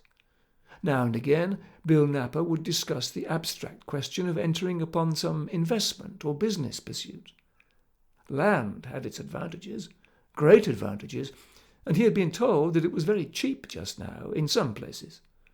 Houses were good too, and a suitable possession for a man of consideration. Not so desirable on the whole, however, as land. You bought your land, and, well, there it was, and you could take things easily. But with houses there was rent to collect, and repairs to see to, and so forth. It was a vastly paying thing for any man with capital to be a merchant, but there was work even in that, and you had to be perpetually on guard against sharp chaps in the city. A public house, suggested by one of his old mates on the occasion of wetting it, was out of the question. There was tick, and long hours, and a sharp lookout, and all kinds of trouble, which a man with money would be a fool to encounter. Altogether, perhaps, land seemed to be the thing, although there was no need to bother now, and plenty of time to turn things over, even if the matter were worth pondering at all, when it was so easy for a man to live on his means. After all, to take your boots off and lie on the bed with a pipe and a pot and a paper was very comfortable, and you could always stroll out and meet a mate, or bring him in when so disposed. Of an evening, the Albert Music Hall was close at hand, and the Queen's not very far away, and on Sundays and Saturday afternoons Bill would often take a turn down by the dock gates, or even in Victoria Park, or Mile End Waste, where there were speakers of all sorts. At the dock gates it was mostly labour and anarchy, but at the other places there was a fine variety. You could always be sure of a few minutes of teetotalism, evangelism, atheism, republicanism, salvationism, socialism, anti-vaccinationalism, and social purity, with now and again some Mormonism or another curious exotic. Most of the speakers denounced something, and if the denunciations of one speaker were not sufficiently picturesque and lively, you passed on to the next. Indeed, you might always judge afar off where the best denouncing was going on by the size of the crowds, at least until the hat went round. It was at Mile End Waste that a good notion occurred to Bill Napper. He had always vastly admired the denunciations of one speaker, a little man, shabbier, if anything, than most of the others, and surpassingly tempestuous of antic. He was an unattached orator, not confining himself to any particular creed, but denouncing whatever seemed advisable, considering the audience and circumstances. He was always denouncing something somewhere, and was ever in a crisis that demanded the circulation of a hat. Bill esteemed this speaker for his versatility, as well as for the freshness of his abuse, and Bill's sudden notion was to engage him for private addresses. The orator did not take kindly to the proposal at first, strongly suspecting something in the nature of guy or kid, but a serious assurance of $1 for an occasional hour and the payment of one in advance brought him over. After this, Squire Napper never troubled to go to Mile End Waste. He sat at ease in his parlour with his pot on the piano, while the orator, with another pot on the mantelpiece, stood up and denounced to order. "Tip us the teetotal and down with the public house," Bill would request. And the orator, his name was Minns, would oblige in that line till most of the strong phrases had run out and begun to recur. Then Bill would say, "Now come the rights of Labour caper," whereupon Minns would take a pull at the pot and proceed to denounce capital, Bill Napper applauding or groaning at the pauses provided for these purposes.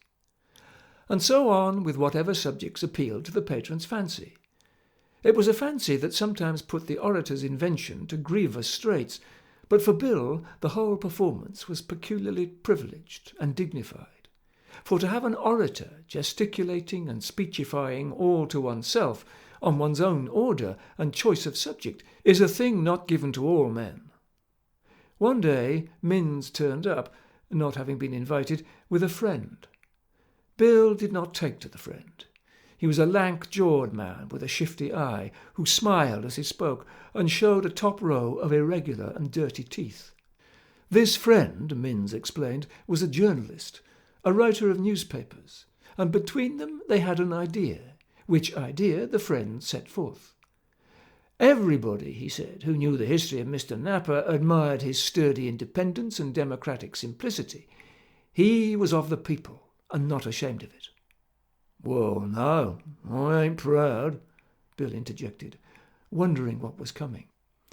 With all the advantages of wealth, he preferred to remain one of the people, living among them plainly, conforming to their simple habits and sympathizing with their sorrows. "This chap," thought Bill, "wants to be took on to old fourth turn-about with the other, and he's showing his capers, but I ain't on it." It was the knowledge of these things, so greatly to Mr. Napper's honour, that had induced Minns and Minns' friend to place before him a means by which he might do the cause of toiling humanity a very great service. A new weekly paper was wanted very badly, a paper that should rear its head on behalf of the downtrodden toilers and make its mighty voice heard with dread by the bloated circles of class and privilege. That paper would prove a marvellously paying investment to its proprietor, bringing him enormous profits every week. He would have a vast fortune in that paper alone, besides the glory and satisfaction of striking the great blow that should pave the way to the emancipation of the masses and the destruction of the vile system of society whose whole and sole effect was the accumulation of wealth in the hands of the grasping few. Being professionally disengaged at present, he, the speaker, in conjunction with his friend Minns, had decided to give Mr. Napper the opportunity of becoming its proprietor. Bill was more than surprised. He was also a little bewildered. "What?" he said, after 2 draws of his pipe. "D'ye mean you want me to go in the printing line?" That was not at all necessary. The printing would be done by contract. Mr. Napper would only have to find the money. The paper, with a couple of £1,000 behind it, or even 1,000, Min's friend read a difficulty in Bill's face, would be established for ever. Even 500 would do, and many successful papers had been floated with no more than a couple of hundred or so. Suppose they said just a couple of hundred to go on with, till the paper found its legs and began to pay. How would that do? Bill Napper smoked a dozen whiffs. Then he said, "And what should I have to do with the £200? Buy anything?" "Not directly that," the promoters explained. "It would finance the thing, just finance it." "Who'd have the money then?" That was perfectly simple. It would simply be handed over to Minns and his friend, and they would attend to all the details. Bill Napper continued to smoke. Then, beginning with a slight chuckle at the back of his throat, he said, "When I got my money, I went to a lawyer's for it. There was 2 lawyers, one laying low, and there was 2 first-rate lawyers and a lot of clerks, city clerks, and a bank and all. And they couldn't have me, not for a single farthing, not a farthing, try and fiddle as they would.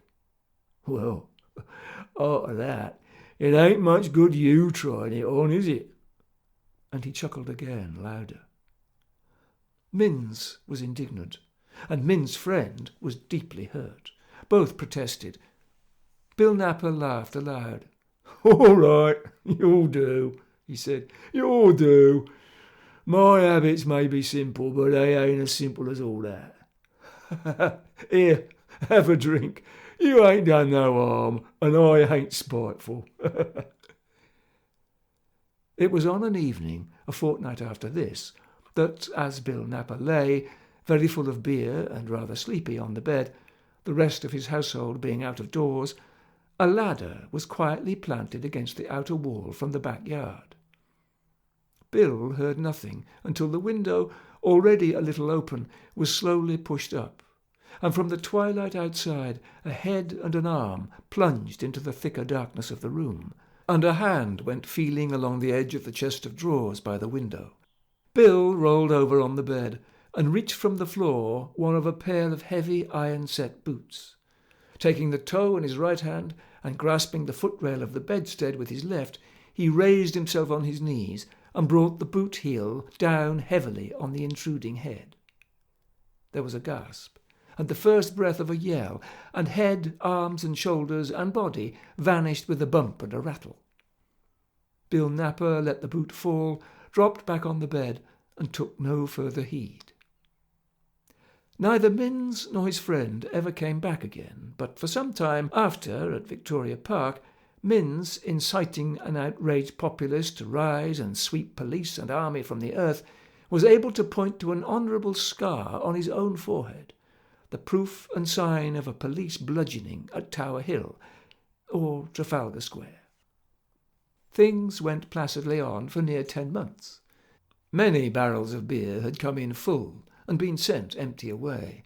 Also, the missus had got a gold watch and divers new bonnets and gowns, some by gift from Bill, some by applying privily to the drawer. Her private collection of bottles, too, had been cleared out twice and was respectable for the 3rd time. Everybody was not friendly with her, and one bonnet had been torn off her head by a neighbour who disliked her airs. So it stood when on a certain morning Bill, being minded to go out, found but 2 shillings in his pocket. He called upstairs to the missus, as was his custom in such a pass, asking her to fetch a sovereign or 2 when she came down, and as she was long in coming, he went up himself. The missus left the room hurriedly, and Bill, after raking out every corner of the drawer, which he himself had not opened for some time, saw not a single coin. The missus had no better explanation than that there must have been thieves at the house some time lately, a suggestion deprived of some value by the subsequent protest that Bill couldn't expect money to last forever, and that he had had the last 3 days ago. In the end there was a vehement row, and the missus was severely thumped. The thumping over, Bill Napper conceived a great idea. Perhaps, after all, the lawyers had done him by understating the amount his brother had left. It might well have been £500, £1,000, anything. Probably it was, and the lawyers had had the difference. Plainly, £300 was a suspiciously small sum to inherit from a well-to-do brother. He would go to the lawyers and demand the rest of his money. He would not reveal his purpose till he saw the lawyers face to face, and then he would make his demand, suddenly, so that surprise and consternation should overwhelm and betray them. He would give them to understand that he had complete evidence of the whole swindle. In any case, he could lose nothing. He went after carefully preparing his part, and was turned out by a policeman. "After that," mused Squire Napper, going home, "I suppose I'd better see about getting a job at Ellen's again. He can't but make me gaffer, considering I've been a man of property." End of chapter 14. Chapter 15 of Tales of Mean Streets. A Poor Stick. Mrs. Jennings, or Jinnins, as the neighbours would have it, ruled absolutely at home, when she took so much trouble as to do anything at all there, which was less often than might have been. As for Robert, her husband, he was a poor stick, said the neighbours, and yet he was a man with enough of hardihood to remain a non-unionist in the erector's shop at Maidment's all the years of his service. No mean test of a man's fortitude and resolution, as many a sufferer for independent opinion might testify. The truth was that Bob never grew out of his courtship blindness. Mrs. Jennings governed as she pleased, stayed out or came home as she chose, and cooked a dinner or didn't, as her inclination stood. Thus it was for 10 years, during which time there were no children, and Bob bore all things uncomplaining, cooking his own dinner when he found none cooked, and sewing on his own buttons. Then of a sudden came children, till in 3 years there were 3, and Bob Jennings had to nurse and to wash them as often as not. Mrs. Jennings at this time was what is called rather a fine woman, a woman of large scale and full development, whose slatternly habit left her coarse black hair to tumble in snake locks about her face and shoulders half the day, who, clad in half-hooked clothes, bore herself notoriously and unabashed in her fullness, and of whom ill things were said regarding the lodger. The gossips had their excuse. The lodger was an irregular young cabinet-maker, who lost quarters and halves and whole days, who had been seen abroad with his landlady, what time Bob Jennings was putting the children to bed at home, who on his frequent holidays brought in much beer, which he and the woman shared, while Bob was at work. To carry the tale to Bob would have been a thankless errand, for he would have none of anybody's sympathy, even in regard to miseries plain to his eye. But the thing got about in the workshop, and there his days were made bitter. At home things grew worse. To return at 5:30 and find the children still undressed, screaming, hungry and dirty, was a matter of habit. To get them food, to wash them, to tend the cuts and bumps sustained through the day of neglect, before lighting a fire and getting tea for himself, were matters of daily duty. "Ah," he said to his sister, who came at intervals to say plain things about Mrs. Jennings, "you shouldn't go for to set a man again his wife, Jen. Melia don't like work, I know, but that's natural to her. She ought to married a swell 'stead of me. She might have done easy if she liked, being such a fine gal. But she's good-hearted, is Melia, and she can't help being a bit thoughtless. Whereat his sister called him a fool. It was her customary goodbye at such times, and took herself off. Bob Jennings' intelligence was sufficient for his common needs, but it was never a vast intelligence. Now, under a daily burden of dull misery, it clouded and stooped. The base wit of the workshop he comprehended less, and realized more slowly than before, and the gaffer cursed him for a sleepy dolt. Mrs. Jennings ceased from any pretence of housewifery, and would sometimes sit, perchance not quite sober, while Bob washed the children in the evening, opening her mouth only to express her contempt for him and his establishment, and to make him understand that she was sick of both. Once, exasperated by his quietness, she struck at him, and for a moment he was another man. "Don't do that, Melia," he said, "else I might forget myself." His manner surprised his wife, and it was such that she never did do that again. So was Bob Jennings, without a friend in the world, except his sister, who chid him, and the children, who squalled at him, when his wife vanished with the lodger, the clock, a shade of wax flowers, Bob's best boots, which fitted the lodger, and his silver watch.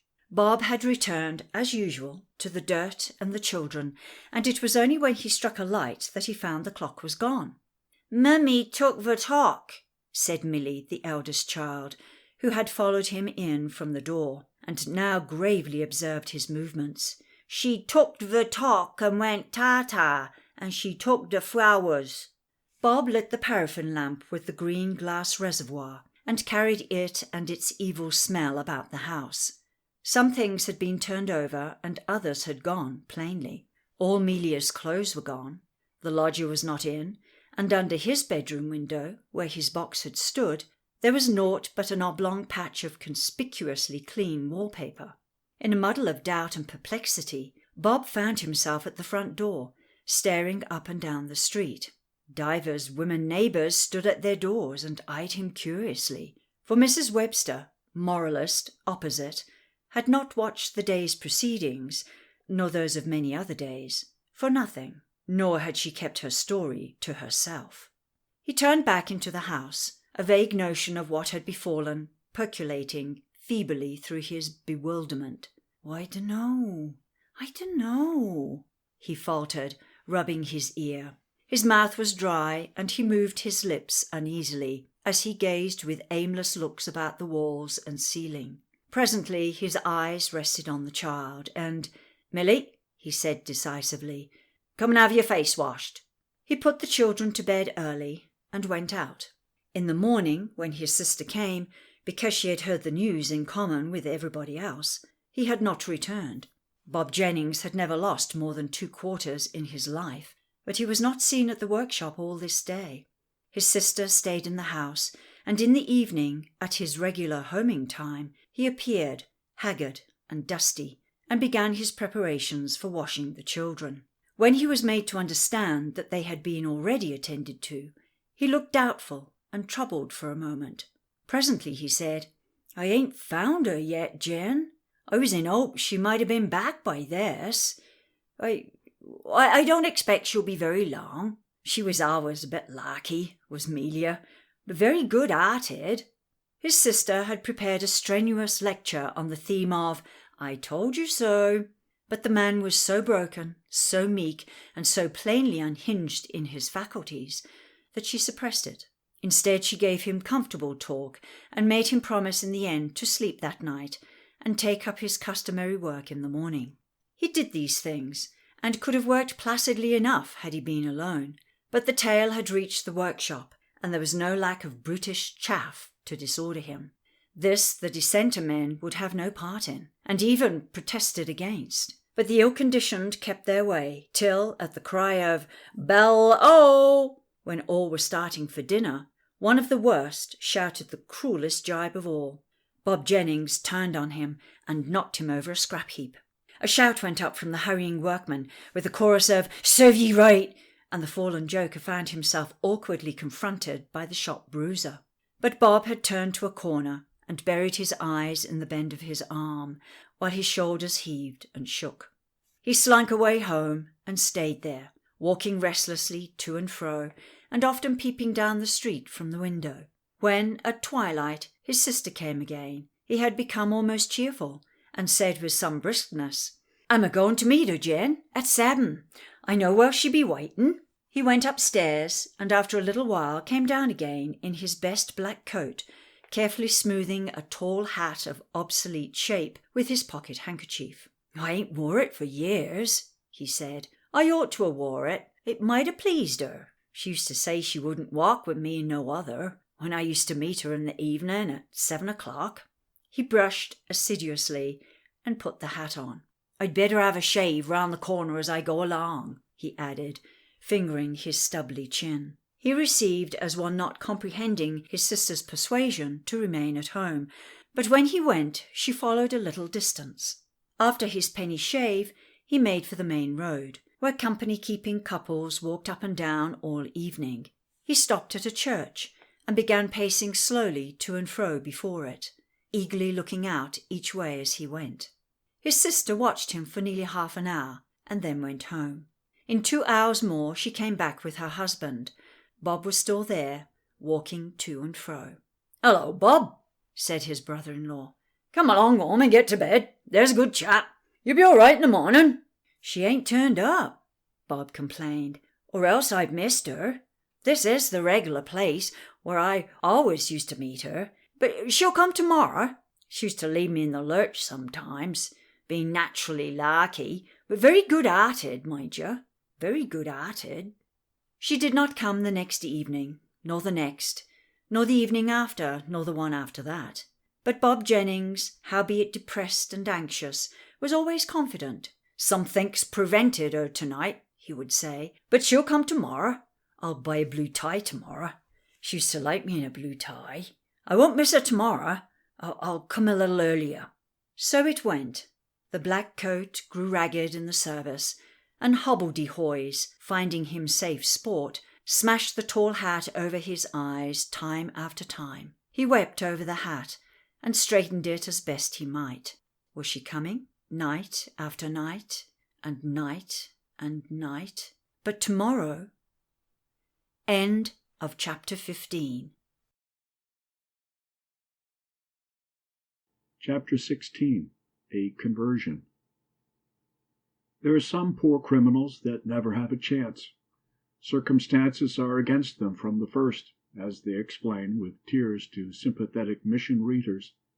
Circumstances had always been against Scuddy Lund, the gun. The word gun, it may be explained, is a friendly synonym for thief. His first name was properly James, but that had long been forgotten. Scuddy meant nothing in particular, was derived from nothing, and was not apparently the invention of any distinct person. Still, it was commonly his only name, and most of his acquaintances had also nicknames of similarly vague origin. Scuddy was a man of fine feelings, capable of a most creditable hour of rapturous misery after hearing perhaps at a sing-song, "Put me in my little bed," or any other ditty that was rank enough in sentiment, wherefore the mission readers never really despaired of him. He was a small, shabby man of 26, but looking younger, with a runaway chin, a sharp yellow face, and tremulously sly eyes, with but faint traces of hair on his face. He had a great deal of it, straight and ragged and dirty, on his head. Scuddy Lund's misfortunes began early. Temptation had prevailed against him when he was at school, but that was nothing. He became errand boy in a grocer's shop, and complications with a till brought him, a howling penitent, to the police court. Here, while his mother hid her head in the waiting-room, he set forth the villainy of older boys who had prompted him to sin, and got away with no worse than a lettuce on the evils of bad company. So that a philanthropist found him a better situation at a distance, where the evil influence could no longer move him. Here he stayed a good while, longer than some who had been there before him, but who had to leave because of vanishing postal orders.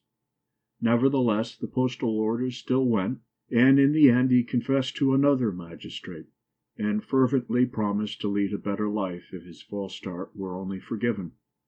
Betting, he protested, was this time the author of his fall, and as that pernicious institution was clearly to blame for the unhappy young man's ruin, the lamenting magistrate let him off with a simple month in consideration of his misfortune, and the intercession of his employer, who had never heard of the grocer and his till. After his month, Scuddy went regularly into business as a lob crawler, that is to say, he returned to his first love, the till. Not narrowly to any individual till, but broad-mindedly to the till as a general institution, to be approached in unattended shops by stealthy grovelling on the belly. This he did until he perceived the greater security and comfort of waiting without while a small boy did the actual work within. From this, and with this, he ventured on Peter claiming, laying hands nonchalantly on unconsidered parcels and bags at railway stations, until a day when, bearing a fat portmanteau, he ran against its owner by the door of a refreshment bar. This time the responsibility lay with drink. Strong drink, he declared with deep emotion, had been his ruin. He dated his downfall from the day when a false friend persuaded him to take a social glass. He would still have been an honest, upright, self-respecting young man but for the cursed drink. From that moment he would never touch it more.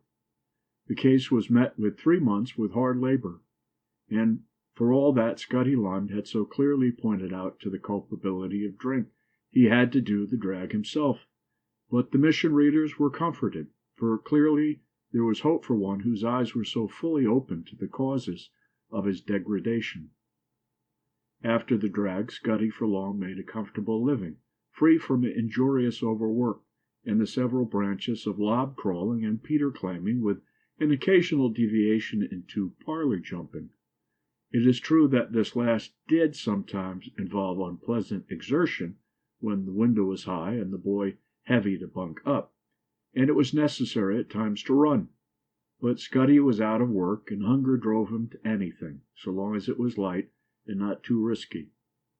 And it is marvelous to reflect how much may be picked up in the streets and at the side doors of London and the suburbs without danger or vulgar violence. And so Scuddy's life went on, with occasional misfortunes in the way of a moon or another drag, or perhaps a sixer. And the mission readers never despaired, because the real cause was always hunger, or thirst, or betting, or a sudden temptation, or something quite exceptional, never anything like real, hardened, unblushing wickedness. And the man himself was always truly penitent. He made such touching references to his innocent childhood, and was so grateful for good advice or anything else you might give him. One bold attempt Scuddy made to realize his desire for better things. He resolved to depart from his evil ways and to become a narc, a copper's narc, which is a police spy or informer. The work was not hard, there was no imprisonment, and he would make amends for the past.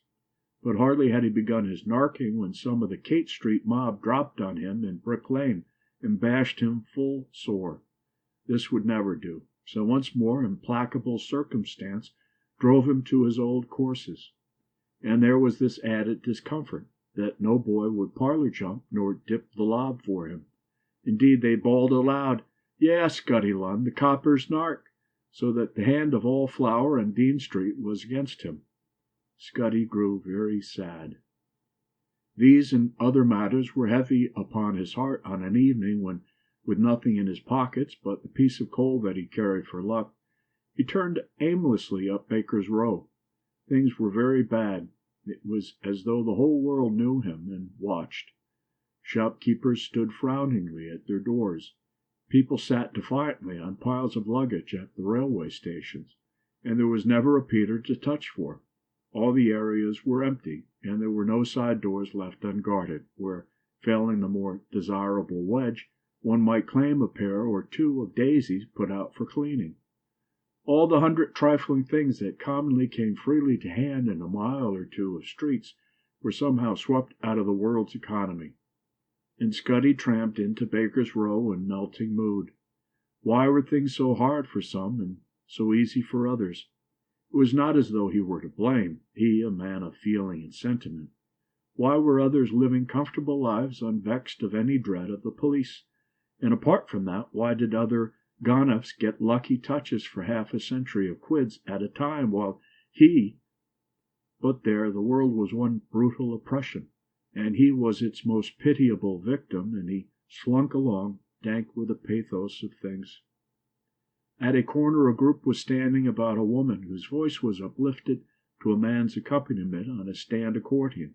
Scuddy listened. She sang with a harsh tremble, and sang a song of "Om, sweet Om," the song that reached my heart.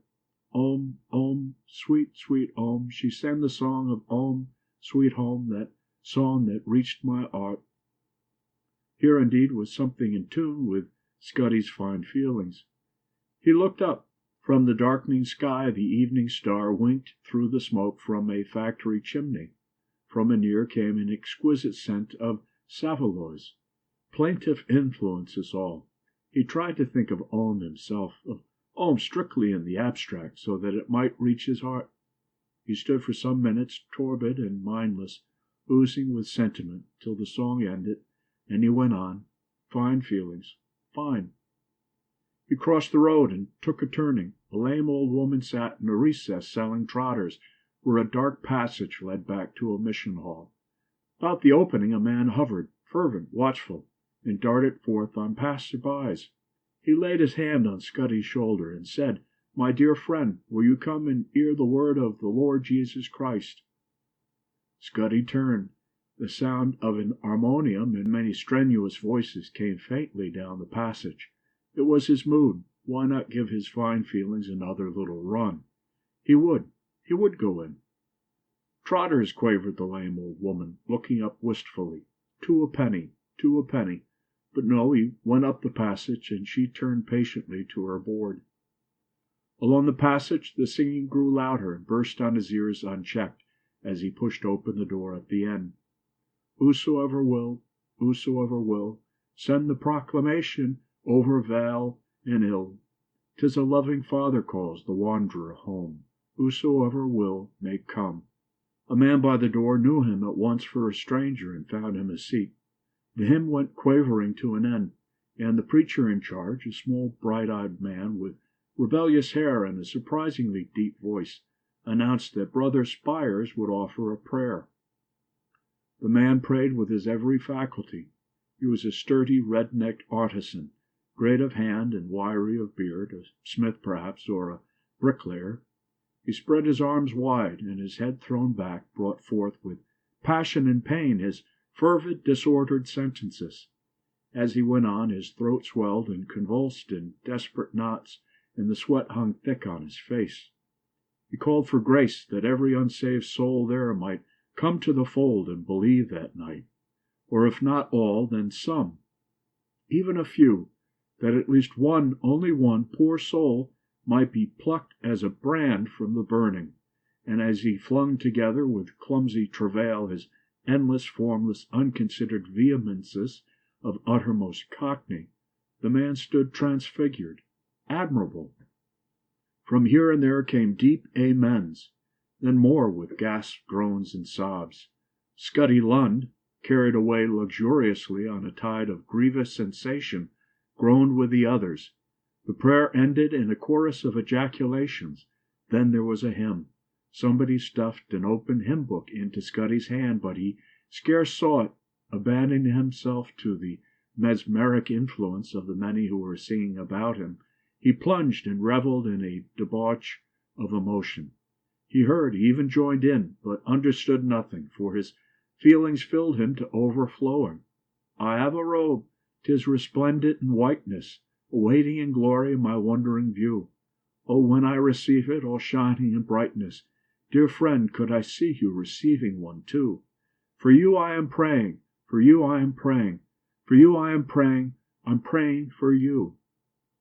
The hymn ceased. All sat down, and the preacher began his discourse, quietly at first, and then, though in a different way, with all the choking fervor of the man who had prayed.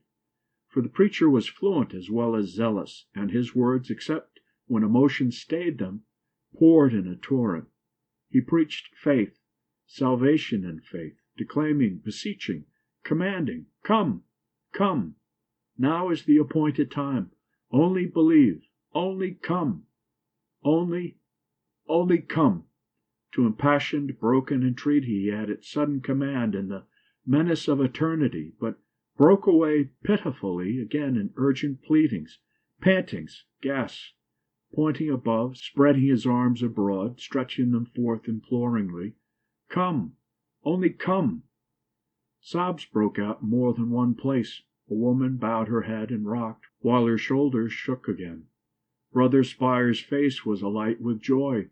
A tremor, a throe of the senses, ran through the assembly as through a single body. The preacher, nearing his peroration, rose to a last frenzy of adjuration. Then, ending in a steadier key, he summoned any to stand forth who had found grace that night. His bright, strenuous eyes were on the sobbers, charging them, drawing them. First rose the woman who had bowed her head, her face uncovered but distorted and twitching. Still weeping, but rapt and unashamed, she tottered out between the seats and sank at last on the vacant form in front.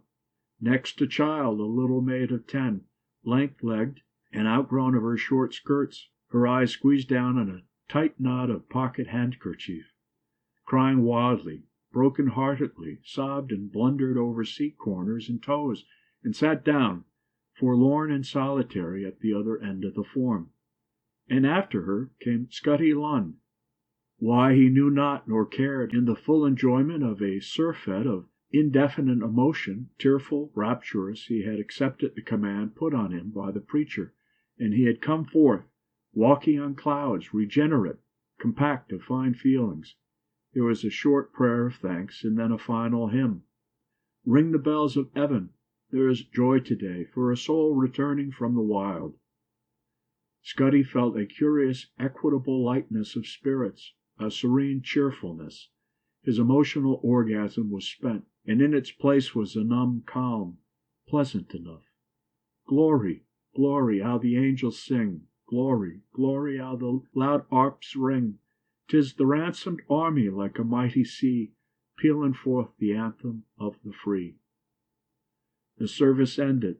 The congregation trooped forth into the evening. But Scotty sat where he was, for the preacher wanted a few words with his converts ere he would let them go. He shook hands with Scotty Lund, and spoke with grave, smiling confidence about his soul. Brother Spires also shook hands with him, and bespoke his return on Sunday. In the cool air of the empty passage, Scotty's ordinary faculties began to assert themselves, still in an atmosphere of calm cheer, fine feelings, and as he turned the piece of coal in his pocket, he reflected that after all the day had not been altogether unlucky, not in every sense a blank. Emerging into the street, he saw that the lame old woman, who was almost alone in view, had risen on her crutch and turned her back to roll her white cloth over her remaining trotters. On the ledge behind stood her little pile of coppers, just reckoned. Scotty Lund's practised eye took the case in a flash. With 2 long, tip-toed steps he reached the coppers, lifted them silently, and hurried away up the street. He did not run, for the woman was lame and had not heard him. No, decidedly the day had not been blank, for here was a hot supper. End of chapter 16. Chapter 17. All That Messuage. 1.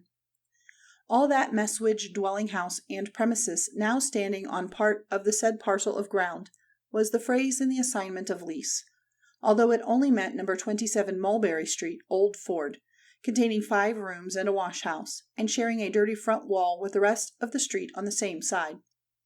The phrase was a very fine one, and, with others more intricate, lent not a little to the triumph and the perplexity the transaction filled old Jack Randall withal.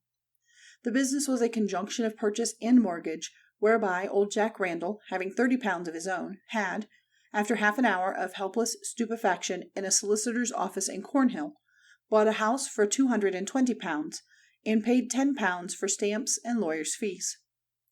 The remaining £200 had been furnished by the Indubitable Perpetual Building Society on the security of a mortgage, and the loan, with its interest, was to be repaid in monthly instalments of £2 and 4p. during 12 years. Thus old Jack Randall designed to provide for the wants and infirmities of age, and the outright purchase, he argued, was a thing of mighty easy accomplishment. For the house let at 9 shillings a week, which was £23 8 shillings a year, and the mortgage instalments, with the ground rent of £3 a year, only came to £27 4, leaving a difference of £3 16, which would be more than covered by a saving of 18p a week. Certainly not a difficult saving for a man with a regular job and no young family, who had put by £30 in little more than 3 years. Thus on many evenings old Jack Randall and his wife would figure out the thing, wholly forgetting rates and taxes and repairs. Old Jack stood on the pavement of Cornhill and stared at the traffic. When he remembered that Mrs. Randall was by his side, he said, "Well, mother, we done it." And his wife replied, "Yes, fa, you're a landlord now." Hereat he chuckled and began to walk eastward. For to be a landlord is the ultimate dignity. There is no trouble, no anxiety in the world if you are a landlord, and there is no work. You just walk round on Monday mornings, or maybe you even drive in a trap, and you collect your rents, 8 and 6 or 9 shillings or 10 shillings as the case may be, and there you are. It is better than shopkeeping because the money comes by itself, and it is infinitely more genteel. Also, it is better than having money in a bank and drawing interest, because the house cannot run away, as is the manner of directors, nor dissolve into nothingness, as is the way of banks. And here was he, Jack Randall, walking down Leadenhall Street, a landlord. He mounted a tram-car at Aldgate, and all things were real. 2. Old Jack had always been Old Jack, since at 14 young Jack had come prentice in the same engine-turner's shop. Young Jack was a married man himself now at another shop, and old Jack was near 50, and had set himself toward thrift. All along Whitechapel Road, Mile End Road, and Bow Road he considered the shops and houses from the tram roof, madly estimating rents and values. Near Bow End Road he and his wife alighted and went inspecting 27 Mulberry Street once more. Old Jack remarked that the scraper was of a different shape from that he had carried in his mind since their last examination, and he mentioned it to Mrs. Randall, who considered the scraper of fact rather better than the scraper of memory. They walked to and fro several times, judging the door and 3 windows from each side of the street, and in the end they knocked, with a purpose of reporting the completed purchase. But the tenant's wife, peeping from behind a blind and seeing only the people who had already come spying about the house some 2 or 3 times, retired to the back and went on with her weekly washing. They waited a little, repeated the knock, and then went away. The whole day was off, and a stroll in the Tower Hamlets Cemetery was decided on. Victoria Park was as near, but was not in the direction of home. Moreover, there was less interest for Mrs. Randall in Victoria Park, because there were no funerals. In the cemetery, Mrs. Randall solaced herself and old Jack with the more sentimental among the inscriptions. In the poor part, whose miscellaneous graves are marked by mounds alone, they stopped to look at a very cheap funeral. "Lord, Jack," Mrs. Randall said under her breath with a nudge, "what a common coffin! Why, the body's very nigh a dropping through the bottom." The thin underboard had, in fact, a bulge. Poor chap, ain't it shocking? The ignominy of a funeral with no feathers was a thing accepted, of course, but the horror of a cheap coffin they had never realized till now. They turned away. In the main path they met the turgid funeral of a Bow Road bookmaker. After the dozen mourning coaches there were cars and pony traps, and behind these came a fag end of carts and donkey barrows. Ahead of all was the glazed hearse with the attendants in weepers, and by it, full of the pride of artistry, walked the undertaker himself. "Now that," said old Jack, "is something like a coffin." It was heavy and polished and beset with bright fittings. "Ah," sighed his missus, "ain't it lovely?" The hearse drew up at the chapel door, where the undertaker turned to the right about and placidly surveyed the movements of his forces. Mrs. Randall murmured again, "Lovely, lovely," and kept her eyes on the coffin. Then she edged gently up to the undertaker and whispered, "What would that kind of coffin be called, mister?" The undertaker looked at her from the sides of his eyes and answered briskly, 2-inch polished oak solid, extry, brass fittins." Mrs. Randall returned to old Jack's side and repeated the words. "That must cost a lot," she said. What a thing, though, to be certain you won't be buried in a trumpery box like that other. Ah, it's well to be rich. Old Jack gazed on the coffin and thought, surely a landlord, if anybody, was entitled to indulge in an expensive coffin. All day he had nursed a fancy that some small indulgence, something a little heavier than usual in the matter of expense, would be proper to celebrate the occasion. But he reflected that his savings were gone and his pockets no fuller than had always been their Wednesday wont, though of course in that matter the future would be different. The bearers carried the coffin into the chapel, and Mrs. Randall turned away among the graves. Old Jack put his hands in his pockets, and looking at the ground said, "It was a nobby coffin, mother, wasn't it?" Whereunto Mrs. Randall murmured, "Lovely, lovely," yet again. Old Jack walked a little further and asked, 2-inch polish oak, he said, did he? Solid, and extry brass fittins. It's beautiful.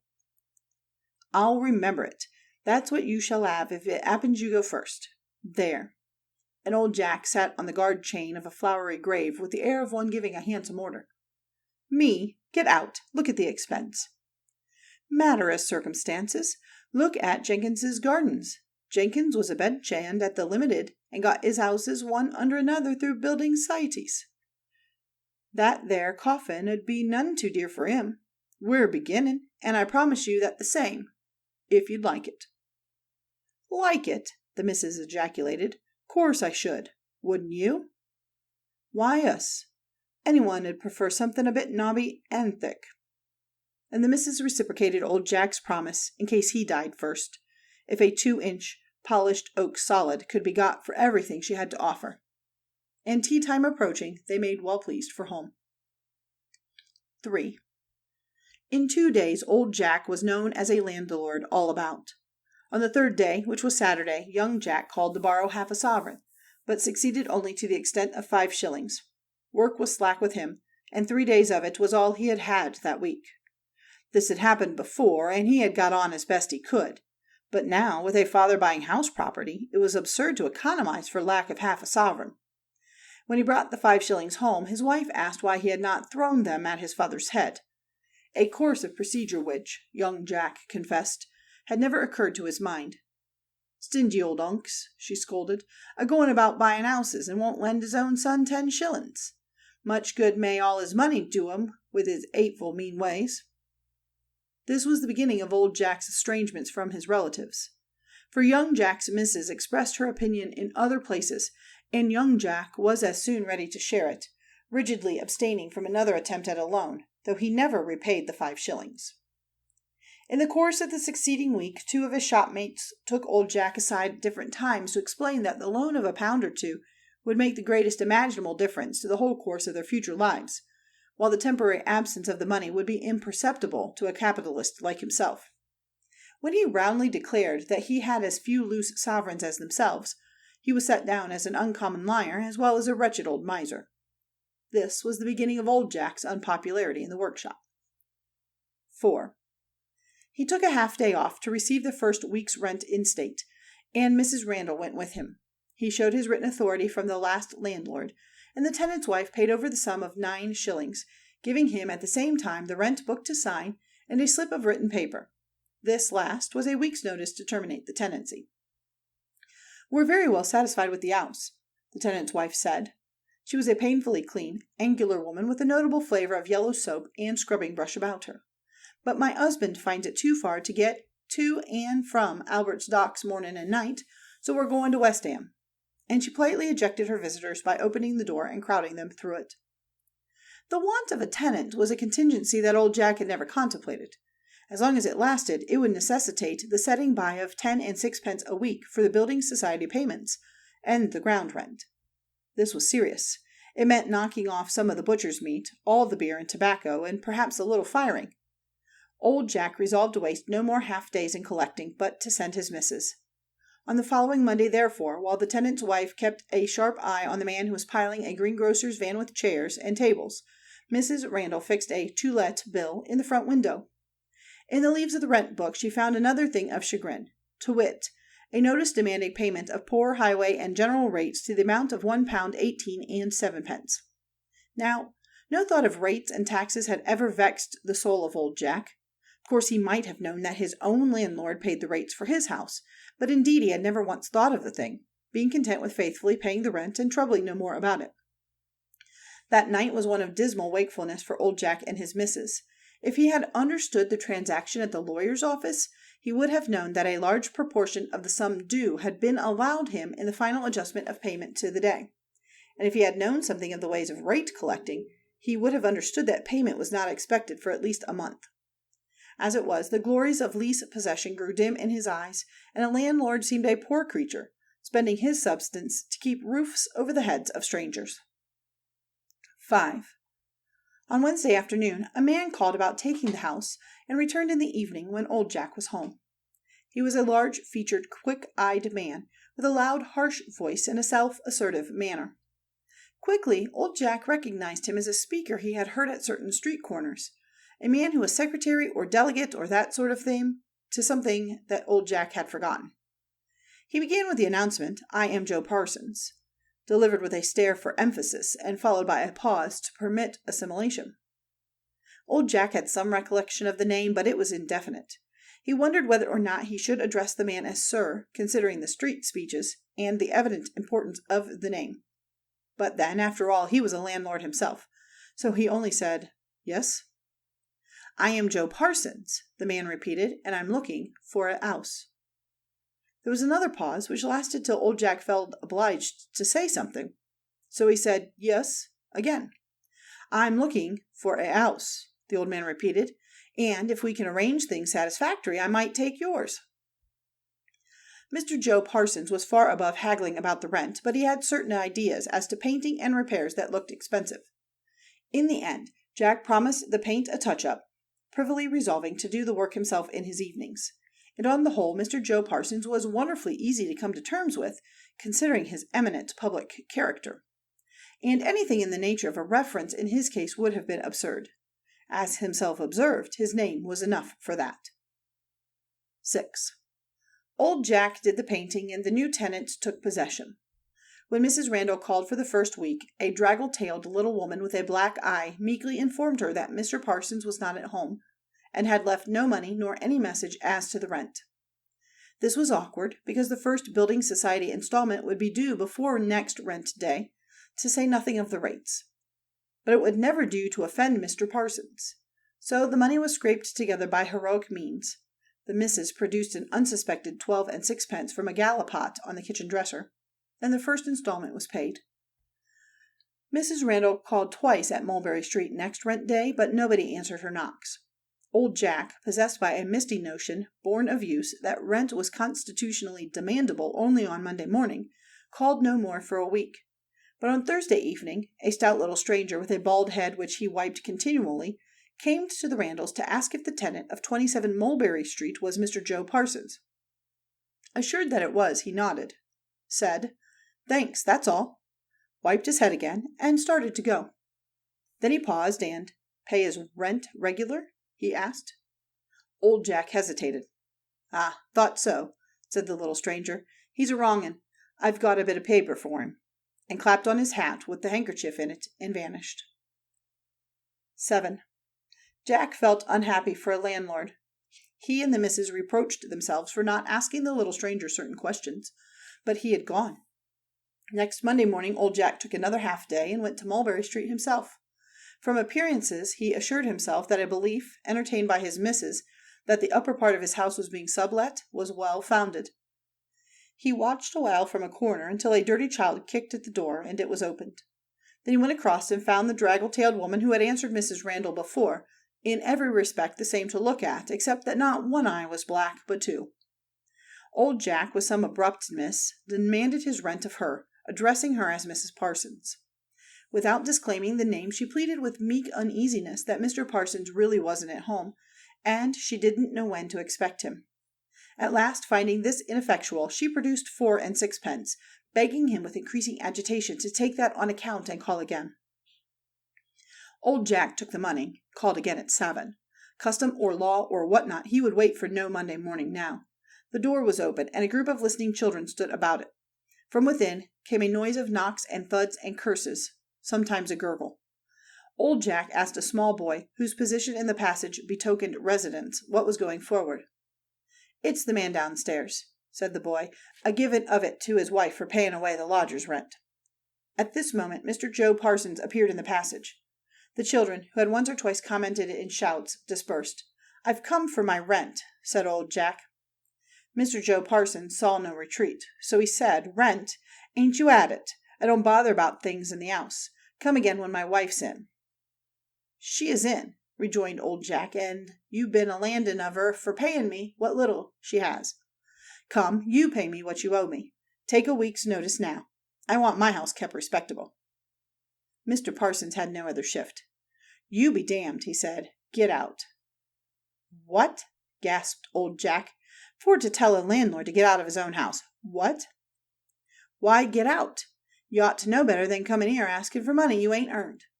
"Ain't earned? What do you mean?" "What I say. You ain't earned it.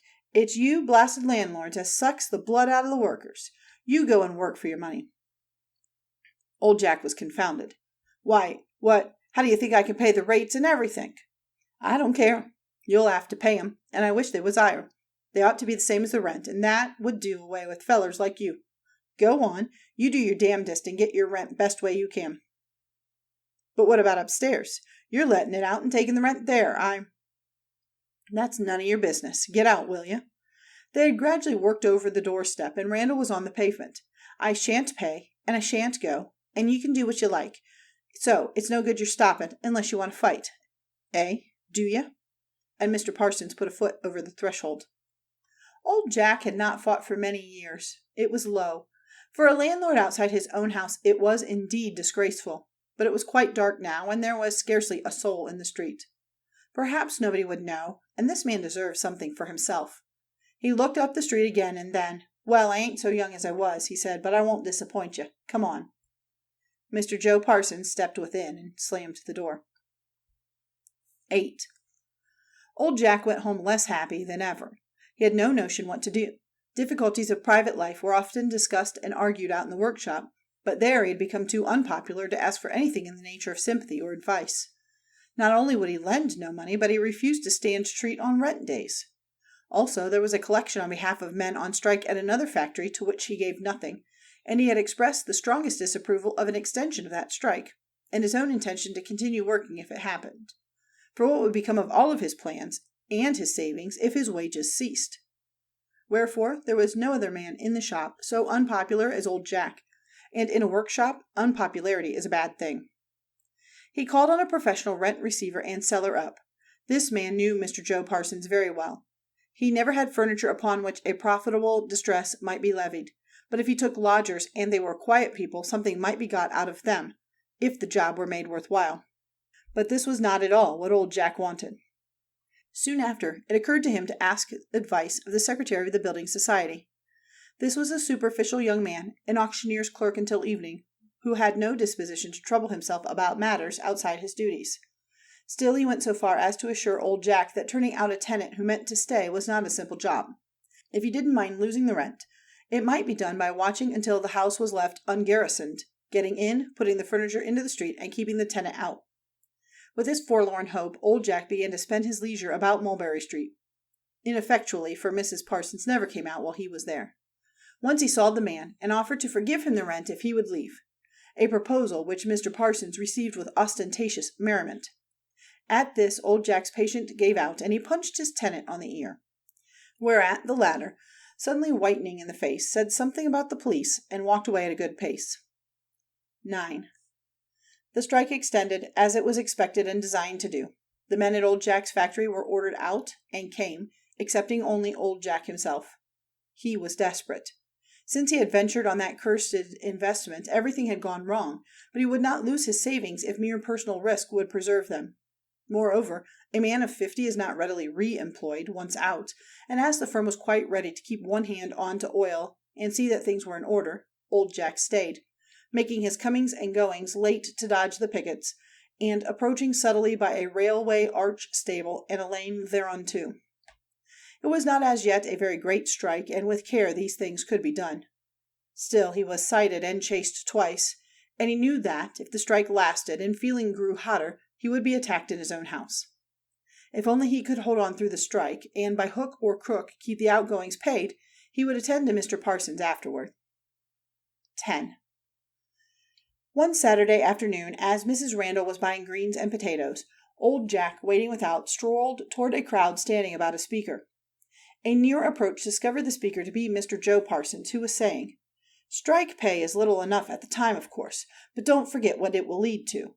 And strike pay does very well, my friends, when the party knows how to lay it out, and don't go passing it on to the landlord. Don't give it away. When the landlord comes on Monday morning, tell him, polite as you like, that there's nothing for him till there's more for you. Let the landlord earn his money, like me and you. Let the landlords pay a bit towards this here strike, as well as the other blackguards, the employers. Landlords gets quite enough out of you, my fellow workers, when—" "They don't get much out of you," shouted old Jack in his wrath, and then felt sorry he had spoken. For everybody looked at him, and he knew some of the faces. "Ho!" rejoined the speaker mincingly. "There's a gent there as seems to want to address this here meeting. Perhaps you'll have the kindness to step up here, my friend, and say what you got to say plain." And he looked full at old Jack, pointing with his finger. Old Jack fidgeted, whisking himself out of it. "You pay me what you owe me," he growled sulkily. "As this 'ere individual, after intruding hisself on this peaceful meeting, ain't got anythink to say for hisself," pursued Mr. Joe Parsons, "I'll explain things for him. That's my landlord, that is. Look at him. He comes hanging round my door, waiting for a chance to turn my poor wife and children out of house and home. He follows me in the streets and tries to intimidate me. He comes here, my fellow workers, as a spy, and to try and poison your minds agin me as devotes my whole life to your interests. That's the sort of man, that's the sort of landlord he is, but he's somethink more than a greedy, thieving, overfed landlord, my friends, and I'll tell you what. He's a dirty, crawling blackleg, that's what else he is. He's the only man as wouldn't come out of the maidments, and he's working there now, skulking in and out in the dark, a dirty rat. Now you all know very well I won't have nothing to do with any violence or intimidation. It's agin my principles, although I know there's very often great temptation, and it's impossible to identify in a crowd, and safe to be very little evidence. But this I will say, that when a dirty low rat, not content with fattening on starving tenants, goes and takes the bread out of his feller men's mouths, like that bleedin' blackleg, old Jack was down. A dozen heavy boots were at work about his head and belly. In from the edge of the crowd a woman tore her way, shedding potatoes as she ran and screaming, threw herself upon the man on the ground and shared the kicks. Over the shoulders of the kickers whirled the buckle end of a belt. "One for the old cow," said a voice. 11. When a man is lying helpless on his back with nothing in hand, he pays nothing off a building society mortgage, because, as his wife pawns the goods of the house, the resulting money goes for necessaries. To such a man the society shows no useless grace, especially when the secretary has a friend always ready to take over a forfeited house at forced sale price.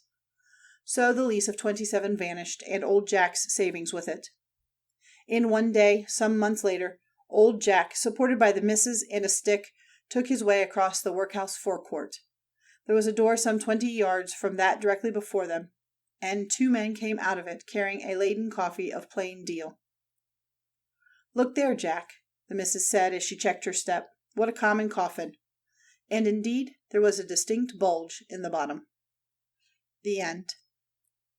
End of chapter 17. End of Tales of Mean Streets by Arthur Morrison.